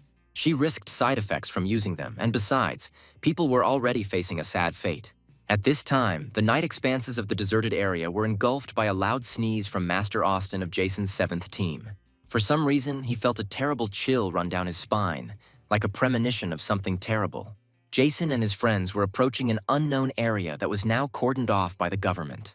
At the hero's request, the presidents brought their people here to wait for supplies, but Shane couldn't understand what he meant. However, the Tsar had stripped them of their Union status, and Chester knew they had no choice but to trust Jason. Fitzgerald had no doubts about the main character and was confident that if the former leaders joined his team, they would not regret it. At that moment, an announcement sounded that temporary portals would soon appear, so everyone had to choose their own passage. Old Man Fitzgerald hoped that Bridget, Deborah, Austin, Keith, and Tiffany were ready to show them the ropes. Thanking him for his support, Deborah signaled to the others that they could begin. With their hands outstretched, the members of Team 7 began to move them in a circle, creating magical swirls. As they began to spin faster, the vortices began to turn into portals, opening the way into an unknown space. Suddenly, little green men and healthy orcs began to emerge from the gates, dragging huge carts behind them. Now the presidents needed to start accepting the goods that Jason had prepared especially for them. The orcs needed to hurry, because the main character asked to close the gates immediately after delivery. Dwight began to actively load his trucks with new batches of tobacco, and Shane was delighted with the resulting magical meat. At that moment, Tiffany discovered that all the teleportation runes had been used up for these portals. In total, more than 100 runes were needed to carry such a quantity of cargo. Tiffany was impressed by the young gentleman who had the foresight to deliver these goods to Brookfield. Jason spent 3 days and 3 nights creating the teleportation runes, but now it has become a profitable investment. When Chester saw what the engineer from Brookfield showed him, he was shocked to the core. The engineer managed to design equipment for demolishing houses, based on the drawings provided by the young master. It was a giant robot that needed a little true energy to be injected into it, and it would instantly demolish the desired buildings. Seeing this miracle, Chester began to doubt that Jason was from their continent, because his knowledge was beyond this world. Naomi also received a product, namely clothes for the performance, which made her a childish delight. The bold design simply stunned her, and the girl also decided that the main character was from another planet. One of Jason's subordinates announced to all the presidents that they now needed to go and start making money immediately. Meanwhile, the protagonist trained with Brian, delivering crushing blows to his shields. The hero wanted the big guy to not stand still and to compress his energy, turning it into armor. However, Brian could hardly hold on, unable to fulfill the protagonist's request. Jason's plan was to take Gerard's illegitimate son back and trade him to the Googly Eyes tribe. But in case the president doesn't play by the rules, The protagonist must become very strong in order to save his life if anything happens. Jason remembered how Marshall had decided to ask him if the hero knew why Adam didn't want to let Florence go with him. The protagonist assumed that the Emperor was afraid that he was up to something, but that was only the main reason. High-ranking masters can sense people's energy, and the old man didn't know what Jason did to increase his in the battle with Adam. But now, at best, the hero's energy was at an average level, and Brian and Lorenzia had not yet reached a normal release of power. And if this is all they are capable of, then when they meet Gerard, the heroes will be killed in a matter of seconds. With the help of his stone, the leader of the Reds can control the blood of any creature, as well as completely suck it out of a person. Therefore, they needed to train to achieve the power to resist true energy. After 3 days of rigorous training, Jason and Brian collapsed to the ground, exhausted. Looking at the big guy, the main character was shocked that this martial arts master could turn his shields into armor in 3 days. All this time, Lorenzia watched their training, deciding to try it too. Once she appeared above the heroes, she covered her body in fiery armor, further confusing Jason. After all, it took her at most 2 hours to learn this technique, and Brian, in the meantime, having learned the baby's language, praised her in it. At that moment, Lorenzia's energy reserves were exhausted, and returning to the child's body, she began to fall on her friends. Collapsing right on Jason, she began to demand that he immediately get ready and go get food. Watching them, Brian thought of Master Sebastian, thinking that he would be glad to have real friends. Unexpectedly, his gaze fell on the protagonist's cape, in which a telephone was visible. The big guy found the cell phone very familiar and reached for it, right in front of a surprised Jason. Not long ago, the main character noticed that Brian's phone was broken and decided to repair it. However, Jason immediately made it clear that he didn't like looking into people's personal lives, so the big guy could rest easy. Brian was happy to see his phone intact and without chips, and he was also very grateful to the main character for his kindness. But suddenly, Jason became curious about this Sebastian with whom the big guy was texting so often. At that moment, a huge humanoid monster approached the captain of the first team of the Red Union. He was also a captain and wanted Sebastian, like him, to allow the president to fill his body with Zerg blood. The captain of the first team did not understand how this man could become so ugly. This was made possible by the Zerg blood created by Gerard's Blood Soul Stone, which strengthened the bodies of the Battlemasters. The monster didn't know how much longer Sebastian's half-dead body would have to drink normal blood, and if he took the blood of the Zerg, he would immediately be reborn. But the captain of the first team thought that it was better to die as a man than to live like a miserable insect. These words infuriated the monster, because did this cripple really still consider himself the strongest captain in the Red Union? The women who were caring for Sebastian drew their swords and blocked the monster's path. The monster was perplexed at how a bunch of pathetic people dared to stand in his way and wanted to devour them. At that moment, Gerard appeared behind him and ordered the fight to be stopped immediately. The captain of the second team had just consumed Zerg blood and was still unstable, so the leader wanted him to calm down. But the monster rebelled, no longer wanting to tolerate this disabled person, nor to obey the president's orders. Enraged by the insolent man's words, the leader began to suck the Zerg blood out of him, returning the captain to his former human form. Falling to his knees before Gerard, he began to tearfully ask for forgiveness and begged him to return the insect blood. But the president only grinned, wishing this non-entity would disappear from his sight. Turning to Sebastian, the leader decided to tell him that a traitor had appeared in their ranks. It was Fat Brian, with whom the captain of the first team once came to their union.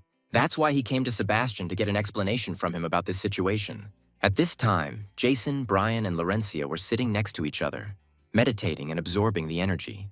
In his past life, the hero bought tons of powerful techniques from Marcus out of curiosity, but these were martial arts only for geniuses. Using the power of time, the hero can greatly enhance any of his techniques. But the cost was exorbitant, and half a month had already been lost. However, his friends were true geniuses who could quite possibly raise the true energy by 3 notches. Sitting between them, Jason's energy absorption accelerated 30 times, which was very productive. The main character was shocked that these two managed to sleep at the same time. The weather in the Badlands was unpredictable, and suddenly Jason noticed that snow had started falling from the sky. After a while, when the heroes were covered in thick snow, Florence passed by them, accompanied by her people. Remembering the recent events involving Jason, as well as how he removed her mask, the girl considered him to be truly omnipresent. Seeing a strange snowman that looked like the main character, Florence thought that it was made by monsters. Taking out her blade, she decided to take out all the pain and humiliation she had experienced on this snowy copy of Jason. The main character looked at the knife in her hands with horror, not understanding what she was planning. Suddenly, she began to deliver multiple blows to the snowman's back, causing the hero to instantly come out of his trance. Surprised to find blood on the snowman, the girl suddenly heard the voices of men who were very happy about this meeting. These were the masters of the Red Trade Union, who decided to deliver the culprit of their situation straight into the hands of the president. However, the bodyguards of the head of the Black Union decided that there was no cause for concern. They realized that these people were low-ranking masters, and then they rushed towards the enemies. Having transformed into eagles, the bodyguards prepared to attack the unexpected guests. But suddenly, Gerard's men turned into insect monsters, seizing the shocked birds. They were outraged that these birds underestimated them, calling them low-ranking masters. The protagonist was shocked by how easily the insects neutralized the eagles, since they were high-ranking masters. At this moment, one of the bodyguards shouted for the lady to run away from here immediately. At that very moment, the monsters crushed their bodies with their claws, splashing the surroundings with the blood of the masters. The enemies knew that Florence was an ordinary person who had risen to the position of leader thanks to the connections of the Black Emperor. Looking intently at the monsters, the girl was sure that Gerard's destruction was a matter of time. Since these masters had proven their effectiveness, she decided to give them a chance to surrender, and then the sovereign would spare their lives. But the enemies realized that this was a trap, because they already knew about all the insidious machinations of this lady. First of all, they decided to see what was hidden under that terrifying mask on her face. Jason was delighted with these insects, because by attacking Florence, they could destroy her communication membrane. Then, calling Marcus will not be difficult, and the world will be saved much faster than in the past life. But suddenly, the girl pulled out her knife, intending to fight back against the bandits. The hero also could not allow her to die, since this could greatly change the course of events and this entire reality. Seeing the monsters rushing towards her, Florence understood that in any case, there was someone who would take revenge on her. The protagonist understood that he needed her alive until he finished his business, so he abruptly jumped out of the snowdrift. Instantly approaching the girl, he grabbed her knife by the blade and began to pull it away. Putting on a heroic appearance, he hoped that Florence would try to stay alive as long as possible. But at that moment, he accidentally split the blade of the knife, running his fingers along the girl's neck, leaving a deep cut on it. Florence instantly collapsed dead, and a huge pool of blood began to flow from the cut in her neck. The hero became so strong that he instantly jumped several ranks, which required getting used to such a wild jump in strength. The monsters were taken aback, thinking that Jason had decided to go over to their side, which pleased them greatly. However, the protagonist looked at the sky with horror, where clouds appeared emitting black lightning. 400 kilometers from this place, Adam was horrified to see the sky sparkle in the distance. Tears came to his eyes and he screamed in rage, not understanding who dared to kill his daughter. Tobias was taken aback by what he heard, deciding that it was definitely the Zerg, because no one else could have dealt with her bodyguards. The general decided to gather an army and go there immediately, but suddenly the Black Emperor stopped him. After all, Florence was killed, but she wasn't dead, which left Tobias completely confused. Like her brother, death allows her to release her essence, returning to life but becoming more wild. Wiping away his tears, Adam understood that the one who killed his daughter was now destined for a terrible fate. The general needed to send someone for Florence within an hour because her essence had a certain time limit. Seeing the sadness on the face of the Black Emperor, the marshal was puzzled that his daughter had managed to die again. Meanwhile, the two Zerg also watched from afar as a bright black flash pierced the sky. One of them was shocked by such power, not understanding what could be its source. The second one knew that it was a living creature, and he wondered if it could be eaten. There was one on the continent who could rival the power of the Zerg Queen. At this moment, the main character did not understand who was in front of them and where Florence had disappeared. Looking at the devil in bewilderment, the monsters decided to use their secret technique. It was the first time they had used this technique in public, so they hoped their new brother would be watching closely. Merging into a single body, the three insects rushed towards their opponent. At that moment, the entity hovering in the air extended its hand forward, spreading its fingers. After which, the devil sharply clenched her fist, attacking her opponents. At that very second, the triple body of the enemies instantly compressed, scattering their remains everywhere. After which, they fell to the ground with a crash, right in front of the main character. Jason was very puzzled, not understanding what kind of technology was capable of killing them like that, in the air. Besides, he had never heard, in this life or in a past life, that Florence had such power. Suddenly, the devil suddenly approached the main character, instantly hovering in front of him. Seeing her reaching out to him, Jason began to ask for forgiveness because he did not want to kill her. But she only pressed her palms to his face, looking intently into the hero's eyes, completely disconcerting him. At that moment, Brian and Laurencia woke up from their sleep, joyfully jumping out of their snowdrifts. To Jason's horror, Florence began to turn away from him, looking at his friends. Raising her hand up, the devil began to gather deadly energy in her palm, intending to strike the heroes. Brian and Laurencia raised their hands, looking at the sudden enemy with fear. In a state of semi-shock, Jason screamed for them to dodge immediately, feeling a cold sweat run down his back. Hearing a rumble in the distance, Marshall thought that Adam's daughter was indeed making a loud noise. But the Black Emperor knew that in this state, Florence would attack unconsciously, and at that moment, even her brother would be forced to retreat. After all, as the saying goes, a tiger cannot give birth to cubs, and in their case, the children inherited their father's strength. At that moment, the emperors were fighting against those same Zerg, who also saw a flash of black lightning. Seeing one of the monsters trying to escape, Adam became furious and immediately caught up with him. Using the third breakthrough of the Black Lion destruction technique, he split the insect's body in half in an instant. The monsters turned out to be incredibly weak, and the Black Emperor became very bored in the fight with them. As he passed the prone monster, he thought that he and Marshall didn't need to fight together, as he alone would be more than enough. The moment Adam lost his guard, the White Emperor noticed the enemy's attack and flew to his friend's aid. It was too late to dodge, and the huge tentacle rushed straight at the Black Emperor. Adam didn't even have time to understand what happened before the tentacle completely swallowed his body. The Marshal attempted to free his friend with a crushing blow from his fist, but his attack was blocked by another monster. When Marshall saw it, he was shocked, because it was a Zerg that had recently been torn in two by the Black Emperor.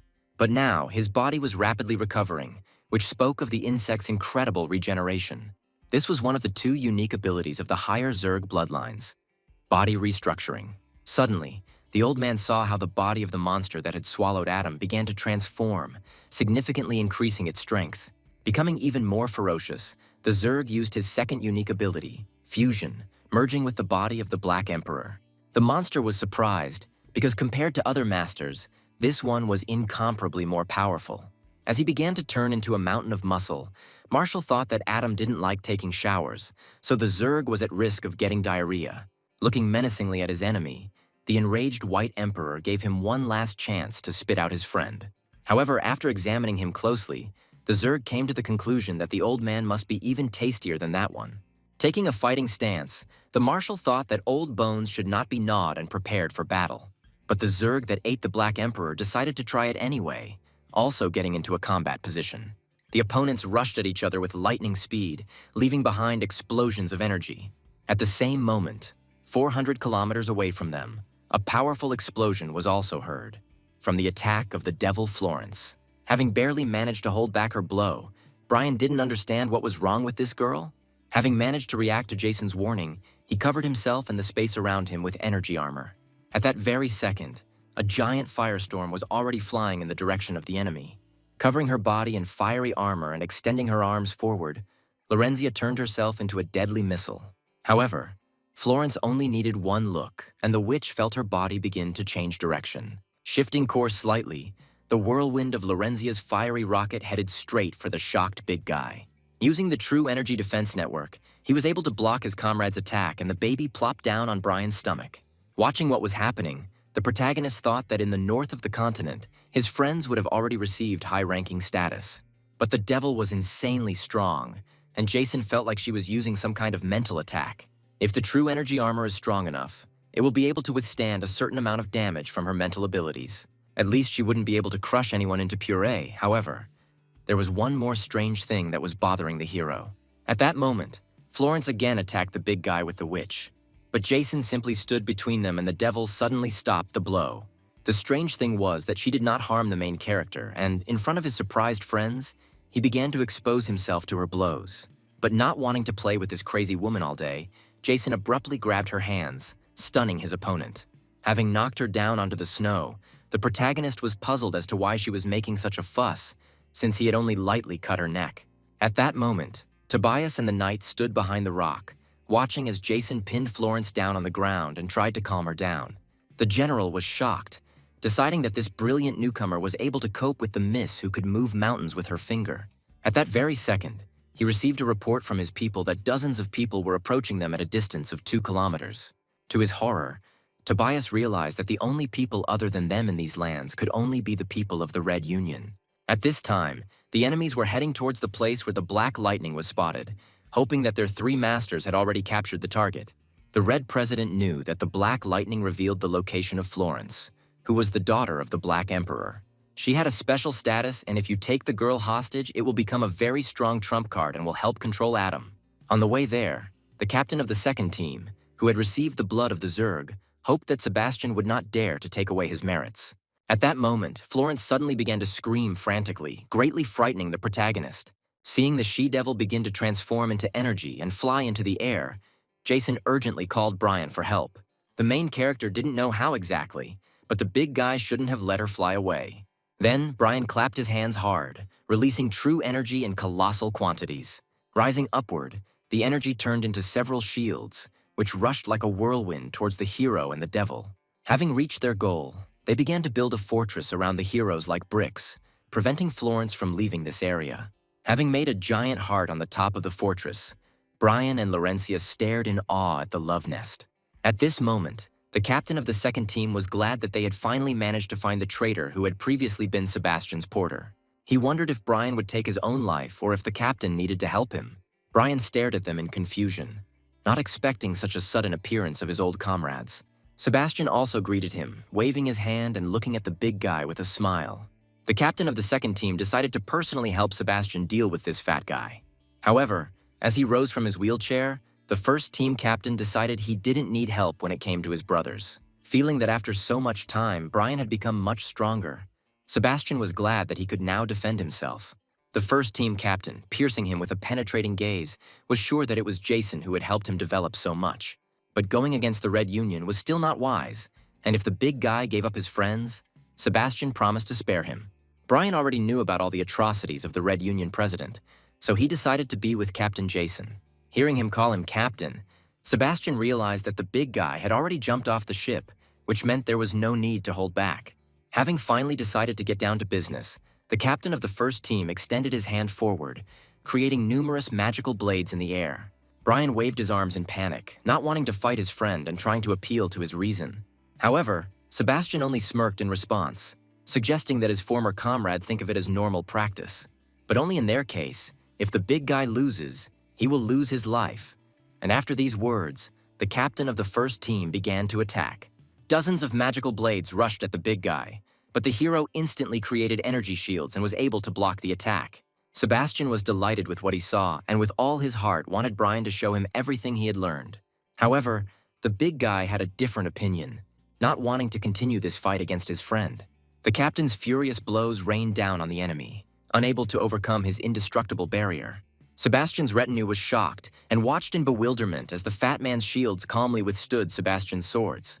The captain of the second team decided that he was simply giving in to his former comrade and decided to deal with him later, but for now to deal with the little ones. At that moment, Laurencia was sitting opposite him, with a sad, downcast look from incredible hunger. She remembered with longing Jason's words that the more disgusting the food looked, the better it tasted. After which her gaze fell on the enemy. Using the blood of the Zerg, the captain of the second team began to transform into an insect-like monster, burning the baby with a furious gaze. Meanwhile, members of the White Trade Union came to Mrs. Layla with interesting news. Body temperature detectors tracked the range of the Zerg's advance, thereby indicating their location. Everyone was amazed by Layla's insight, not understanding how she was able to predict that the insects would come to the city. To everyone's surprise, it turned out that this was predicted by Jason, whom everyone thought was long dead. Alex and Rick decided that now would be the best time to attack the monsters and volunteered to lead the squad. However, having thrown them and everyone else into a stupor, Layla ordered them to take all the materials and leave the headquarters, heading to the ruins.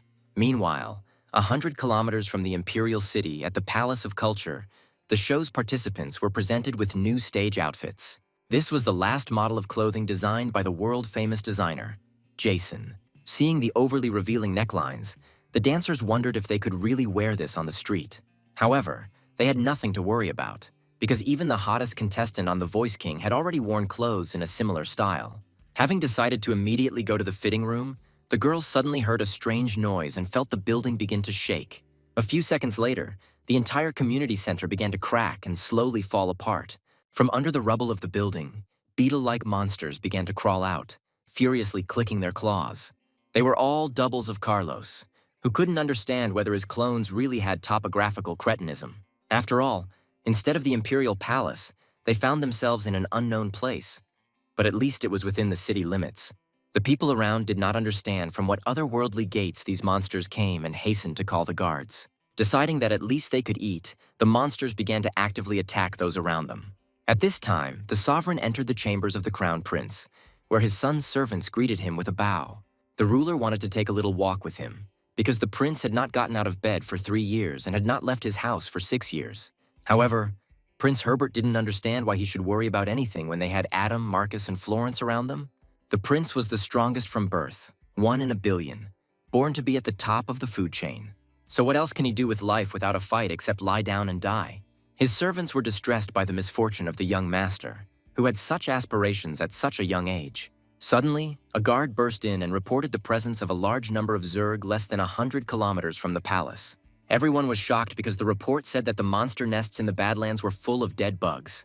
And since the Black Emperor was not around now, the probability of being eaten was approaching 100% at a terrifying speed.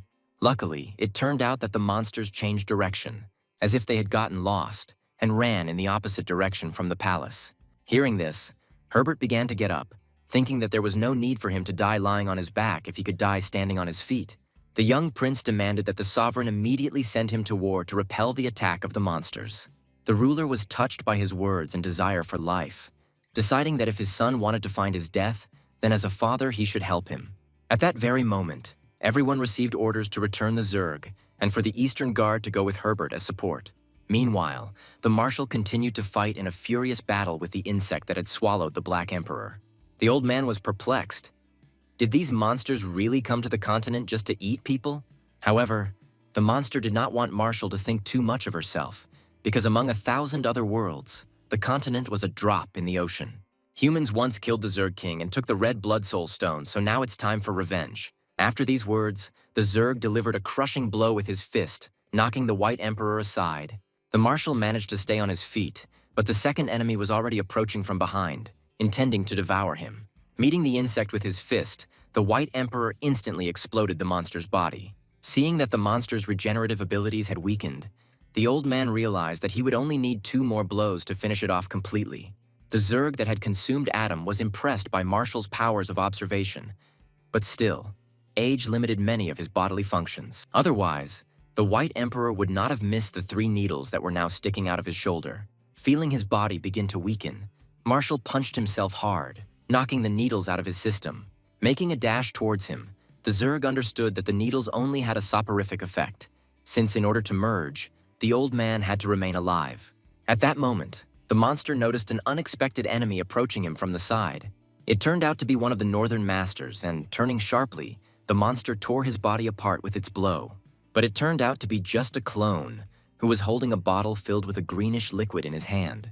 At this moment, the 2 Northern Masters simultaneously swung their arms to strike. Seeing the trajectory of their attack, the monster thought they had missed, but their target was the bottle in the clone's hands. Exploding on impact, it released a huge clot of green mass that instantly incapacitated the Zerg. The monster's entire body shuddered and it began to scream deafeningly in pain, spitting out bloody masses onto the snow. The Northern Masters rushed to check on the Marshal's condition and find out where the Black Emperor is now. At the same time, having partially restored his body, the second Zerg grabbed his comrade and pulling him out of the green mass rushed away. One of the Northern Masters wanted to chase after the opponents, but the old man stopped him because it would be suicide. After looking closely at the exploded bottle, Marshal realized that it was the acacia bomb that Jason had told them about. The White Emperor wondered if the city the protagonist called Brookfield really existed. The Northern Masters found a portal to it, according to the map drawn by Jason, and also saw Gerard next to it, as the hero said. Then Marshal decided that perhaps they had been able to kill the president of the Red Union. However, at the moment when the Masters saw him, Gerard was practicing some kind of art, being very passionate about something. His aura was not inferior to the imperial aura of the Marshal, and the Northern Masters knew for sure that they could not defeat him. So they quietly made their way through the portal leading to Brookfield and then back. From their words, Marshal concluded that the stone in Gerard's hand had increased his strength, meaning Jason's village could be in danger. However, when it came to this issue, the Northern Masters believed that there was absolutely no reason for concern. After all, judging by what they saw there, if Gerard entered Brookfield, he would never leave. Meanwhile, the main character was glad that this devil had finally calmed down. Sneezing loudly, he quickly began to get dressed, not wanting to catch a cold. He began to pound hard on the inside of the barrier, wanting the big guy to let him out as quickly as possible. But at that moment, Brian was bleeding, pinned to his own shield by Sebastian's magical swords. At that very second, the big guy suddenly activated his energy, throwing the swords away from himself in an instant and completely healing himself. The big guy's body was engulfed in a powerful aura that nearly knocked everyone around him off their feet. And a moment later, in front of the bewildered Sebastian, in Brian's place stood a huge warrior in armor, who looked furiously at the enemy. The captain of the first team was shocked that his best friend was able to block 8 out of 9 lone swords. But due to lack of practice, Brian was only able to maintain this state for a few seconds, after which the technique wore off. The armor Jason had forced him to practice had completely drained the big man's strength, leaving his body racked with pain. As he approached him, Sebastian thought that he was probably underestimating the main character, who seemed to be a good person. After all, he passed on such a profound technique to Brian, and if the big guy can maintain it, he won't have any problems escaping. At this moment, the ugly girls who were taking care of Sebastian cried bitter tears, begging him to stop fighting. Seeing the blood on the captain's lips, Brian realized to his horror that Gerard had apparently stopped giving him blood to drink. Sebastian remembered how they trained together as children and fought wolves in the valley shoulder to shoulder.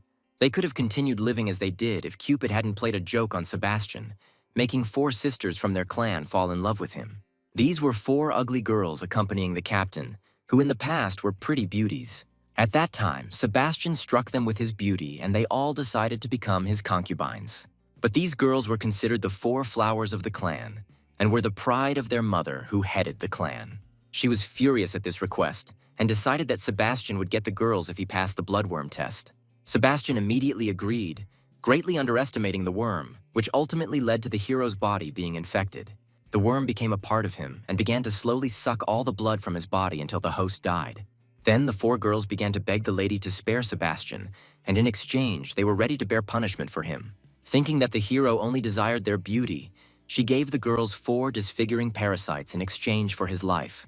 After this, they, along with Sebastian, were expelled from the clan and, together with Brian, rushed south. Carrying the exhausted and bleeding hero, the big man knew that the south had the best medicine, which could certainly save him. Moreover, Brian also hoped that the girls would also be able to regain their former unearthly beauty. And now, realizing that good people don't always get their due reward, Sebastian created a giant 9th sword behind him. A second before, the starving Lorenzia, remembering the words about unsightly food, sank her teeth into the enemy's shoulder. Howling in pain and shock, the insect-like captain of the second team tore the baby away from himself, leaving a piece of his flesh in her teeth.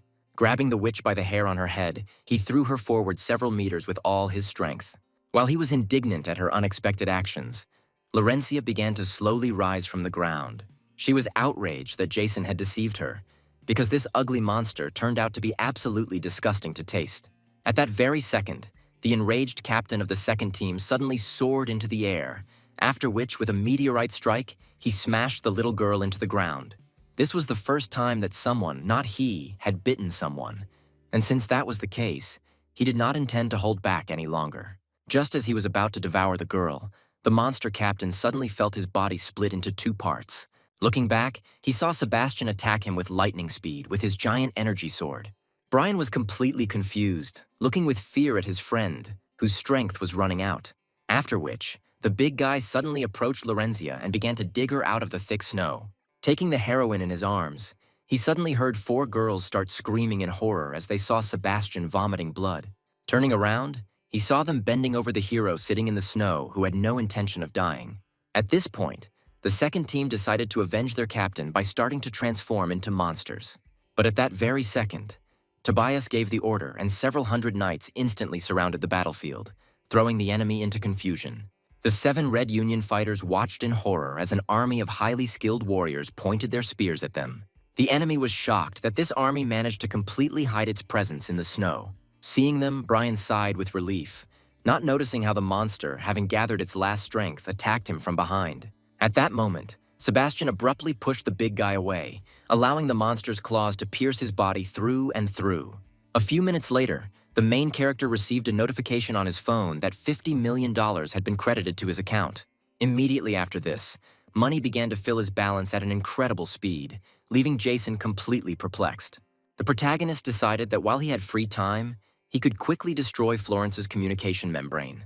Jason took out his high-class sword and thought that it was not worth using in this situation. After all, if he inflicted significant injury on Florence, then after that he would have to pay for her treatment, which was unprofitable. Finding a tree branch to the side, Jason thought that it would be the opposite. Too fragile and would not be able to pierce the girl's body. Suddenly, the protagonist heard a rustling sound and Florence's voice, which sent goosebumps down his spine. When she woke up, the girl was confused, not understanding where she was now. She was also taken aback by the fact that she was completely naked. Jason managed to use invisibility, and Florence at that moment was relieved to discover that her secret technique was in order. The last thing she remembered was the appearance of strange monsters, after which that scoundrel Jason jumped out of the snowdrift. Hearing the girl's conclusion that the monsters had dragged her into their lair, the protagonist sighed with relief, rejoicing in her ignorance. At that moment, he accidentally stepped on a discarded branch, making a loud crunch and greatly frightening Florence. The hero hid, and the girl, seeing a branch behind her, began to slowly approach the place where Jason stood. But the main character didn't notice this, looking away and rejoicing in the fact that this unfinished Sherlock Holmes didn't understand anything. But suddenly, her palm touched the barrier, a few centimeters from Jason's head, horrifying the hero. Florence realized that she was inside a wall of shields, thinking that the main character was probably in the same position, somewhere nearby. Without knowing it, she brought her lips to his ear, thinking out loud that if he saw her in her current state, it would be better for her to die. Jason stood like a statue, trying not to breathe and silently praying that she would not die next to him again. At this time, the huge claw of the giant insect destroyed the large egg of the mutant chicken. Standing on the monster's head, several Zerg ordered the chickens to calm down immediately. The mutant mantis was furious at these mindless, inferior creatures that the queen had ordered them to train. Then, a slug standing nearby reminded him that these monsters from the barren land were supposed to help in the fight against the army of people. After all, the awakening of just a few Zerg was not enough to destroy the human race. Then the mantis began to snap back, while the third Zerg, consisting of several bugs and bubbles, began to calm its comrades. At that moment, they saw their relatives approaching, who had been defeated in battle with the emperors and northern masters. All three Zerg were shocked, because these fighters were of the highest bloodline and could not lose in a battle with simple masters. But barely remaining conscious, the Zerg that had consumed Adam was enraged by their words, as they had not been beaten by any master. They had to urgently convey to the Zerg queen that the humans suddenly had a biological weapon against them. At this time, the marshal and the northern masters approached the mole hole, dragging special equipment on themselves. According to the location on their map, it was nothing more than an insect lair. Putting on masks over their faces, attached via a hose to a huge mechanism on their backs, the heroes hoped that it would work. However, they had no choice but to try, because in any case, if a large number of Zerg came to life, the entire continent would come to an end. Meanwhile, near the barrier, the knights continued to fight furiously against enemies strengthened by the blood of the Zerg. The soldiers could barely hold back their onslaught and understood that in this way their line would soon be broken. Tobias, tearing the bodies of his enemies to pieces with his explosive blows, also understood that the knight's strength was running out. However, as long as Jason and Florence were inside the barrier, they could not retreat, and with these thoughts, the soldiers continued the fight. Meanwhile, seeing Sebastian pierced by the monster's claws, Brian was overcome with insane rage. The captain's 4 companions rushed to attack the enemy, wanting to protect their master. Looking at Sebastian with a smile, the insect-like captain wanted to turn his body into a wasp's nest. Suddenly, he noticed how the big man had once again created a powerful warrior, and he rushed at him furiously. Having blocked his blow, the monster went into a rage, intending to kill the insolent man who dared to attack him. As he dealt a crushing blow to Brian, he wondered if this meat shield really thought he was a warrior. The blow sent the big guy flying, but suddenly, someone's hand stopped him in midair, praising Brian for his excellent work. At that very moment, Sebastian, white as snow, moved towards the enemy, thanks to whom he once again found himself on the brink of life and death. While dealing deadly blows with his blades to the monster, the hero felt a little sorry that he would not be able to pass on this technique to others. At the moment of his attack, the monster managed to notice how 4 girls were bending over Sebastian's body, which was bleeding.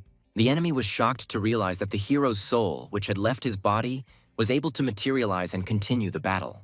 However, according to Sebastian's soul, this was merely the intent of his sword, after which he prepared for another attack.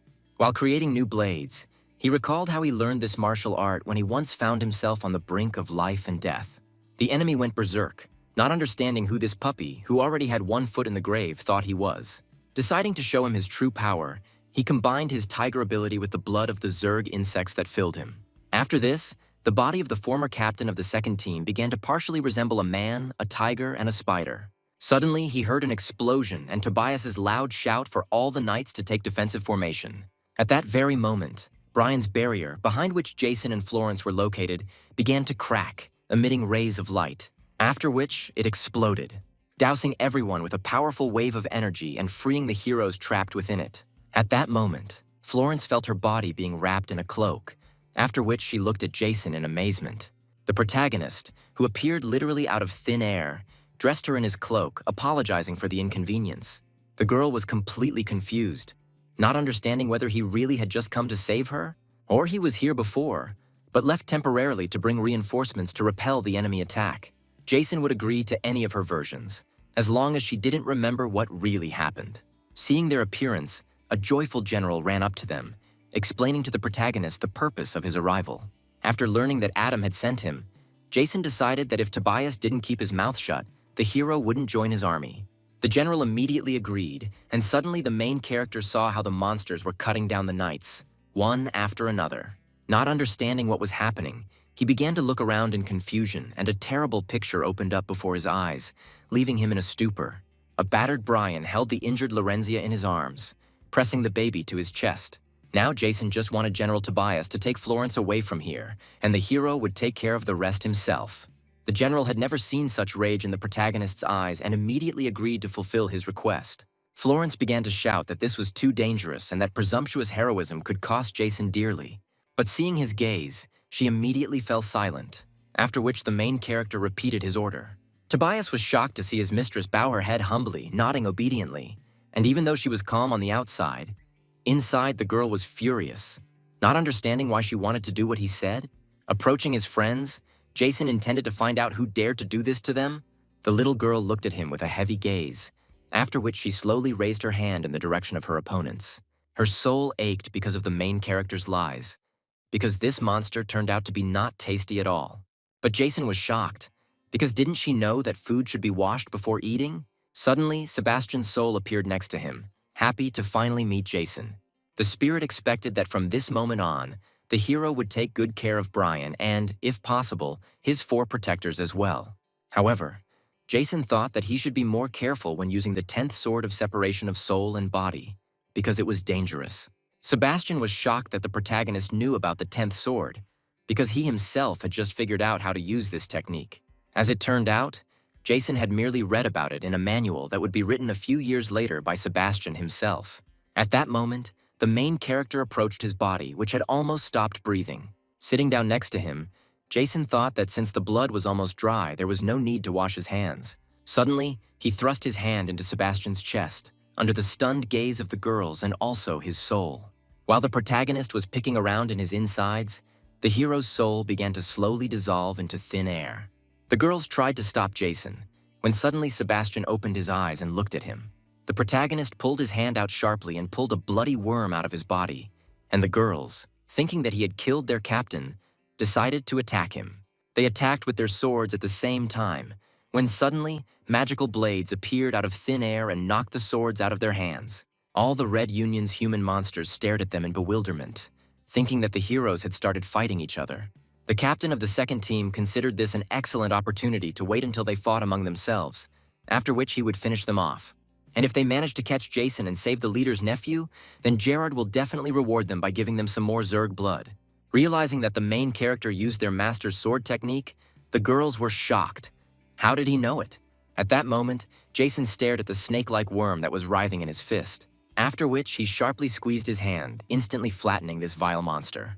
This parasite sucks blood from the body until the host is close to death. after which it crawls out and returns to the host. However, the blood of the worm itself had a regenerative effect, so now the protagonist was squeezing it onto Sebastian's body. Jason got rid of the parasite and healed his wounds, but if the swordsman got into a fight again and died, then the responsibility would be his. Sebastian agreed wholeheartedly, feeling much better and thanking Jason wholeheartedly. The flesh of this parasite had a tonic effect, and the protagonist hastened to feed it to himself and his friends. After eating the remains of the worm, their wounds were instantly healed and each felt their strength increase many times over. Looking at them, the enemies were perplexed. Why did the heroes suddenly become stronger? Looking at the captain of the second team of the Red Union who beat up Lorenzia, Jason intended to kill him. And although the hero didn't like using people for his own interests, since he saved Sebastian, he decided to show him the full version of his attack. At first, Sebastian took his words as a joke, since he himself had created this technique, and besides, he had not yet fully understood it. But in any case, he wanted to pass on to his savior the 9 swords and 10 swords of solitude. As Jason began using the technique, he became covered in a powerful aura and created numerous magical blades around himself. At that moment, Sebastian heard a strange squeak from the protagonist's mouth, which confused him. At the same time, the same squeak came from the virtual game that Herbert brought to play on his console. After another victory, the servants congratulated His Imperial Highness on his successful game. At that moment, a servant handed him a game tape, which was synchronized with the real battle, as ordered by the prince. In addition, forces and formations of the Imperial Army, as well as the Zerg Army, were brought in. Having thanked his servant Herbert, standing on the wing of his palace, prepared to give the order to the army. First of all the fighters were strictly ordered to have a proper dinner before the battle. As Jason prepared to attack, he knew that there were 49 swords that could be used, each requiring a soul that required energy. By using 49 swords simultaneously, it was possible to overcome any blockage. But the energy expenditure required to do so was lethal. However, with the power of the time bracelet, each soul was worth less than $10,000, so the hero didn't need any energy at all. In his past life, Sebastian died using this technique, but Jason solved the problem with his money. And now, the moment was about to arrive when one could become a witness to history. The monsters looked at what was happening in horror, not understanding how the spirit of the sword could take on human forms. Using the highest level of this technique, Jason combined 49 swords and 49 souls into one. Sensing the aura of death, the captain of the second team and all the people of the Red Union rushed to run away. The main character became curious about who could catch his energy sword. At this time, Gerard was finally able to find Jason's tent, where he discovered his injured relative. The illegitimate son wondered how his father managed to find him. Maybe he even killed Jason? Using Zerg blood, Gerard instantly restored his lost limbs, greatly strengthening his body. It turned out that the father was helped in his search by the captain of the second team of the Red Trade Union, whose sense of smell was sharper than that of any dog. It's just a pity that he didn't meet the main character along the way, because then Gerard would have shown him what it's like to be a mummy. Having regained his lost limbs, the bandit began to jump for joy, realizing that he could once again touch beauty. Gerard was touched, looking at his innocent, childish happiness and thinking at the same time that his family would now shine again. At that moment, a huge energy blade flew past them, cutting the headman's son in half right in the air. Meanwhile, the Zerg Queen arrived to her brethren, who were near a flock of mutant chickens. A monster made of bubbles with bugs hastened to report to her that one of the higher Zerg was in a coma due to the human biological weapon. The mutant praying mantis decided that the best solution now would be to move the queen's larvae inside the burrow. Meanwhile, the slug was happy to report that the chicken squad of monsters had been assembled and was awaiting further instructions. The queen was sure that the first thing to do was to return the bloody soulstone, because the monsters would not be under their control for long. During the insect's long sleep, humanity had once again fortified the border, but the queen intended to break it in one blow. Suddenly, she felt something was wrong and turned around to see her squad cutting through the energy blade. Shocked by the suddenness of the moment, the queen did not have time to dodge and caught the magical blade with her hands. However, to her surprise, the force of the energy was so great that the Zerg Queen could not hold back this onslaught. Gathering all her strength, she managed to slightly adjust the trajectory of the attack, after which the energy blade rushed towards the barrier. At that very moment, the barrier was cut through like a sheet of paper, thus revealing a wall behind which the continent began. This energy belonged to a person, and Mantis was shocked, not understanding where such powerful creatures came from among people. The queen was also confused, thinking that the people might have figured out their strategy of luring the monsters into the city. Looking at the cut, she realized that given the biochemical weapon and whoever was able to cut the border, they were clearly ready to attack. Seeing how the border that protected them from the monsters was destroyed, the king and his servants were confused. But seeing that the magical blade that had cut through the barrier continued beyond the wall, the servants thought that the rulers should flee. The queen and the rest of the Zerg were stunned by the force that cut not only the border, but the heavens themselves. Sebastian looked at Jason in horror, not understanding who he was and how he managed to cut through the boundary created by Marcus himself. However, the main character was more interested in the fact that his money continued to be written off more and more quickly. Perhaps in his past life, Sebastian died after using it because the sword was unstoppable? And at that moment, the energy blade left the human planet and went into the black hole, rushing to other worlds. Passing through space, it flew towards a small planetary system. In this system, on one of the planets, there was only one person who could resist this power. An energy blade rushed towards him, but the man calmly caught it with one hand. What surprised Marcus most about this situation was that the sword's energy belonged to a man from the continent, on planet Earth. A certain monster, looking at the Emperor from another planet, also realized that this energy was from the hero's homeland. As the monster began to fly towards Marcus, he wondered if the hero wanted to return there to take one last look at his home. The Emperor killed the King of Destruction, thanks to which this monster was able to obtain 5 soul stones, not counting the blood soul stone. As a token of gratitude for the help he had provided, he wanted to burn Marcus's astral body to ashes. A hurricane-like column of fire of cosmic proportions rushed towards the first Emperor, preparing to crush his body. However, Marcus fundamentally disagreed, because there were people on Earth who were of the greatest importance to the Emperor. After these words, the first Emperor repelled the enemy's attack, tearing the planet into pieces. At that moment, advertisements for various companies, from cigarettes to catering, founded by Jason, were playing on all channels on the ground. Furthermore, the news stated that under the prince's command, the army was able to suppress the insect attack with minimal losses. While in Brookfield, sitting in a huge airship, Jason and his friends watched the latest events on television. Seeing the chaos going on outside, the protagonist was glad that he had his own small town. Also, Sebastian was there with them, who was completely healed and put back on his feet by the 7th team's healer, Deborah. The swordsman understood that although he could not comprehend the path of the 49 swords, nevertheless, this path was originally laid out by him. So he fell on his knees before Jason, considering him the best swordsman and begging the protagonist to become his teacher. At that moment, Sebastian's 4 companions were taking selfies and looking out the windows at the views of the futuristic metropolis of Brookfield. After hearing his offer, Jason wanted to refuse because that technology almost killed him, sucking out $20 billion. But upon hearing that Sebastian was ready to give him his savings of $10 billion in exchange, the protagonist immediately agreed. The joyful swordsman immediately handed Jason his bank card, telling him the password. Taking it reverently from the hands of the new student, the protagonist decided to give him the nickname he had in his past life, the Holy Sword. However, Jason's instincts told him that Sebastian wanted to get closer to him so that the protagonist could heal his concubines. But unfortunately, their parasite was different from the bloodworm, and only the one who cursed them could cure the girls. In any case, the new Holy Sword teacher knew one way that could alleviate their deformity. To do this, it was necessary to take away some of their energy, and then calmly restore their faces. Since their faces were lost because of Sebastian, his energy could be used to temporarily rid them of the parasite's poison. It was important to take into account that in such a case, the body of the Holy Sword might not be able to withstand such a load. At this time, Marshall and his northern masters entered the Brookfield area, amazed by the scale of the place. Meanwhile, the battle between humans and Carlos's clones continued, and the knights gradually gained the upper hand. The Beatles' doubles were in shock and couldn't understand how people managed to destroy them so quickly no matter where they went. At this point, Prince Herbert was informed of the good news that the Zerg population was no longer growing. He understood that this insect clearly could not coordinate its actions with the clones, and when separated, their intelligence dropped significantly. The only problem was that the Zerg were so physically advanced that even the strongest human couldn't stand next to the weakest of them. Tired of the boring battle, the prince decided to write a strategy to Tobias and headed to his bed. He had only just moved away a little when suddenly a breathless soldier ran up to Herbert with a report. As it turned out, a large number of monsters rushed through the destroyed barrier border, straight to the continent.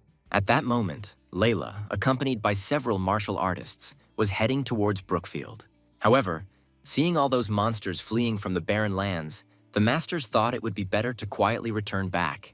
Layla thought they should trust Jason and continue on their way, when suddenly one of the masters saw something strange in the air. A huge monster of colossal proportions hovered in the sky, and several creatures proudly towered on it. Standing on the very edge of the giant insect's head, the Zerg Queen looked down haughtily on the surroundings of the entire continent. Meanwhile, the protagonist noticed the appearance of the president and his craftsmen and hurried to help them board the airship. While in a stupor, the guests suddenly saw a bright beam of energy that rushed towards them, teleporting them to the hero's apartment. Jason was already standing in the hall at that moment, greeting the dear guests in his luxury apartment inside the airship. The marshal and the others were shocked by what they saw, and the main character joyfully greeted everyone, wanting to treat his friends with some tasty treats. At that moment, one of the northern masters threw the Zerg girl Cicada, captured in their lair, in front of him. The enemy's nest was completely destroyed by the intoxicant, so the masters decided to return north.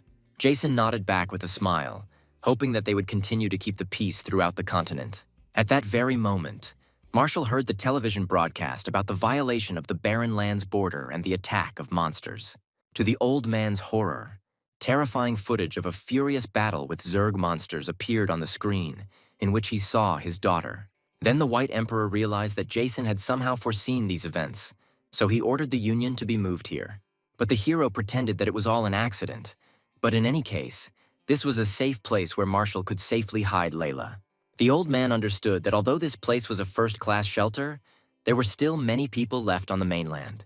However, he also understood that there might not be enough space for everyone, which Jason, who had not invited anyone else, agreed with. They just had to wait here until someone destroyed these monsters. Realizing his intentions, the president of the White Union decided to return to Earth and save his daughter. After listening to their dialogue, the Northern Masters looked at the protagonist with disdain and followed the marshal. Jason hoped they would all take into account the fact that the gates to Brookfield could close at any moment and the heroes risked not returning here. Thinking that he had lost his nerve and decided to sit out the battle in a safe place, the Northern Masters decided that they had nothing to talk about with him. But Marshall knew that both the Masters and Jason were right in their own way, for even Adam had been eaten by the Zerg, and the cities were already exhausted from the battles. Hearing that the Black Emperor had been killed, the protagonist was taken aback, because why hadn't Marcus arrived yet? As he jumped from the airship and flew into the distance, the old man thought that it would be great if Jason would take care of his daughter in the future. At this time, Alex and his weapon masters took the crushing blow of the Zerg Queen. Having flown several dozen meters, he crashed into the rocks with an explosion next to Layla. The knights tried to help them, attacking the enemy from different sides, but the Zerg were too strong. Walking at a leisurely pace, the queen and her retinue slowly approached the fallen heroes. She decided to spare the lives of these people if they gave her the Blood Soul Stone right now. Layla was stunned, realizing that they had nothing of the sort, and the monsters had clearly gotten to the wrong address. Then, concluding that these heroes had only been exposed to the faint scent of the stone, the Zerg decided to devour them. At that moment, an angry marshal appeared, furious that they had decided to eat his daughter without asking her father's permission. The Zerg that had consumed Adam was surprised by his arrival, realizing that now the queen needed to be especially careful. The old man hadn't used his martial arts techniques since Layla's mother died. Having removed the magical glasses that were holding back his true power, Marshall was instantly transformed, looking decades younger. He thought Jason was a good investment in the future and hoped his daughter would consider him. Moving his hand to the side, Marshall gathered divine energy in his hand, the power of which distorted space and time. With a sharp blow to the air, he released a deadly beam of divine energy straight at his opponents. The Zerg from the Bug Bubbles was considered one of the toughest members of their race, so he proudly decided to take the hit himself.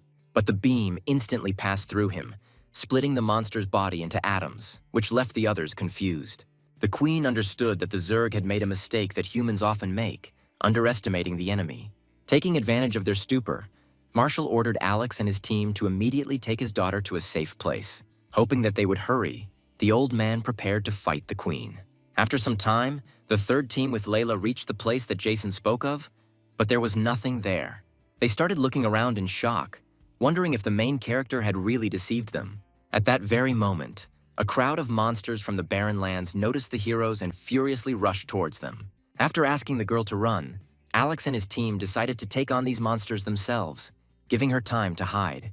At that moment, Layla suddenly heard a whisper from the void that wanted her to leave it to the masters. Having used invisibility, Jason wanted nothing more than for the girl to follow him now. Meanwhile, Florence returned to the Black Union and, to the surprise of her comrades, washed the main character's cloak with her own hands. Realizing that the clothes had a restorative function, the girl became curious about how this villain was doing. At that moment, she heard the voice of a woman from the guild, who was perplexed by the sight of half a person's body on the TV. It was a half-manifested Jason, who also didn't understand why the journalist was following them. Layla was shocked by their escape, because the rest of the Union members were now fighting the Zerg and needed help. But Jason insisted that they had to run, because they would be of no help against these monstrously strong monsters. Having decided that from now on he would take care of Layla, the protagonist rushed towards the portal.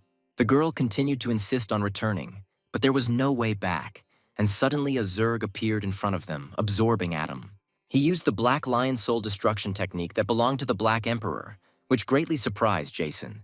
Having managed to react, the main character instantly parried the blow with his crushing, energetic fist.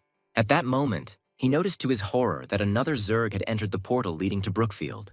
At that very moment, Rick suddenly arrived at their side and, at great speed, struck the monster that had swallowed Adam. He had already lost to this Zerg last time, underestimating his opponent, but this time it was different.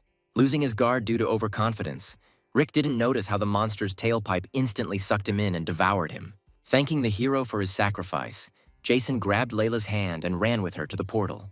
At this time, the Zerg was pleasantly surprised, because although the strength of this master was much lower than Adam's, his speed was impressive. He rushed sharply towards the fleeing ones, when suddenly the monster was sharply attacked from the side by a powerful blow from Alex's armored wolf. The captain of the third team already knew about all the deeds of the main character and considered it an honor to work with him. With a sharp wave of his hand, the Zerg instantly struck Alex, which greatly shocked Layla, but Jason continued to calmly drag her into the portal. Everywhere one could see various martial arts masters who were fighting the monsters without sparing their lives. Jason didn't understand why there were so many of these guys around them who were even able to play on their emotions. After all the masters and even ordinary villagers unanimously shouted for the hero to run away quickly and leave everything else to them. At that moment, the Zerg that had absorbed Adam and Rick tried to attack the heroes again, but his attack was repelled by the arriving marshal. Turning and looking towards Jason, the White Emperor wanted to leave his daughter and everything else to him. The girl began to scream frantically, wanting to return to her father, but the main character forcibly pushed her into the portal. As soon as they moved to Brookfield, one of the bug-eyed ones immediately rushed to give a report on the successful completion of the defensive tower. The Northern Masters were shocked that Jason asked for grains to be brought here just to test this tower. Thanks to her, not only the captives, but also the monster that had recently run in were caught and completely neutralized. All the people here were members of Team 7, and Jason hoped that the Union would pay him on his card. After hearing agreement from a confused Layla, the goggle-eyed ones began to drag out electric arrows and 6 liters of weed killer. His entire team gathered around and the main character gave a loud order to kill all the creatures. At this time, Lorenzia stood in front of one of the captured Zerg, clicking her scissors and wanting to play a little. But upon hearing the hero's order, she immediately ran to the exit, throwing the scissors next to the prisoner. Meanwhile, the marshal continued to deal divine blows of utter destruction to the Zerg that had devoured Adam. The monster was shocked by his strength, which was several times higher than when he was in the form of an old man. Due to the hail of his deadly attacks, the Zerg even managed to spit out such a nourishing person as Rick. Since he doesn't have the ability to resynthesize what he's already spat out, the monster urgently needed to digest someone else. The marshal decided to interrupt his untimely thoughts, lightning fast crushing the Zerg's body with a divine blow to the chest. At that very second, the hand of the Black Emperor appeared from the monster's mouth, which the crazed Zerg began to frantically push back. But it was too late, and the enraged Adam tore the insect's body apart from the inside, not understanding whether it was really that tasty. The old man was glad to greet his resurrected comrade, but the Black Emperor did not even recognize him in his true form at first. Realizing that it was the White Emperor, Adam was outraged, because he had long been told that wearing masking glasses could make you age. Seeing their comrades defeated, the other Zerg were horrified and began to beg the Queen for her blood. The Queen's highest blood can awaken the genes of all Zerg in the world, and the number of insects on Earth alone is in the billions. If the Queen had decided to breed her own bloodline, the human world would have been destroyed several hundred times over. Therefore now their main goal was to obtain the Blood Soul Stone, which could produce an unlimited amount of blood. Having created new insects from her blood, among which was the one who ate Adam, the queen sent them to attack. At this point, the Black Emperor decided to ask the marshal how much time had passed since they last fought together. Realizing that this had never happened before, they decided that this would be their first battle together. At that very moment, electric arrows flew past them, stunning the emperors and heading towards the equally puzzled insects. The monsters did not dodge, saying that such an attack would not work on them, when suddenly the Zerg, capable of eating Adam, was instantly killed. As Jason exited the portal with his armed army, he hoped that Marshall wouldn't be too angry since Layla had promised extra pay. Armed orcs, giant robots, and high-class fighters began to emerge from the energy wall. All of this was broadcast to all corners of the Earth, and many were sure that the battle was approaching its end. Prince Herbert was impressed by the main character, about whom he had previously heard a lot. However, despite the cries of victory all around, he ordered the rear to be immediately reinforced and a group of craftsmen to be sent to help. The prince had a gut feeling that something was wrong, as the Zerg Queen was too calm and in no hurry to give orders. Jason also did not try to attack, but only carried all the wounded fighters to his place in Brookfield. The protagonist remembered that in his past life, the Zerg attack was much larger than this one. One of the keys to the rise of the Zerg was the Blood Soul Stone, and Jason was sure that the Queen was waiting for it. At that moment, a stream of fire flew through the air, which made the insect leader very happy. It was Gerard, who had become a monster, holding in his arms his equally monstrous son, who was glad to finally see a hero. A little earlier, when his relative was cut down, Gerard decided to restore his body with the help of Zerg blood. Moreover, he decided to give his illegitimate son the strongest body in the whole world. And now, he intended, together with his relative, to destroy Jason, and then the one who released that energy sword. The protagonist immediately gave the order to concentrate all fire on the president of the Red Trade Union. As Gerard enveloped his son in a giant ball of blood, Jason's missiles rushed towards the enemy. Creating a colossal wall of blood, he immediately blocked all the projectiles in midair. The power of the Blood Soul Stone allowed him to suck blood, create blood, and use blood as a conductor for defense and attack. The more blood there was around, the stronger he was. So Gerard considered the dead and wounded soldiers on the battlefield a gift from fate. In a past life, the hero heard from Marcus that the higher Zerg can turn the blood of dead creatures into the blood of insects. Then, the dead become Zergs, and if everyone who died in this place were to be turned into them, then things would definitely be bad for the people. The Queen was very sensitive to smells, and understood that it was Jason who created that energy sword. Hearing about this, Gerard became furious and decided to kill this scoundrel together with his son. But suddenly, his body was pierced by a golden blade of an insect that was once his relative. The Queen was perplexed by this idiot who still thought that after becoming Zerg, people remain the same. At the same time, she was impressed that he had created from his son the most powerful Zerg, 1 in a million.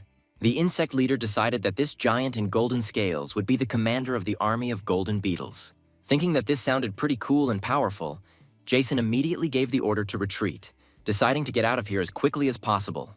At that moment, putting his hand on his shoulder, the Black Emperor did not want his daughter's offender to leave them so quickly. Placing his hand on Jason's other shoulder, the White Emperor also wanted him to stay for an additional fee. After all, it has been a long time since the emperors had such fun and wanted to fight their enemies together. However, the main character understood that this golden beetle was very dangerous, and if they wanted to die so much, then he himself could finish them off. Then, Marshall pointed his finger at Jason's younger sister, who clearly had a bigger inner core than he did. Laurencia calmly approached the Queen and the golden beetle, greatly puzzling the insects. Speaking in her own language, she thought that these monsters could help her return home. Realizing that the person in front of her was a resident of the magical world, the Queen immediately directed her hand towards her. Covering himself in alpha beetle armor, the protagonist instantly repelled the Queen's blow, throwing her aside. The golden beetle was confused, thinking that Jason was really like him. In a past life, the protagonist was with Marcus on one of the planets where the first emperor burned the Zerg. However, Jason was greatly confused by his method, because with his fire attack, Marcus managed to pierce the planet through and through. But the Emperor did not hold back, for this was a golden king beetle, born 1 in a trillion, capable of devouring galaxies. After killing him, Marcus pulled a piece of his body out and offered it to Jason to eat.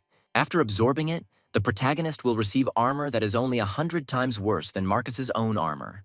True, this will only be possible if Jason can use the energy, but otherwise, he will just satisfy his hunger a little. The queen was completely confused. Not understanding why his dazzling armor looked so familiar, Jason didn't care what she thought about it. But since she dared to attack his people, the hero would make her pay. His scaly armor shimmered golden in the sun, and he and his team wanted to help the monster finally disappear. But suddenly, he turned around and began to shout furiously at the little girl, who was apparently tired of living. As it turned out from her words, the Zerg were a Rama from a magical world, whom the inhabitants there called a race of the weak. The queen remembered how they had been driven away from there in humiliation, out of fear of the Bloodstone and the hunter who might come for it. Unwilling to tolerate these cowardly humans any longer, the leader used telekinesis, lifting the Bloodstone into the air. Horrified and realizing that she could not be allowed to seize the stone, Jason and the Emperors rushed towards their adversary. The Golden Beetle decided to help his new mistress and flew furiously towards the enemies. The Black Emperor decided to take on this monster himself, letting the Marshal and the main character go ahead.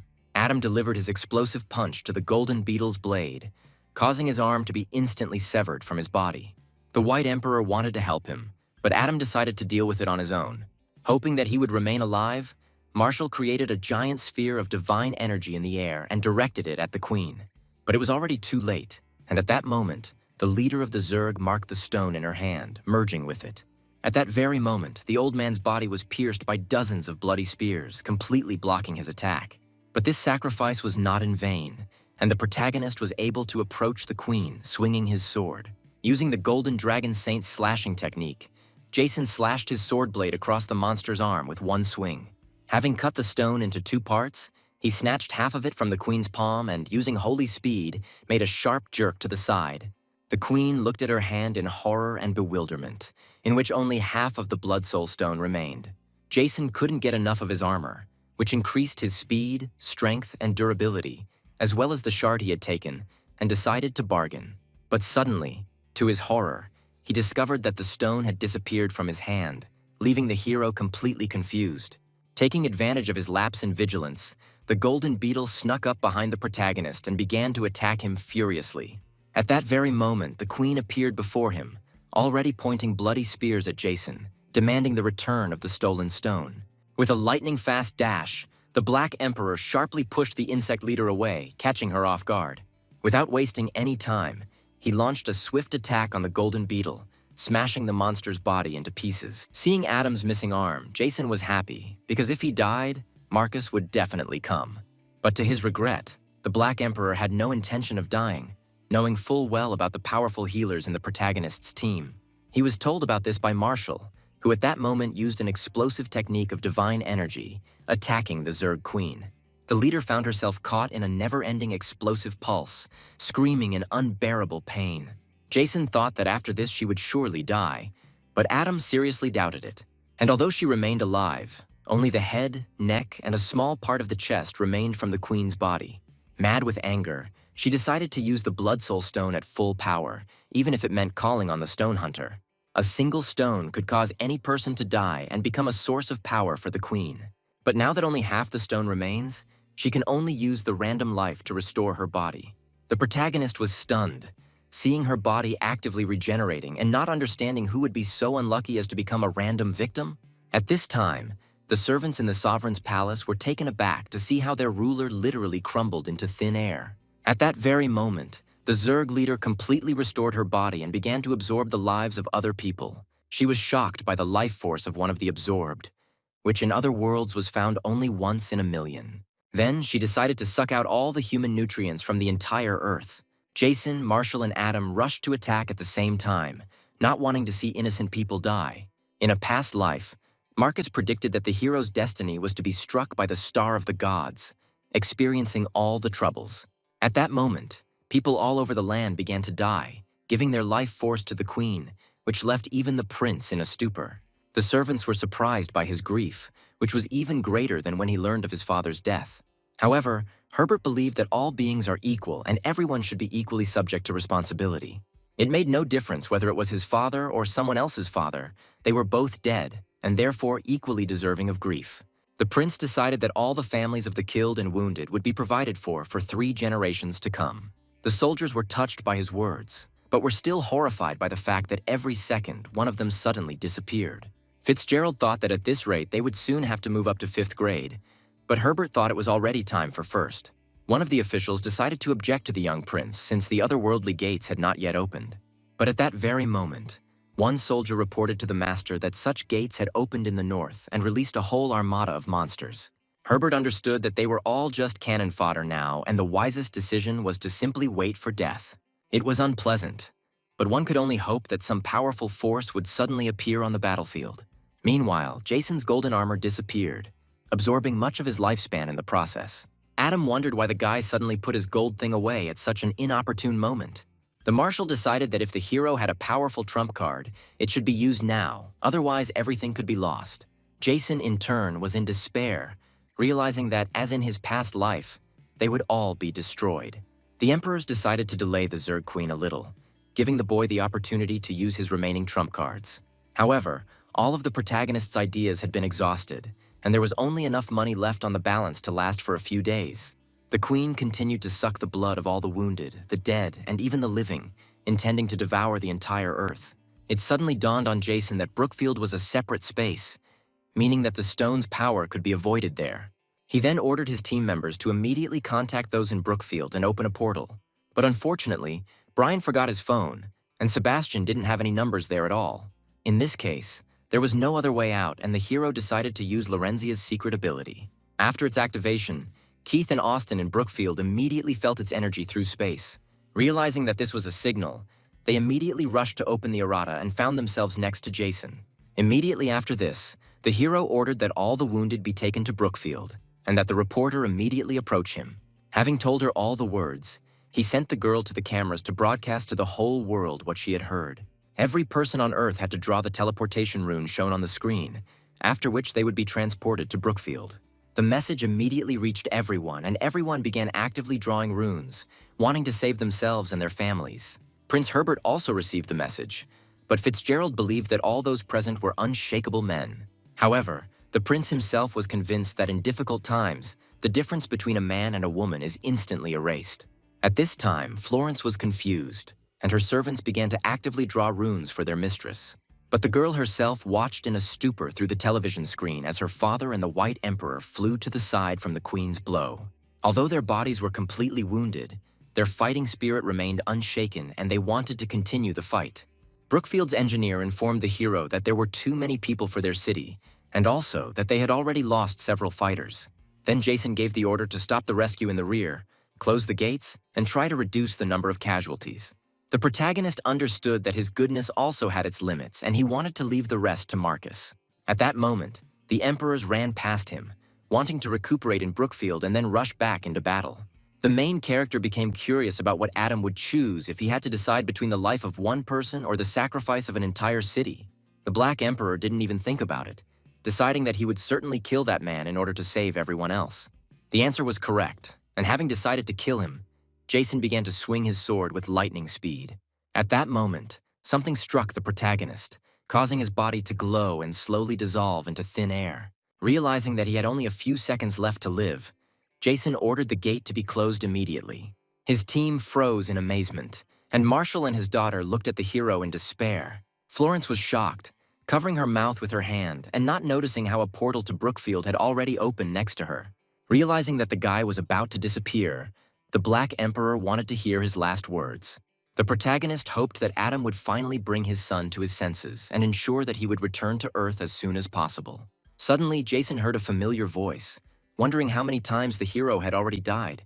Jason opened his eyes and saw his father's soul in front of him and was confused.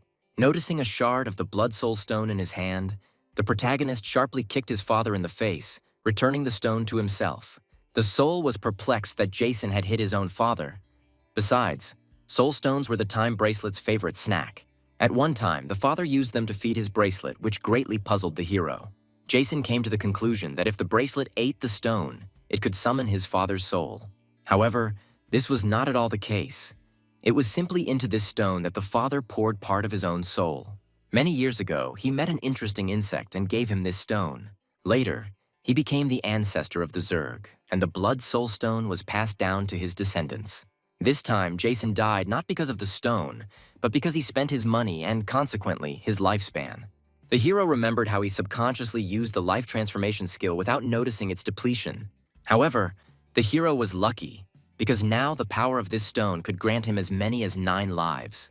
Since he only had a fragment of the stone, the power also decreased accordingly. So out of 9 lives, Jason only had 3, which was also good. These 3 lives, the protagonist could use on himself or bring back to life someone other than the highest life form. True, the days of his life will still remain paid, which puzzled the main character. Having opened a portal to Earth, the father showed his son that Adam was already at the limit and would soon die. Adam decided that the guy died ugly and decided to avenge his death, hoping that Jason was looking down on him from heaven. Using the Black Lion's final form of destruction, he created a gigantic explosion that dealt colossal damage to the enemies. Meanwhile, watching the events from Brookfield, Marshall and the others mourned the loss of their hero. Florence sat there, shedding tears over the death of her father and also Jason. After the explosion, a giant crater remained, above which the Queen hovered, amazed by the power she saw. However, this technique turned out to be sacrificial, and the Black Emperor turned to stone, crumbling into pieces. The Zerg Queen looked with respect at the corpse of the human being who deserved her admiration. At the same time, a nearby golden beetle was turned to dust by his attack and desperately tried to regenerate. The Queen understood that since the power of the Bloodstone had been used, a stone hunter would soon appear. Looking at this, the father wondered if his son wanted to go back there to save the world, but the hero wanted to leave that to a professional. Meanwhile, the stone hunter saw falling stars above the earth, realizing that one of the emperors had died. After impaling Marcus with his stakes, he smirked, thinking that this was probably all because of him. At that moment, the first emperor waved his hand, breaking all the stakes, realizing that his father had died. Having opened a portal from the black hole, Marcus decided to leave the stone hunter to play with himself for now. Watching him go, the hunter was shocked by his haste, considering this immortal guy a real psycho. Suddenly, he felt a strange feeling emanating from the world that was Marcus's home. Realizing that it was a blood soul stone, the hunter laughed, deciding to dispel the myth of the immortal emperor's invincibility. At that very second, someone rushed past behind him, stunning the hunter with his sudden appearance. It was Marcus, who had simply forgotten his house keys, which left the hunter confused. At this time, on Earth, the Zerg began to rapidly grow in size, terrifying all people. Having begun to mutate en masse, they destroyed cities in droves, heading towards the center of the war zone. The Queen called his people to him, wanting to give every insect the blood of the Zerg. The world was full of insects, from which she wanted to create an army in order to go to war with the magical world and reclaim her possessions. Suddenly, she heard a loud roar behind her and felt an energy of incredible power. Teleported to the scene of the battle, Marcus leaned over the petrified fragments of his father, grieving with all his heart. Enraged by him, the golden beetle furiously rushed at the sudden enemy. Turning his head in his direction, the first emperor, in a calm voice, ordered them to kneel. Taking this as a joke, the insects suddenly began to bend their bodies, and even the golden beetle fell face down on the ground. Not understanding how a man could be so strong, the Queen also knelt down, feeling his contempt and strength. The pressure of his energy was so great that she could do nothing but submit to his will. To her horror, she realized that whether she would live or die could be decided by just one wave of his hand. Having received a new order to bow, all the insects began to beat their heads on the ground. Holding his father's head in his hands, Marcus wanted them to continue bowing until they died. The people in the prince's palace were puzzled to learn of the Zerg mass suicide that had begun. Some of the insects, which could not bend their bodies, simply broke them in half, and those that were in the air simply fell to the ground, flying into pieces. Looking at the game console, Herbert was extremely pleased with the appearance of another figure on the battlefield. At this time, Jason thought that if he had known everything in advance, he would have already torn Florence's membrane. Seeing how his father's soul was preparing food for him, the hero was perplexed, because last time he could only answer questions. As it turned out, the more remains he found, the more he would fill in the gaps in his father's consciousness and get answers to other questions. Moreover, the father's soul was amazed at Marcus, who was so young, but already grasped everything on the fly, restraining himself in such a state. Jason was puzzled, not understanding what exactly his father meant when he said this. However, looking at the first emperor, the soul understood that this child was about to go crazy. The protagonist was shocked to hear for the first time that the eternally calm Marcus could start acting up. However, the father's soul understood that anyone would be disappointed by the death of a loved one, except, of course, his son. He wondered if Jason knew the secret to the first emperor's ever-increasing power. The protagonist knew that when Marcus met an opponent who was stronger than him, he would break the laws of nature and become even stronger. In his past life, in exchange for this information, Jason was willing to forgive the Emperor's debt from last month.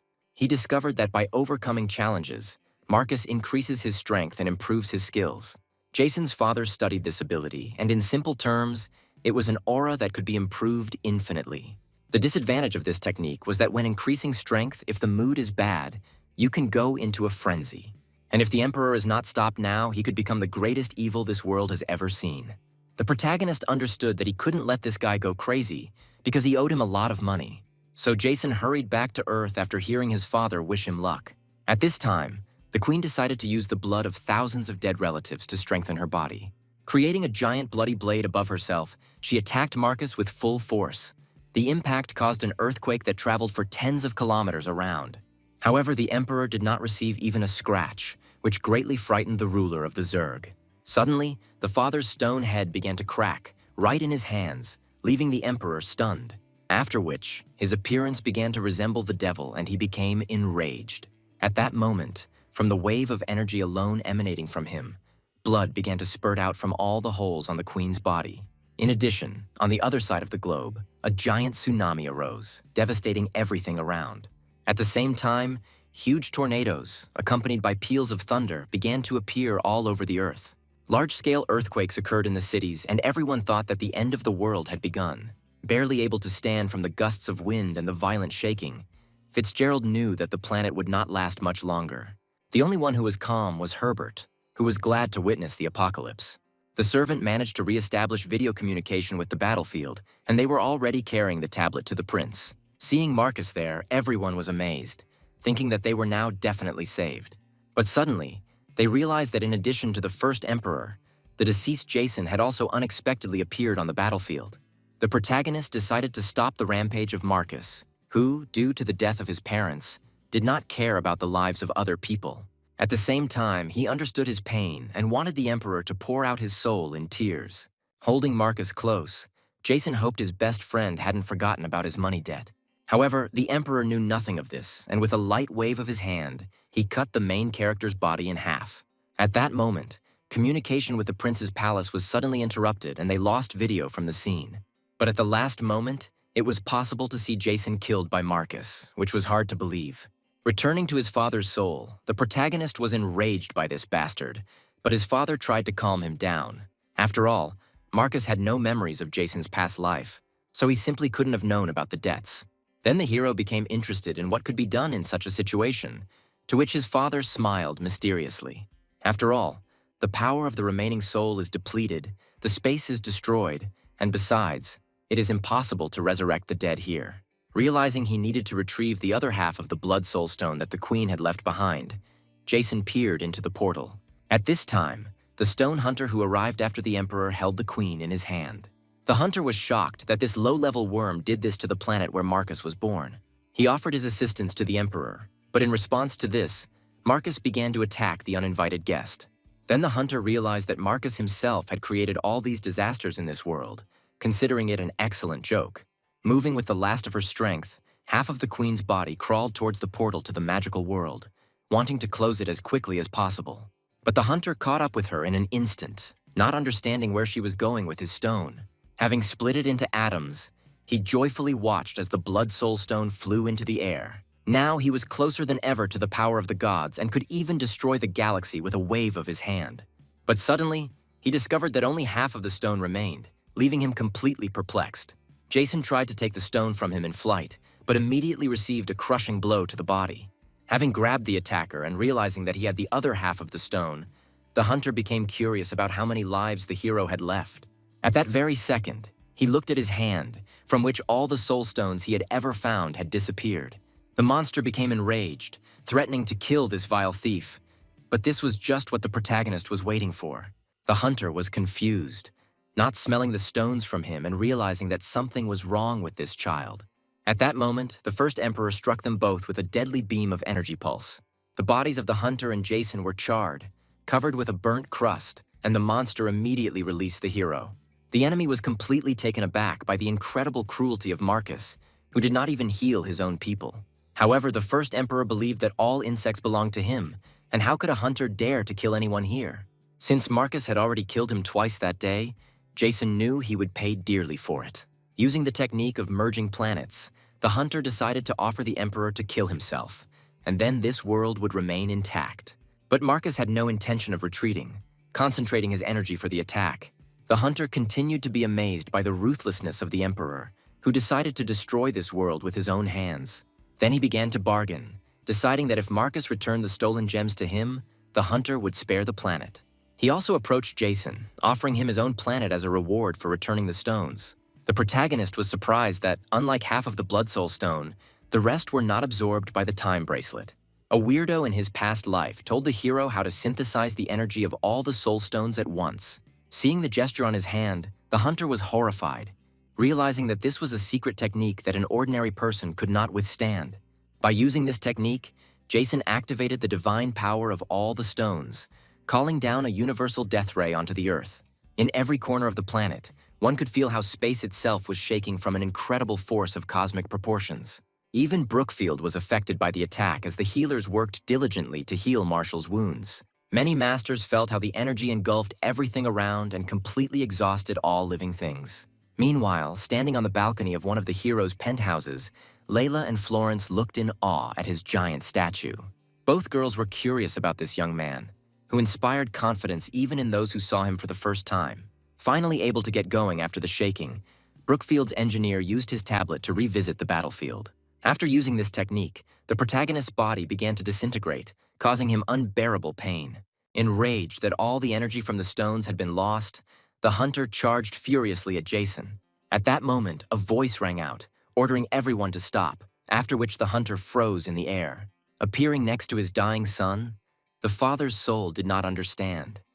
Could this worm really have decided that it could kill him? The father's soul was delighted with the soul gems that his son had managed to obtain. However, he clearly had been watching too many heroic films to decide to use that technique, as it was suicide. But the father blamed himself for this, since he did not tell his son that in order to absorb the stones, he needed to call upon the power of the bracelet. As compensation for this omission, he returned to Jason the body he had had an hour earlier. Waking up and seeing his father's soul in front of him, the protagonist became confused, realizing that he was still on Earth. It turned out to be just a temporarily materialized remnant of the soul, which did not have long to stay here. He stopped time on this planet, and upon hearing this, Jason walked towards the frozen hunter. Having begun to vent his anger on the frozen enemy, the protagonist became deeply indignant at his father, who always kept something from him. By summoning his bracelet and allowing it to absorb the soul stones he had received, the protagonist gained 337 lives. The father suspected that his son had planned this from the very beginning, when he first saw the hunter covered in stones.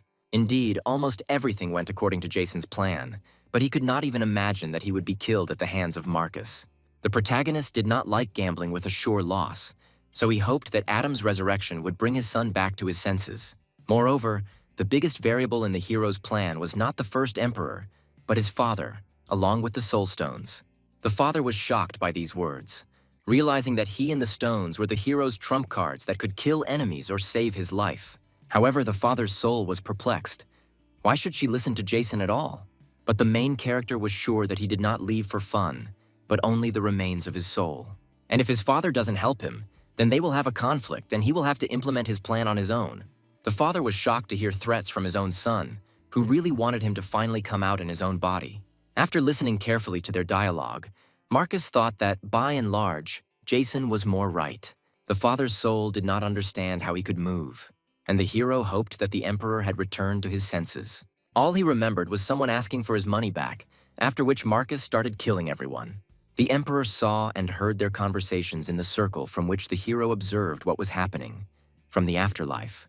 The father felt that he had clearly underestimated the boy, and Jason suggested that he had had a divine vision. After this, the father's soul decided to leave them alone, hoping that soon the son would be able to find the remaining pieces of his father's soul. Seeing Marcus waving goodbye, Jason decided not to give him too much information. After shaking the hero's hand, the emperor introduced himself, causing the protagonist to feel a sense of déjà vu. Time returned to normal, and under the hunter's surprised gaze, Marcus was impressed that the hero was able to resurrect Adam. Realizing that not only his hand, but also the stones from his entire body had disappeared, the hunter was furious. But Jason promised to get him more. Meanwhile, in the town of Brookfield, Brian and Laurencia were peacefully emptying dozens of bowls of noodles. Suddenly, the spirit of the protagonist's father appeared and offered to heat up some more noodles to the immortal fiery phoenix. Meanwhile, in the magical world, it became known that a portal had been opened, activated by the Zerg Queen. While opening a chest filled with soul stones, someone received news that this happened in the place where Lorenzia was exiled. Enraged by the information he received, someone decided to go to Earth and wanted to figure everything out on his own. The first Emperor hoped that now the protagonist would use his powers to revive all the dead people. In exchange, he even offered to take Jason on a gem hunt and give him money. The hunter continued to scream with unbearable anger and resentment at the two heroes who had taken such precious stones from him. Having finally decided to finish them off, the monster made a sharp dash and rushed into the attack with lightning speed. At that moment, an unknown force clasped the hands of Marcus and Jason, who began to frantically block the hunter's blows. Using his speed advantage, the Emperor threw the hero up with a swing of his hand, deflecting him from the trajectory of the blow. The monster continued to attack with a hail of blows, but the heroes successfully dodged each one that fell. The hunter felt that without the soul stones, his strength was significantly reduced, so he needed to finish this fight quickly. And at that moment, having stopped time in Brookfield, the father's soul remembered that by absorbing the stones, the bracelet gradually opens 12 hours. Each hour corresponds to an ability. The 8th stops time, and by opening 10 of the 12, the father at one time angered the gods. However, the 8th hour had no effect on the magically gifted such as Lorenzia, who was one of the chosen ones. While she continued to devour the noodles, Jason's father's soul decided to show her his past life. Seeing her devilish image, the little girl fell into a stupor, staring at the magic screen in bewilderment. Meanwhile, the protagonist noticed that the first hour on his bracelet began to glow, beginning to absorb Marcus's power. The Emperor even found it pleasant, feeling so weak for the first time in a long time. Seeing that normal attacks weren't working on them, the hunter decided to use planetary fusion again to finish off the heroes in one blow. By gathering cosmic energy in his hand, he created an energy giant larger than the planet. The impact of his fist was like a colossal energetic meteorite, and the force was comparable to the explosion of a star. But Jason, in response, decided to demonstrate to him the combined blow of the Emperor with the power of the strongest man in the universe. Gathering Marcus's power in his fist, the hero released it at the enemy, piercing the heavens and outer space with a deadly beam of energy. The hunter was instantly defeated and fell flat on his face right into the sovereign's palace. The prince and his servants watched in shock as the monster's wounded body destroyed part of the palace with its fall. Having overcome the shock of what he saw, Herbert immediately gave the order to rescue people immediately. At the same time, an exhausted Marcus collapsed to the ground, wishing that his new friend would certainly protect this land. At first, Jason was afraid, but when he realized that the Emperor had simply decided to take a nap, his fear turned to anger.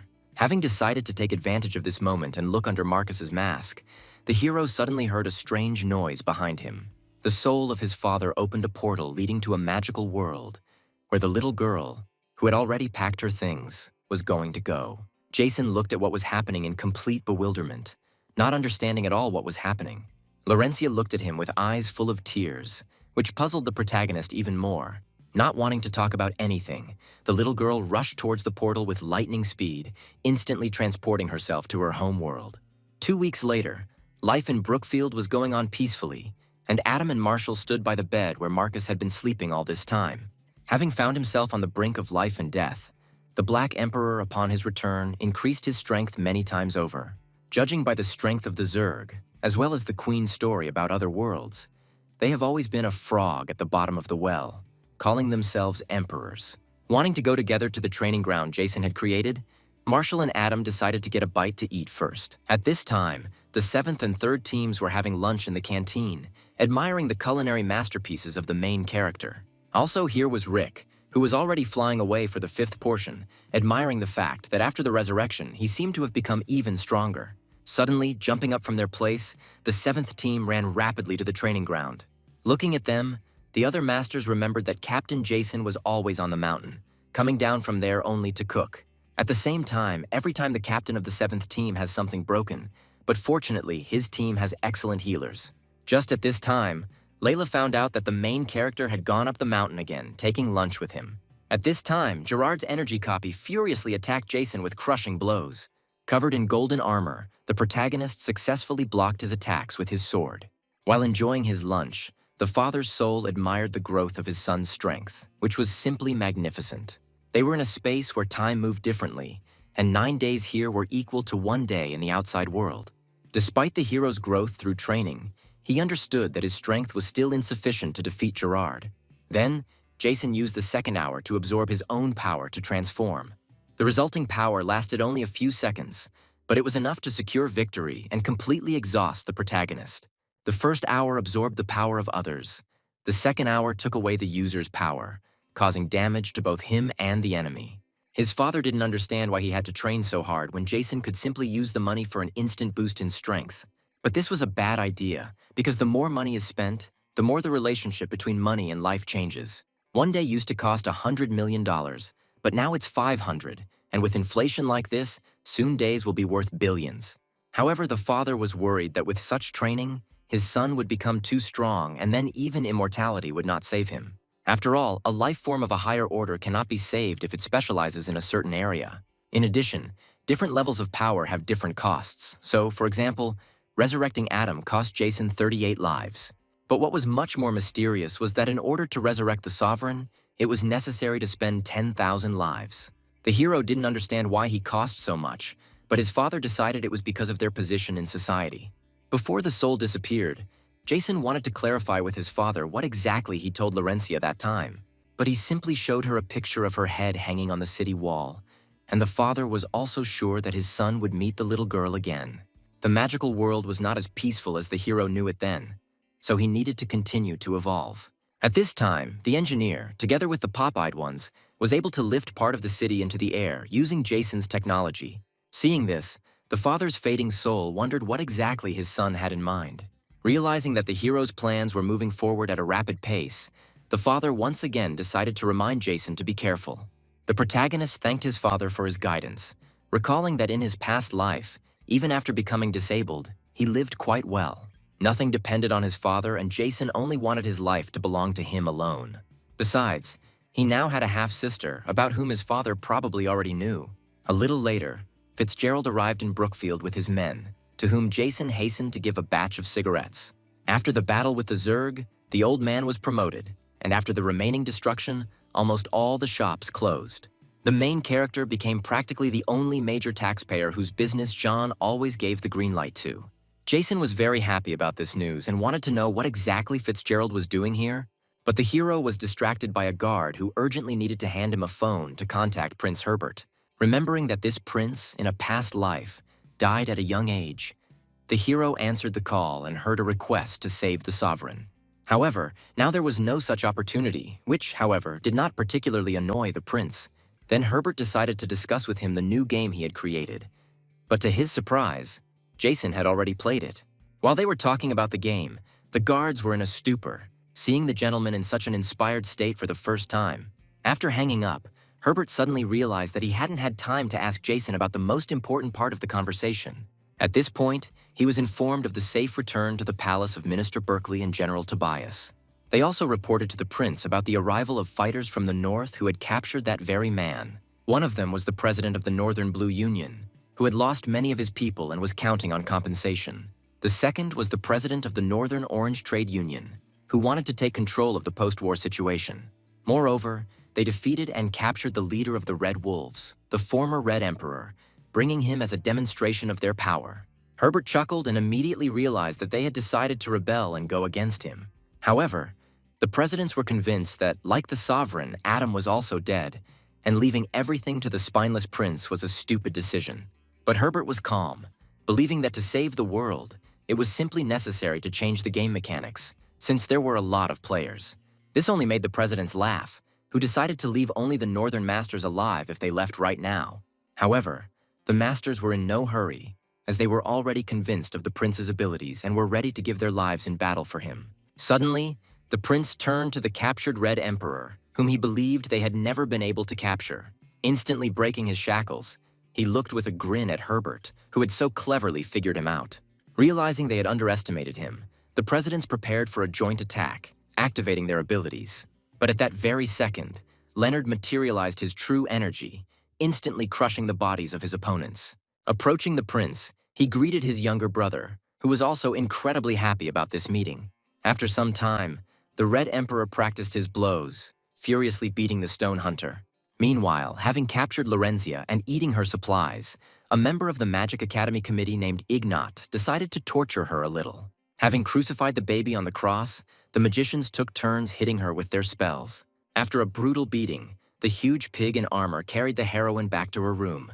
Throwing her inside, he ordered the sorceresses there to do everything possible to prevent her from dying. One of them, named Evelina, was the first to run up to the baby, hoping that she was okay. However, despite her injuries, Lorenzia felt just fine and looked at her friend with a smile. The other girls did not dare to help her, thinking that they would also get it from Ignat. Suddenly, the little girl took out one of the boxes, which again contained forbidden food, which discouraged the sorceresses. But Lorenzia was sure that it was better to be beaten to death than to die of hunger. She offered the others a snack too, but the girls were afraid that they would be punished too. But still, they couldn't resist and pounced on the offered food, and Evelina sat down next to her friend. She didn't understand why Lorenzia had to return, because was it really true that in that world they treated her worse than here? But the little girl made this decision after she saw her severed head hanging on the wall. At the same time, she wouldn't mind if that hero did it. The main thing was that he fed her properly before he died.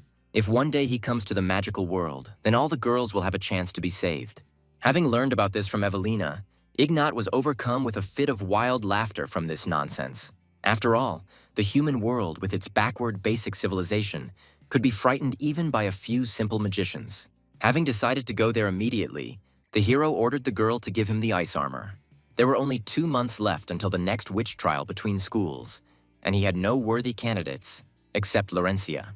Because of this, his father was very angry and did not allow him to join the magical order, even as a mentor. Apart from the baby, Evelina was the most promising, so he hoped for her assistance. After some time, using a crane, the goggle-eyed people lifted the statue of the god of wealth, wanting to install it on the bow of the cruiser. At that moment, the main character was sitting in his room, clutching his head in his hands and looking at a photograph of Lorenzia. She took with her a bank card containing all of Jason's funds. His apathy about this was interrupted by an engineer who brought important news from the outside world. Watching the broadcast of events on the tablet, the hero saw that their world was visited by guests from another dimension. Reporters vied with each other to interview the aliens from the magical world. The guests introduced themselves, pretending that it was a great honor for them to visit the human world. By showing Lorenzia's torture in the magical realm, they thus made it clear that such a fate awaits all who go against them. At that very second, Jason gave the order to his team of 5,000 goggle-eyed men and craftsmen to prepare for the journey. With the nuclear power plant operational, Brookfield became a floating island, heading forward. At this time, Ignat, Evelina, and the magical beast in armor were walking along one of the cities, watching the Earthlings. Looking at the wooden houses, Ignat snorted dismissively, amazed at the weakness of these worthless things. But what irritated him most was a certain journalist who followed them like a tail. Suddenly, behind her, a portal unexpectedly opened, from which a young man in a white cloak emerged. Snatching the sphere from the hands of the puzzled magician, Jason thanked the journalist for her excellent work. Realizing that in front of them was the very hero that Lorenzia had told them about, Ignat thought that he wanted to negotiate. At that very second, gates began to appear everywhere, from which people and goggle-eyed people began to emerge, evacuating the city's inhabitants. Jason offered him 100 bags of delicious chips in exchange for the girl who appeared in the magic ball. Enraged by his arrogant tone, Ignat ordered the armored beast to seize the scoundrel. It turned out to be one of the most powerful magical beasts, who was also the head teacher at the magic school. The beast grabbed the hero by the scruff of the neck, while Ignat opened the gates to the magical world to summon the mythical monster. A school security guard, who turned out to be a giant demonic dragon, flew out of the gate that appeared. Ignat couldn't help but laugh, because this monster could destroy an entire city just by breathing on it. Suddenly, he saw the Zerg girl Cicada standing off to the side, helping to keep the portals active. Ignat was stunned, because before this he had been absolutely sure that all the insects were already dead. At that very moment, right in front of the dragon, a giant portal opened in the sky, from which the city cruiser Brookfield flew out. Shocked by what he saw, the magician ordered the dragon to use his breath, because without good technique, This thing was useless. Having flown higher, the monster opened its mouth wide, beginning to collect powerful, demonic energy in it. The engineer ordered the particle cannon to be activated at minimum power, fearing that maximum power could harm the planet. Just at that moment, Marcus woke up and suddenly soared into the air, shaking the entire city with an explosive wave of his energy. After which, he pounced on Ignat's helpless little beast, slamming the dragon into the ground and instantly killing him with one blow. Evelina and the magician had no words to describe what they saw, and their eyes simply bulged and their mouths opened. The first emperor decided that now was the time to go in search of the precious stones and finally save all the people. Quite frightened, Ignat gave the order to the beast to finish with the boy as quickly as possible and return to the magical world as quickly as possible. Suddenly, he saw the headmaster's head dangling in the hero's hand, who had used the second hour of his bracelet. Sometime later, in the magical world, near the academy, witches on brooms patiently awaited the return of the dragon, as well as Ignat's group. However, quite a lot of time had already passed, and the portal still had not closed, which was very strange. Suddenly, a dragon's head appeared from the portal, followed by one of its paws. After this, chopped pieces of the dragon's carcass began to rain down from all the portals, leaving the magicians in a stupor. In addition, the head of the magical beast headmaster also fell out from there, which completely horrified the witches. Finally, they saw the main hero in the sky, who was scattering the remains of their relatives. Furiously rushing into battle, he began to actively destroy the ranks of the witch defense. However, using the second hour for too long was dangerous, as it could result in strong repercussions for the body. But Marcus, who appeared immediately, offered to entrust the task of destroying the enemies to a professional for a reasonable fee. Watching from the sidelines for now, the first emperor was extremely interested in getting to know this unknown world. Meanwhile, the mages and magic knights decided to direct all their attacks at him. A few seconds later, the Brookfield cruiser also flew into the portal, where the main character immediately headed. Sitting on a soft sofa and nibbling on some chips, he watched Marcus's fight with interest. Next to him, chained to iron chairs, sat Ignat and Evelina, whom Jason decided to interrogate. But the magician believed that the sooner they surrendered, the greater their chances of not dying without suffering. Then the hero pressed the button, and after that, a powerful charge of electricity pierced the magician's body. Next in line was Evelina, and Jason hoped that she would be more cooperative and immediately tell him the baby's location. At this time, the witches were shocked by the power of the unknown warrior, who easily dealt with their strongest fighters. Having found out where Lorenzia was being held, the hero went to her in a fighter, taking Brian with him. Having received information about the upcoming invasion, the Captain Pig, who leads the prison guard, prepared to repel the attack. But suddenly, a fighter jet crashed through the wall and instantly tore the head off the unlucky boar's shoulders. Using the ball from the big guy's barrier, the heroes went straight to the place where the criminals were being held. Having broken through another wall, Jason began to furiously search with his eyes for Lorenzia, who had stolen his bank card. But suddenly he noticed a gigantic fiery squall flying towards him at great speed. Having managed to dodge at the last moment, the hero was extremely surprised, because the power of this fire was not inferior to the flame of Lorenzia. As it turned out, it was used by a professional fire mage who was also the little girl's teacher. Having learned about this, the protagonist also decided to find out how to get to the place where Lorenzia was imprisoned. However, the magician had no intention of saying anything like that, intending to finish off the hero with flames at a temperature of 10,000 degrees. He also combined this fire with wind magic, showering Jason with a hail of blows, which he successfully dodged. Then, the protagonist decided to use the big guy's newly developed shield, ordering Brian to come to him. This armor not only completely protected them from the flames, but also redirected the fire to other enemies. After which, the heroes safely ran into the academy building, intending to continue the search. The mage was impressed by their defense, but now they had to overcome a much more serious opponent. Running through the vast halls of the massive magical college, Jason and Brian became completely lost. Suddenly they heard a squad of magicians approaching from around the corner, wanting to capture the uninvited guests. Using invisibility, the protagonist lifted the big guy up, making it look like he was part of the painting. The squad ran past them, but suddenly, one of the sorceresses looked at Brian suspiciously, deciding that this was Jason.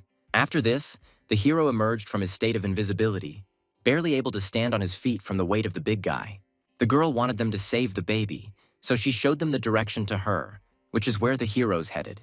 Having burst into one of the rooms, they saw several warriors dragging some boxes into the portals.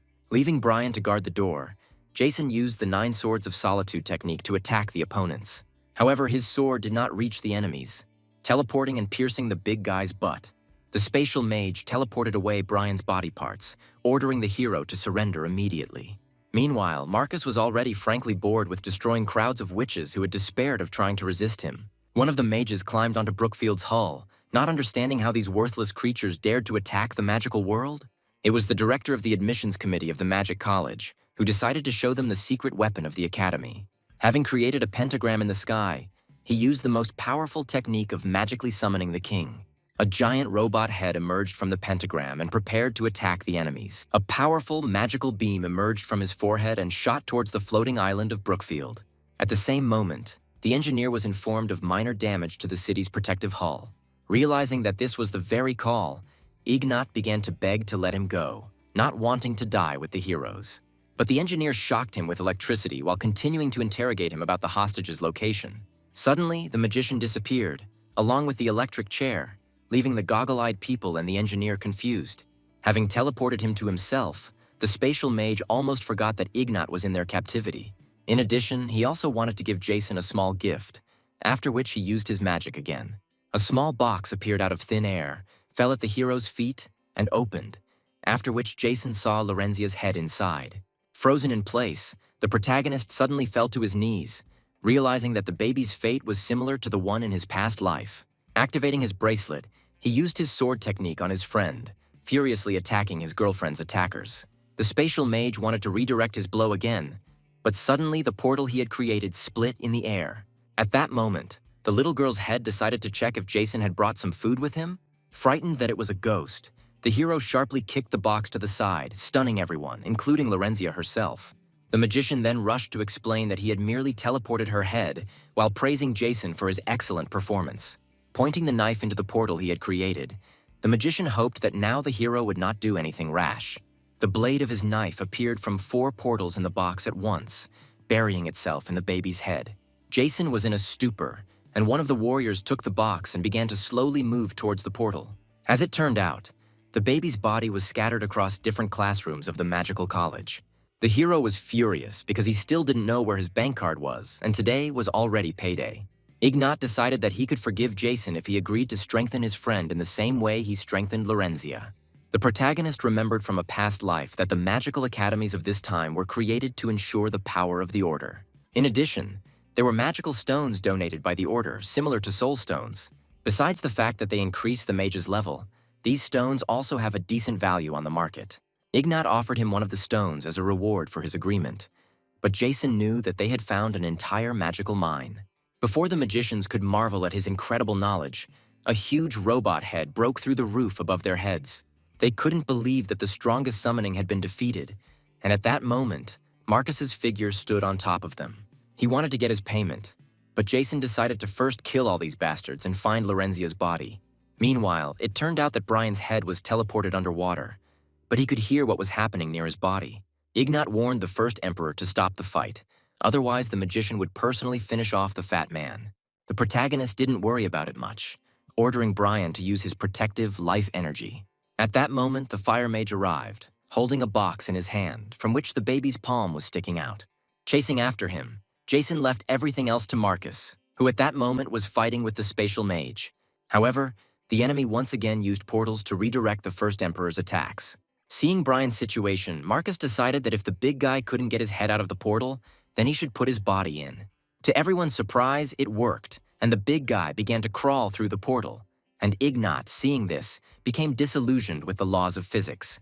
Having finally managed to surface, Brian found himself in a women's sauna, in one of the pools where the witches were relaxing. Having found out from the lovely ladies how to get to the building of the Magic Academy, the big guy immediately ran there. Meanwhile, the first emperor was very puzzled, not understanding where his right hand had gone. In this world, strong magicians were rare, and his opponent was one of them, and he decided to kill Marcus, who dared to hit him. Meanwhile, the main character continued to move along the corridors and climb the stairs, losing sight of the fire mage. Suddenly, he was met by Evelina, who decided to help Jason save Lorenzia. She couldn't let others know that she was helping the baby, otherwise the witch would also be in danger. Showing him the way to the legal lab, it turned out to be the place where another part of Lorenzia was located. Suddenly, A powerful, fiery barrage flew past them, which the hero and the witch were able to dodge. Jason realized it was the baby's fire, but when he turned around, he was stunned with shock. Having used her power through Lorenzia's hand, the fire mage was extremely delighted. Jason flew into a rage and furiously rushed at the enemy who decided to mock his comrade. Once again, using the power of the ancient witch, the fire mage sent 10,000 fire arrows at the protagonist. He was confident that if he could use this, he would certainly unite the entire world of magic. Evelina used ice magic to shield Jason, earning him sincere gratitude. Having started eating magic stones to strengthen himself, the fire mage understood that with Lorenzia's power, it would soon be useless. Jason quickly attacked him with a swing of his sword, but the opponent stopped the blade with his hand, after which he immediately created a fiery whirlwind that threw Jason back. The magician couldn't help but laugh, deciding that the life force of the hero's world couldn't be compared to magic at all. Jason knew that this was true, but he was ready to use the captured hand of the baby against the enemy. Having activated the first hour on the time bracelet, he immediately absorbed all of the baby's power. The enemy was confused, not understanding how the protagonist managed to absorb ancient magic. Jason knew for sure that, first of all, to do this you had to be very rich. The magician directed a barrage of his most powerful fire spells at him, deciding to finally destroy the impudent fellow. But this did not cause any damage to the main character, and he calmly burned the enemy's body, turning it into coal. Until the last second, the fire mage did not believe that Jason could save Lorenzia, but the hero already had her hand. Remembering the magician's words about the ancient witch, Jason thought that perhaps this was where Lorenzia's secret lay. As it turned out, Evelina knew the baby before she arrived here, and that was a time no one wanted to remember. It was a secret laboratory where they were both test subjects, injected with different types of blood every day. Deciding that Lorenzia had great potential, the scientists decided to use special blood on her. Being subjected to painful injections along with her, Evelina understood that one day her friend would also get used to the pain. The protagonist wanted to know what exactly they ended up doing to Lorenzia.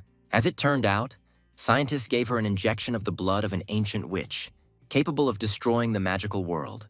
At this moment, the spatial mage continued to laugh, thinking that he could cut off Marcus's legs or arms at any moment. No matter how strong the inhabitants of the earth were, the magician considered them nothing more than muscular primates.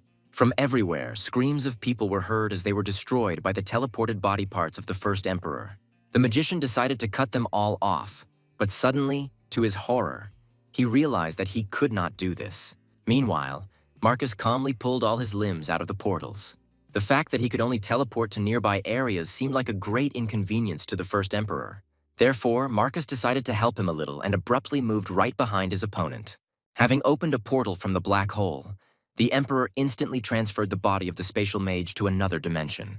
At that moment, Ignat was speechless from shock, seeing outer space opening up before him. When Marcus returned, he took the baby's leg with him, wondering whether he should charge for it or not. Ignat began to threaten the emperor because his spatial magic was considered the strongest in the magical world. However, as it turned out, Marcus transported the magician several 100,000 light-years away to a completely different space. Realizing that they were talking about teleportation in the multiverse, Ignat was horrified, because in their world, this was only at the stage of study and theory. Meanwhile, Jason and Evelina continued to fight their way through crowds of warrior mages on their way to the heroine's body parts. Ahead was an alchemy room where, according to the witch, one of them should certainly be located. The hero understood that these guys were capable of all sorts of nasty things in order to achieve success in magic. At that moment, next to them, a huge metal hand emerged from the ground and rushed towards Jason. Immediately after this, several more metal hands began to appear from everywhere, attacking the heroes. After which, a huge metal cage wrapped itself around the main character from all sides, locking him inside itself. A metal-wielding mage named Darwin believed that his fellow wizards had greatly overestimated Jason's strength. His body was half metal, and a flask with Lorenzia's floating leg was inserted into his shoulder.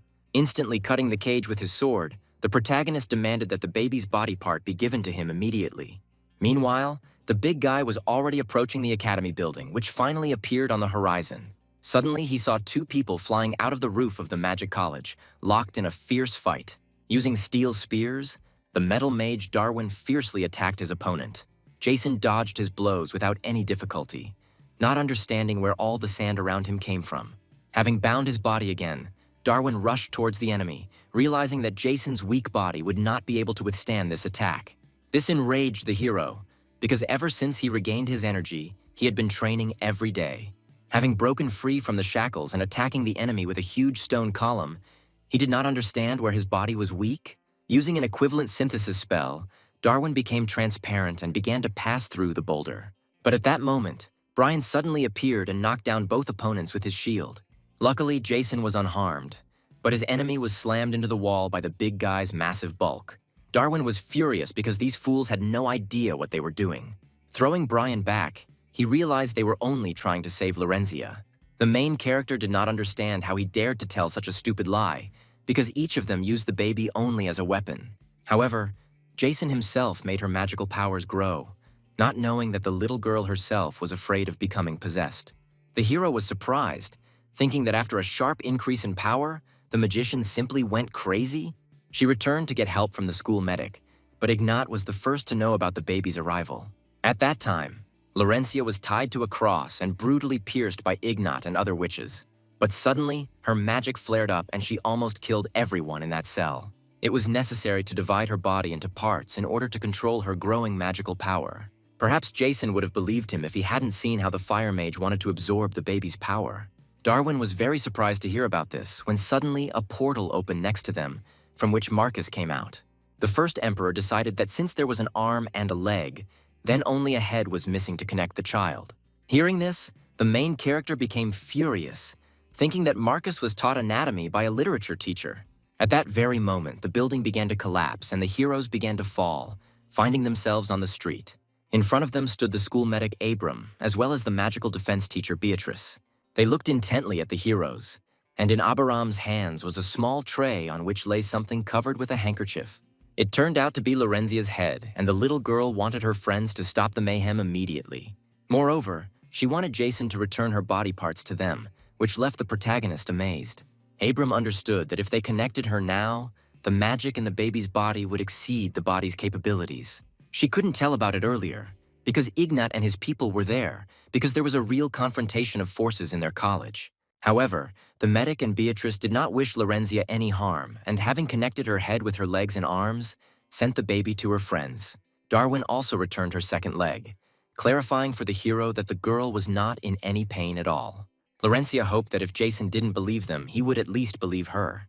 However, the main character was only interested in where his bank card was now. A little later, having successfully completed the mission, Jason and his friends returned to the Brookfield cruiser. The hero wanted to return to Earth as soon as possible, but Abram understood that the baby could only be helped in the magical world. Besides, he wanted Marcus to stay with them for a little while and help with her healing. Just at that moment, a huge magical projectile rushed straight towards Brookfield's body. When it hit him, it created a huge explosion that shook the entire cruiser. Ignat was incredibly happy to see his father's fleet approaching, deciding that the end had definitely come for the heroes. Standing in front of his army, the general of the magical order named Sheldon wondered if they were really going to escape.